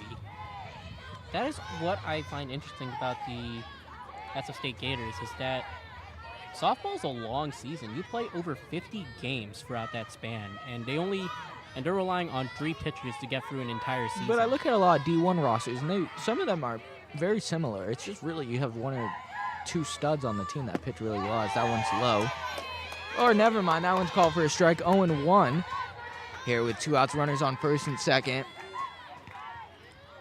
All right, if you were at an at-bat for, let's say, a clutch situation, your bases loaded, bottom of the 9th, who would you rather have calling your strikes? Spencer Crum or Angel Hernandez? You know what? Oh man, because he's kind of been all over the place today. But I think I would sadly go with Spencer Crum. Call my balls and strikes. Yeah. A funny statement, but you know, no disrespect to Spencer Crum.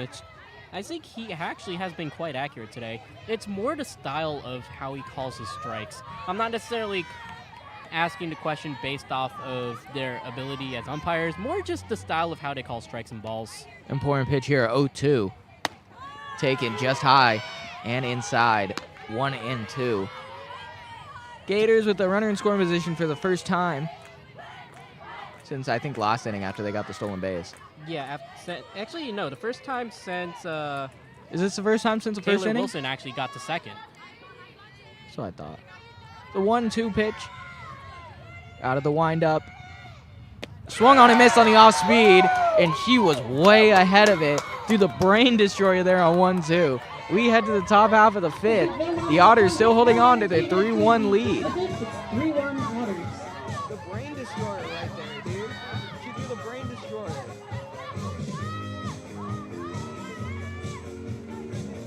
Ay, ay, ay.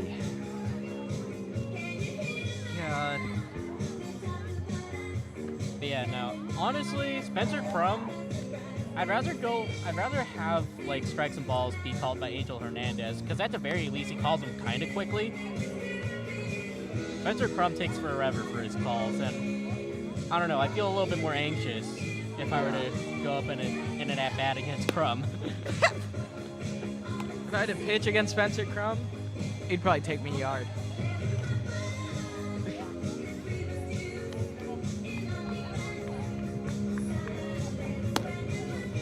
Oh, did you hear that Angel Hernandez did unretire? Yeah, I did.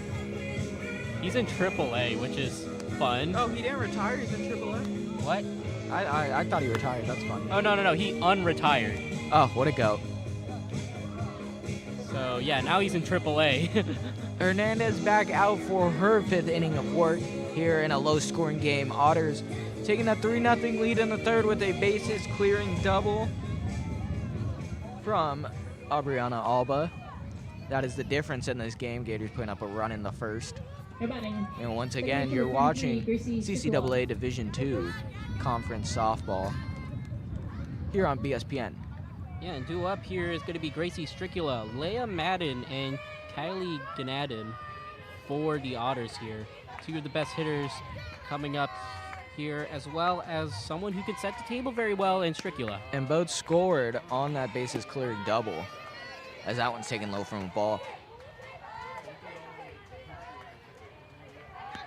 And at the moment, Gracie Stricula taking advantage of these early counts here, just being able to get into hitters' counts, especially now. So that one misses 2-0.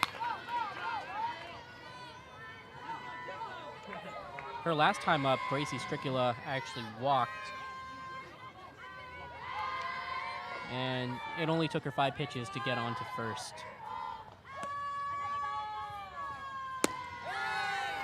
That one, that's a strike. 2-1.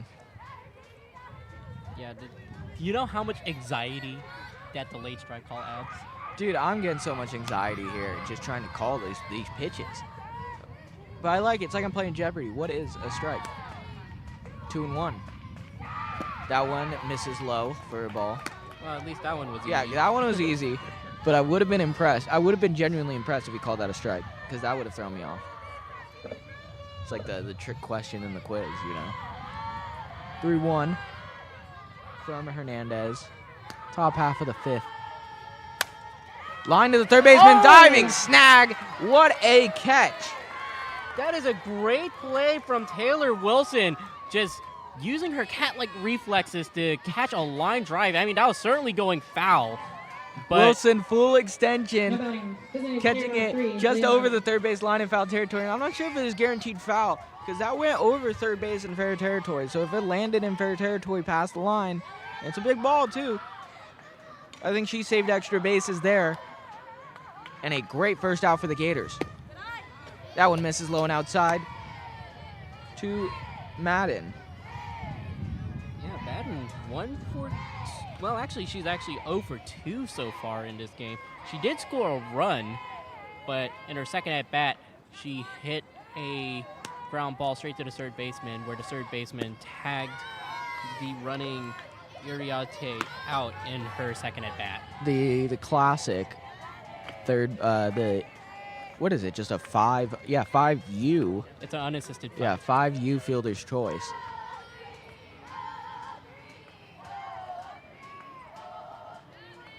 (2-0) from Hernandez. Looks like she might have offered. Doesn't matter. Called strike. 2-1. Yeah, she didn't. I don't think she offered on that pitch, but that was definitely in the strike zone. It's really conflicting here because I wear the headphones so I can hear myself, because it throws me off when I can't hear myself. But I really wish I was hearing these strike and ball calls. 2-1. Ground ball just over jumping Hernandez to the second baseman. Fires on to first. Actually, she just holds it. That's going to be an infield single for Leah Madden there. Just barely getting it over Hernandez. Hernandez is tall there, so Madden just running full sprint. That's exactly what you need to see out of the leadoff spot hitter. Any contact, she's on base. And now immediately a threat to steal, as I mentioned earlier. 15-16 stealing on the year. So could be some problems here. Yeah, now coming up to the plate is going to be third baseman Kaylee Gonadin. She has hit a single in her second at bat, 1 for 2 so far. As Gonadin takes a ball 1. Hernandez really only running in that tough spot, though has allowed multiple runners on with less than 2 outs, but that's expected. Trying to work through another situation here with the runner on. The 1-0. That one misses off the plate. 2-0. 2 up for the Otters is going to be Abriana Alba, the center fielder, star player for CSU Monterey Bay. Gonadin coming in this game, holding the highest average on the team, 397. Probably went down a little bit after a couple at-bats in this game, and she takes another pitch low, and it's 3-0. Wind picking up, as I can hear on these headphones, here at the San Francisco State University softball field. 50th season. Yeah, 50th season of softball here at San Francisco State University, a university who has cherished sports programs.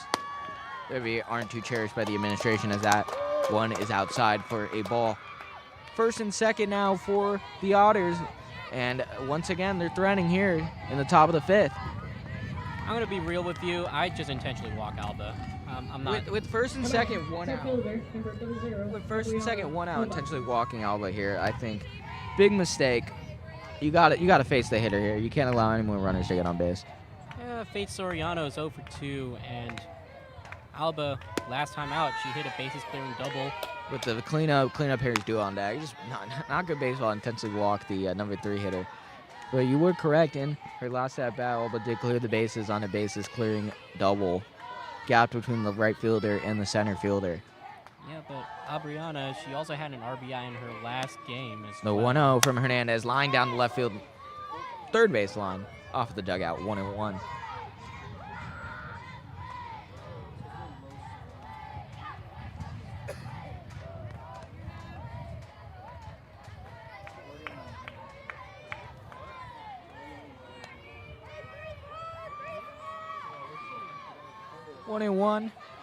Hernandez taking her time as she gets the sign from the coach. The 1-1. Flied to shortstop. Shortstop picks it up. Infield fly rule called, so batter is out regardless. 2 outs.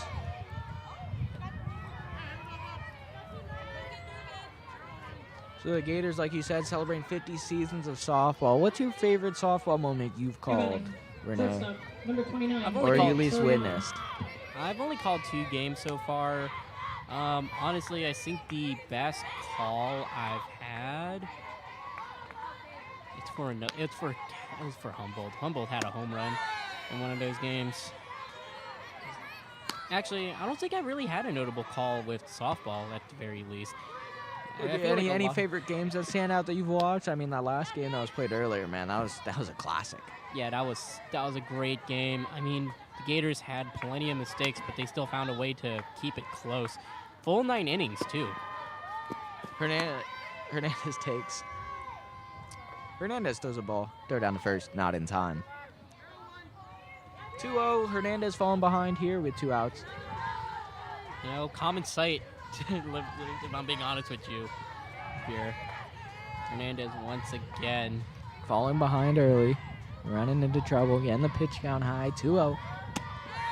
That one just off the inside of the play as I wait for the late call, not coming.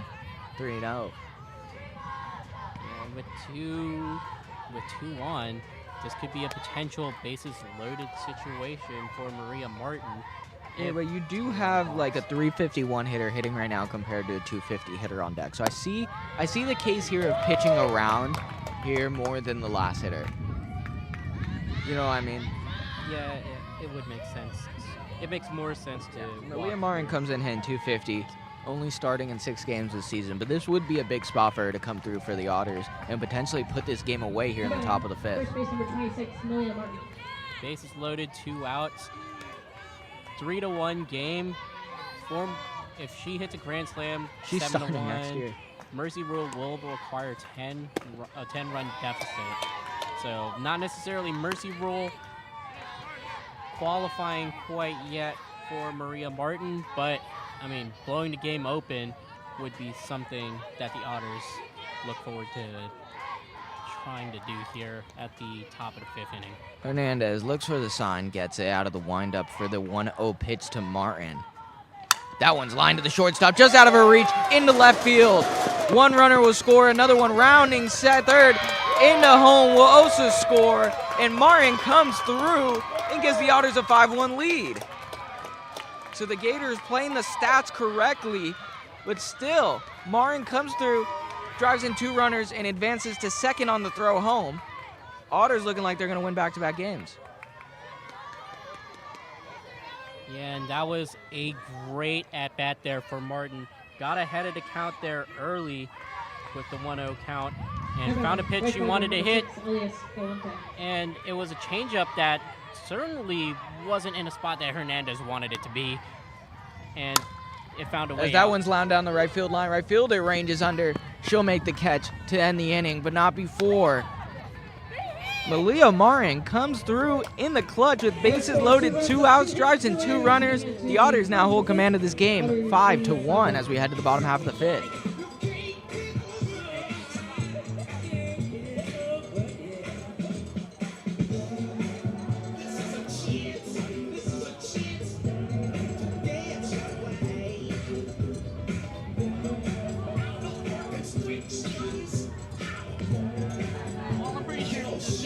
Regulation. That was clutch. That was clutch. Yeah, I mean, That was just a good piece of hitting right there. Yeah, just a low line drive. Gets past the shortstop there. Barely gets past there, too. I honestly thought she had to play, but... It's time to bring up the BECA Sports Network being bad luck for softball allegations. Mr. Durkin, how do you feel about these allegations? Due up for the Gators is going to be Anissa Littich, Malia Moriera, and Ashley Rocha.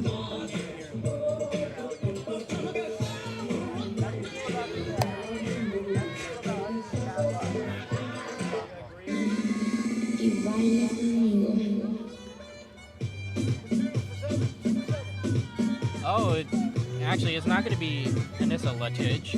They're bringing in a pinch hitter here for this at-bat. And it's Anissa Del Rio coming in to pinch hit for the Gators here. Now, with the situation in hand, being down 4 runs, this is certainly a great time to bring in a pinch hitter for one at-bat. And in softball, you can get a pitch. You can have a pinch hitter and not be forced to replace your defensive catcher in this situation. I did not know that. Anissa Del Rio comes in hitting in 35 games, hitting .271 and .64 OPS, a home run and 6 RBIs. The first pitch, that one's low. Ball 1. So Gators getting ahead, what they weren't able to do in the early game of the doubleheader, and then just not being able to put up too much offense since the bases clearing double, and then last inning the 2-run single with the bases loaded by Martin. Has the Otters up 5-1. Getting colder and colder here in San Francisco. You cold right now? You're only in a t-shirt, dude. How are you not cold? That one's taken for a strike. 1-1. Yeah, that one shocked me. Yeah, you're just in a Hawaiian t-shirt. We're not in like Kona right now. No, I'm not really cold. I'm just joshing, but I'm impressed. I'm genuinely impressed. The 1-1 pitch to the pinch hitter Del Rio. That one's flied to left field. Shortstop on the edge of the grass. Makes the catch. 1 down. There was Faith Soriano working under it to make the catch. Right fielder, number 29, Malia Herrera. The 9-1 hitters due up for the rest of the inning for the Gators, Malia Morea and Ashley Rocha. Yeah, and at the moment, Knutson she's at 54. She's going to be throwing her 54th pitch here. She's shoving. The first pitch. Oh, yeah.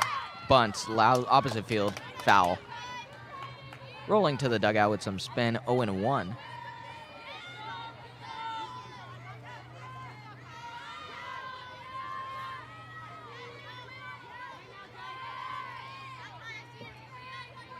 It's cold, man. I remember some cold baseball games last year I called where they was just freezing in the booth. This one, not quite there yet, but we'll see how I'm feeling in the 7th inning as we got the 0-1. That one's flied to shallow left field. Shortstop working out. Left fielder calls her off. Makes the catch. And that was Ania Lawson working over to make the catch for out number 2. Center fielder, number 9, Ashley Rocha. And a very efficient outing so far from Knudsen. Only 2 pitches to get that second out. She's working fast, and we're slightly thankful for it, although hoping for a slightly different result here on the BECA Sports Network. No ball, no strike pitch is low in the dirt for a ball. Easy take there from Ashley Rocha. With 2 outs, she's gonna need to find a way to, at the very least, get on base for Olivia Mares. At the top of the lineup, you just want to run a 2-out rally here. You don't have much time left, only 7 outs to give here. That one's taken high for a ball. 2-0. The rare falling behind a hitter from Knudsen here.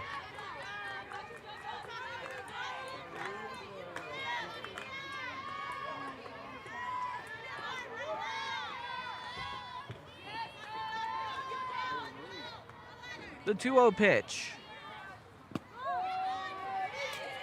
Called strike. I want to ABS that one, Renee. Brennan.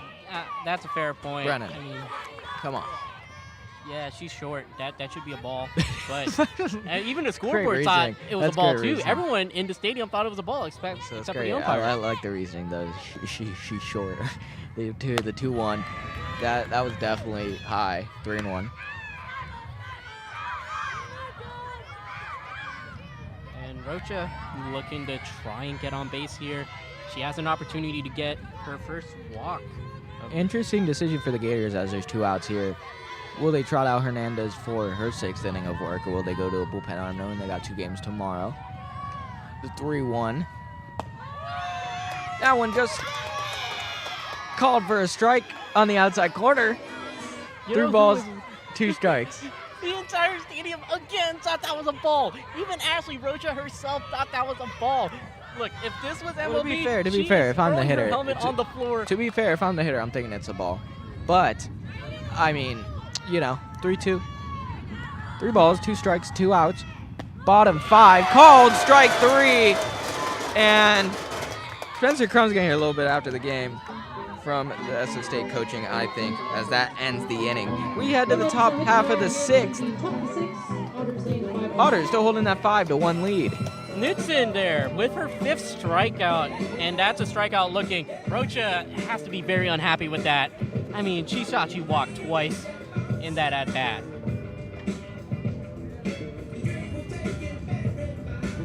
Two up for the Otters, though. Ania Lawson, Aloani Urarte, and Gracie Stricula. What we had called the heart of the lineup here. This is where most of the runs have come out from Monterey Bay so far, actually. So. Yeah, and Anissa Litich is going to be returning to play catcher after being pinch hit for. Fantasy baseball team's looking pretty good. Buxton hit a home run. That's huge. That's huge. Yandy Diaz, another home run. Oh, Brady Singer's giving up 3 through 2.2, though. That's no good. That's no good. But other than that, it's going pretty good.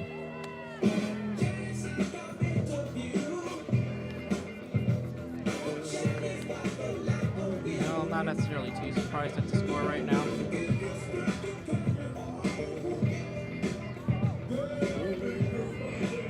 Now batting, left fielder, number 20, Nia Lawson. The 7, 8, 9 hitters due up for Monterey Bay.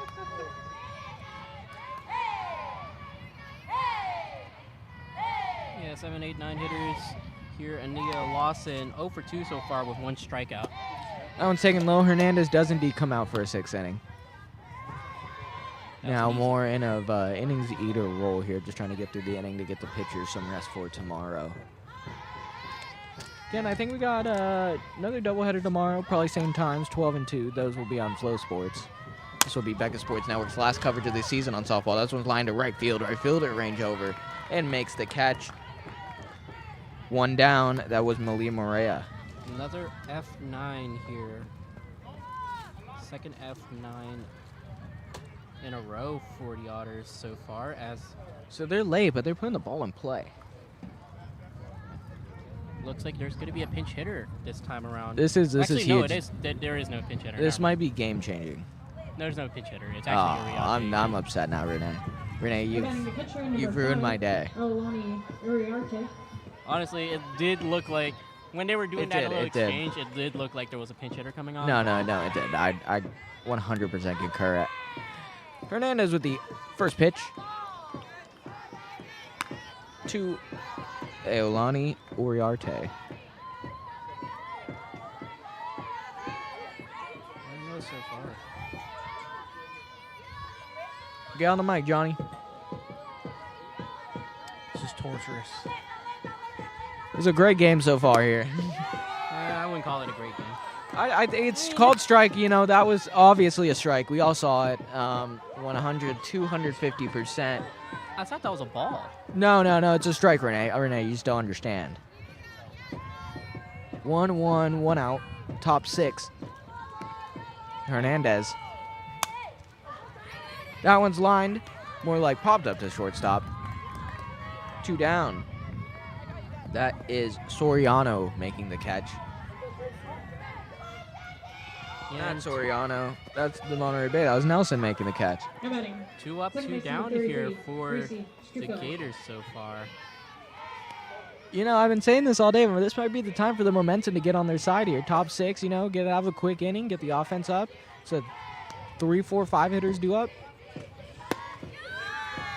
Yep, that one was a ball. I knew it. Did you? No, I thought it was a strike. I thought it was painted. I thought it was paint. I thought that was a strike too. Yeah, I thought it was actually like corner. Maybe Andissa is just really good at lying to us. The 1-0. That one's low and misses again. 2-0. I wonder how many at-bats this game has started 2-0. It's got to be at least 6 at-bats have at least started 2-0. Like if I had to guess from Hernandez. With Hernandez, she has 1, 2, 4 walks. And batters have gotten into 2 ball counts, well, countless times. It seems like it's easier to count the amount of times she hasn't gone 2-0. I'm feeling for our chilly cameramen in center field. They look very cold. Hands in their pocket, watching the still cam, making sure it's not disconnecting. Yeah, now it counts 2-2. And you know, it's great because you get a view of us while we're calling the game, and you get to see our beautiful reactions. The 2-2 pitch with 2 outs here in the top of the 6th. That one just misses. Actually, misses by a lot. Low and outside. 3-2. Yeah, that one hit the third. And Stricula, if she finds a way to get on base again. The senior Stricula having a great season, playing about half the games. Hitting .360. Hoping to extend the same. The 3-2 is line to center field. Center fielder ranging back, makes the catch just a couple feet in front of the warning track. Great play by Ashley Rocha to end the inning. We head to the bottom half of the 6th. Otters in command, 5-1. Yeah, and another 1-2-3 inning for Tori Hernandez. It's her second one in this game, surprisingly. You'd think that every inning she has allowed a base runner, but this is a good inning for her.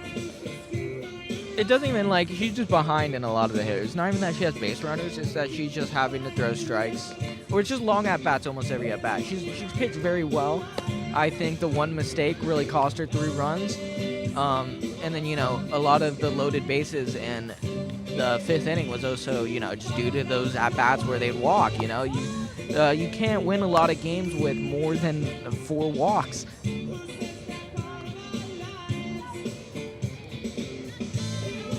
How many walks do we have? Do you have listed how many walks?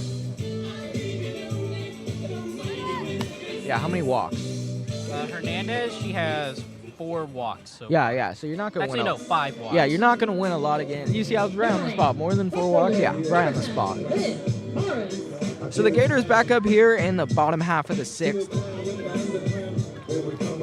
We got those 2, 3, and 4 hitters, Mares, Cardwell, and Jordan. And Gators hoping to have some sort of rally here, down 4 with 6 outs remaining. Senior day tomorrow here. Last 2 games of the CCAA season for the Gators. Yeah, and if the Gators lose here, there's no more room for error. In fact, it may not even matter at that point.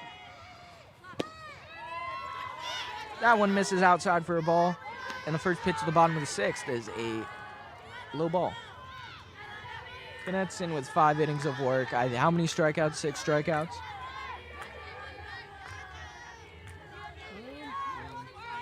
Actually, only 5. Yeah, 5 strikeouts. She's been dealing. Only run into trouble in the first. Gators haven't been able to figure anything out there. Monterey Bay wants to strike. They get the strike. 1-1. Yeah, now going to the out-of-town scoreboard. Let's just get a quick update here for some of our other Friday games in the CCAA. Cal State San Marcos now up 14-11 against Cal State San Bernardino. That's going to be good for the Gators. And Cal State East Bay is still tied with Chico State so far. That one's a half swing to short. That throw's going to be late, and the Gators get exactly what they need, a leadoff runner on the infield single by Mares. So Gators in business here. Haven't said that in a minute. In the bottom of the 6th, leadoff runner on. Knudsen been very efficient here, but a lot of contact, and I wouldn't say any shy of hard contact for the Gators. They're just running into fielders here. Exactly the type of person you want up to the plate to get a hold of a ball. Shaughnessy Cardwell steps up to the plate.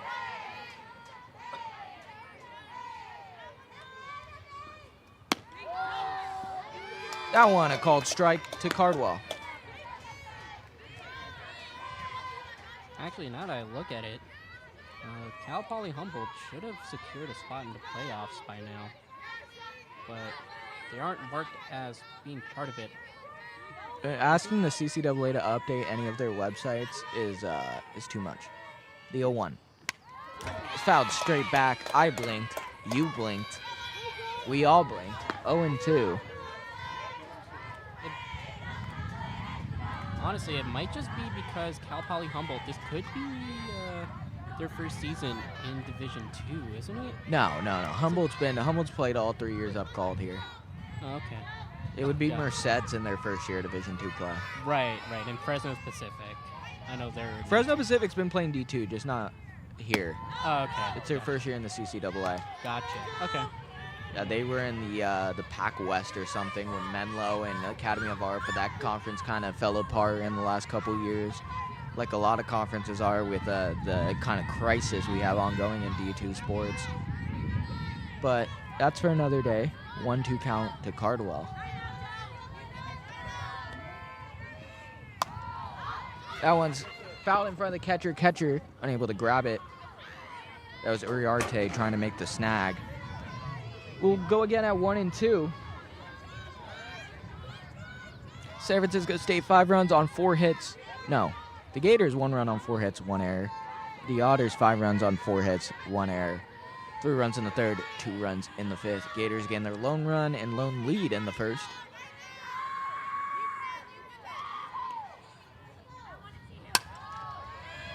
Cardwell right on it, fouling it late down the right field line. And foul off the netting, 1-2.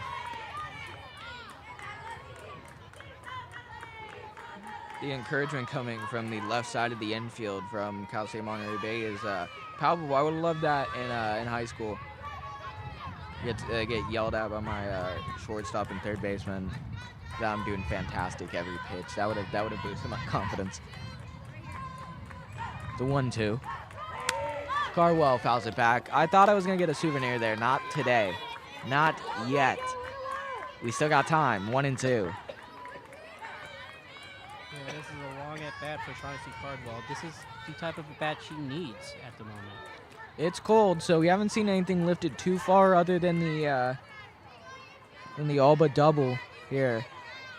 It's a lot of shallow. We had some hard contact up the middle, but those balls stay on the ground. Haven't seen anything big. See if Cardwell could take it here. 1-2. That one misses high.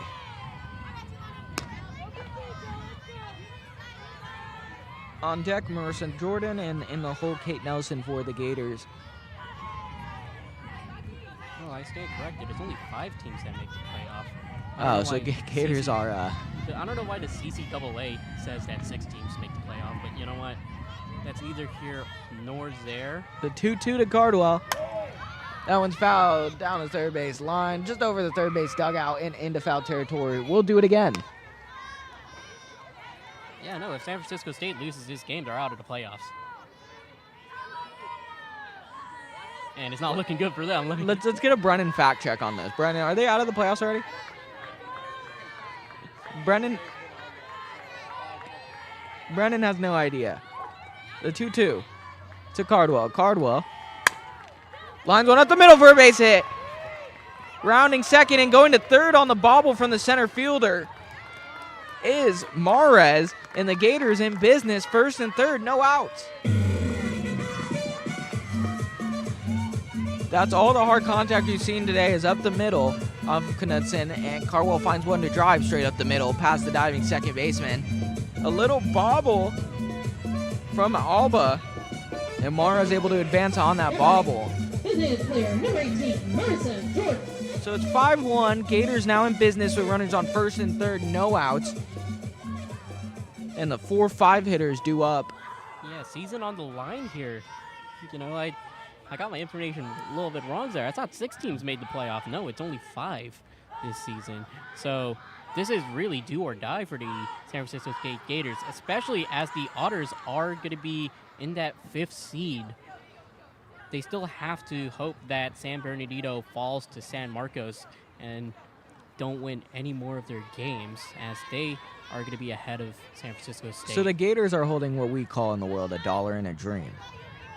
Yeah, they're... But they still need a win here to stay in contention, so it's still an important game with playoff replications or implications. There you go. Thanks. They Thank you, also Renee. need to make sure that Chico State don't... That one's lined down the left field line. Fair ball. Oh, my goodness. What? No way. That is a fair ball. It was foul. It was foul. No, that's fair. I saw the ball landed in fair territory. Brendan has a better view than us. Our stats guy says it's foul. Just foul down the left field line. 0-1. I don't know. I don't know. We need to... Brendan called in the earlier game. He knows his stuff. I believe him. He umpires Little League. All right, 0-1 count for... The 0-1 count. It's almost a similar pitch he drove there. That one misses 1-1. Yeah, no, this is a huge at-bat here for the Gators. They need to find a way to break through here. Honestly, I thought this was going to be a much tighter playoff race. I told you we were going to run out of balls soon. What did I say? No, a gate was open. Okay, we didn't run out of balls. Okay. I think I do have to dip after this inning. I'll get Brennan on the mic. All right. That's fine. And a 1-1 count here for Marissa Jordan. Out in front of one, drives it foul, just out of the reach of the third baseman, and we'll do 1-2 now. Marissa Jordan just slapped that one. And it's where she's aiming to. She's aiming to drive it right above the third baseman's head down the line. And, you know, I do the same thing. Yeah, I mean, as great of a player as Keely Kanaden is, her only weakness as an athlete is just her height. I don't think she's even 5 foot. That one's a blooped hit to shortstop, caught by the shortstop, throw to first, not in time. So a soft fly out to the shortstop will be the first out of the bottom of the 6th. So Gators, not the good start to the opportunity you wanted. Almost had a bases clearing double on the first pitch. But 1 out now. Cade Nelson had 2 at-bats so far in this game, 2 outs. Just 0 for 2 so far. One a pop-up to the third baseman and the other a line out. I keep stretching my legs, and I keep hitting the extension power thing we have, and I really do have the power to shut down this entire production anytime I want. And you know, low-key, we could all go home. If Cade Nelson grounds into a double play, I think we might as well go home. No, we gotta at least get there. If we get through 6, we might as well get through 7, you know? I mean, you gotten that far, how can you not finish the game? I am freezing, I am 2 hours late for work, but I'd do anything to call some softball here on this cloudy weekend in San Francisco. Shows bunt, takes it back, throw down to third just for show. 2-0. Again, another huge at-bat here for the Gators. I mean, at this point, every single at-bat is going to be critical for them if they want a shot at the playoffs. This at-bat as big as any here. 2-0, 1 out, runners on first and third. Infield playing in for the Otters. Cade Nelson, the 2-0. Slaps that one, left field. Left fielder misjudges it over her head and rolls to the wall. Cardwell will round third and score. The Gators, 2 runs here on the RBI double. Yeah, that's a huge RBI That was a huge double from Cade Nelson. Misjudged completely by the left fielder, Ania Lawson. She had a great catch earlier. Yeah, unfortunately, Ania Lawson just couldn't get to the ball there. And it's windy out here, so we see the ball spinning a lot in the outfield. That one flying over her head, and we see the first hard contact since that bases clearing double in the 3rd inning. So Gators now making this a 2-run game and still threatening. Runner on second, 1 out. Yeah, now coming up to the plate is Desiree Gomez for the Gators. There's going to be a little bit of a mound meeting for the Otters. Obviously, after giving up 2 crucial runs, this could clinch their playoff spot if they do win this game.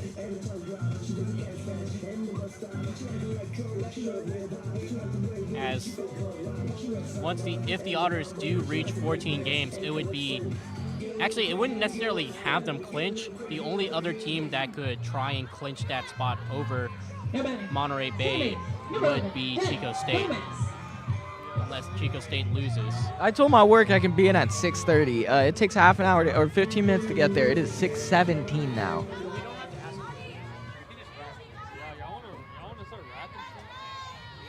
If the Gators don't tie it, I'm down to wrap.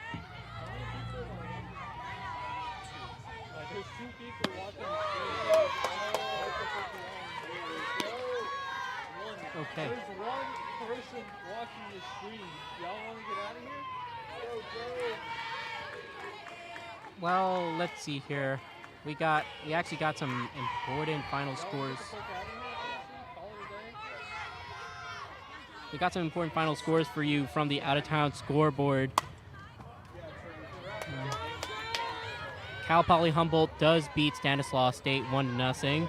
Chico State once again upsets Cal State East Bay. Actually, no, I think that's just the first game.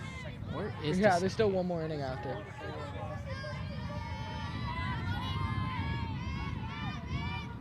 O2 count right now to Desiree Gomez. The 0-2 to Gomez. That one misses outside. Does Rabbit? Yeah. Oh no, Cal State East Bay and Chico State are still tied 3-3. We don't know what the score.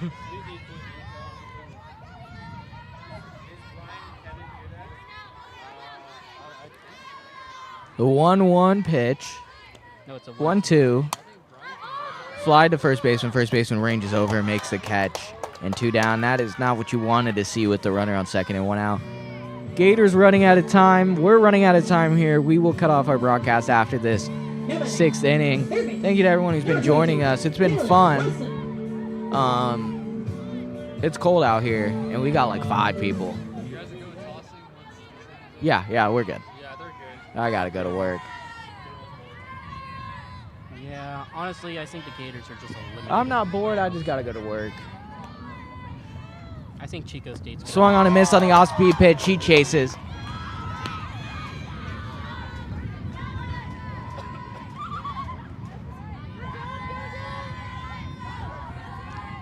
So Cal State Monterey Bay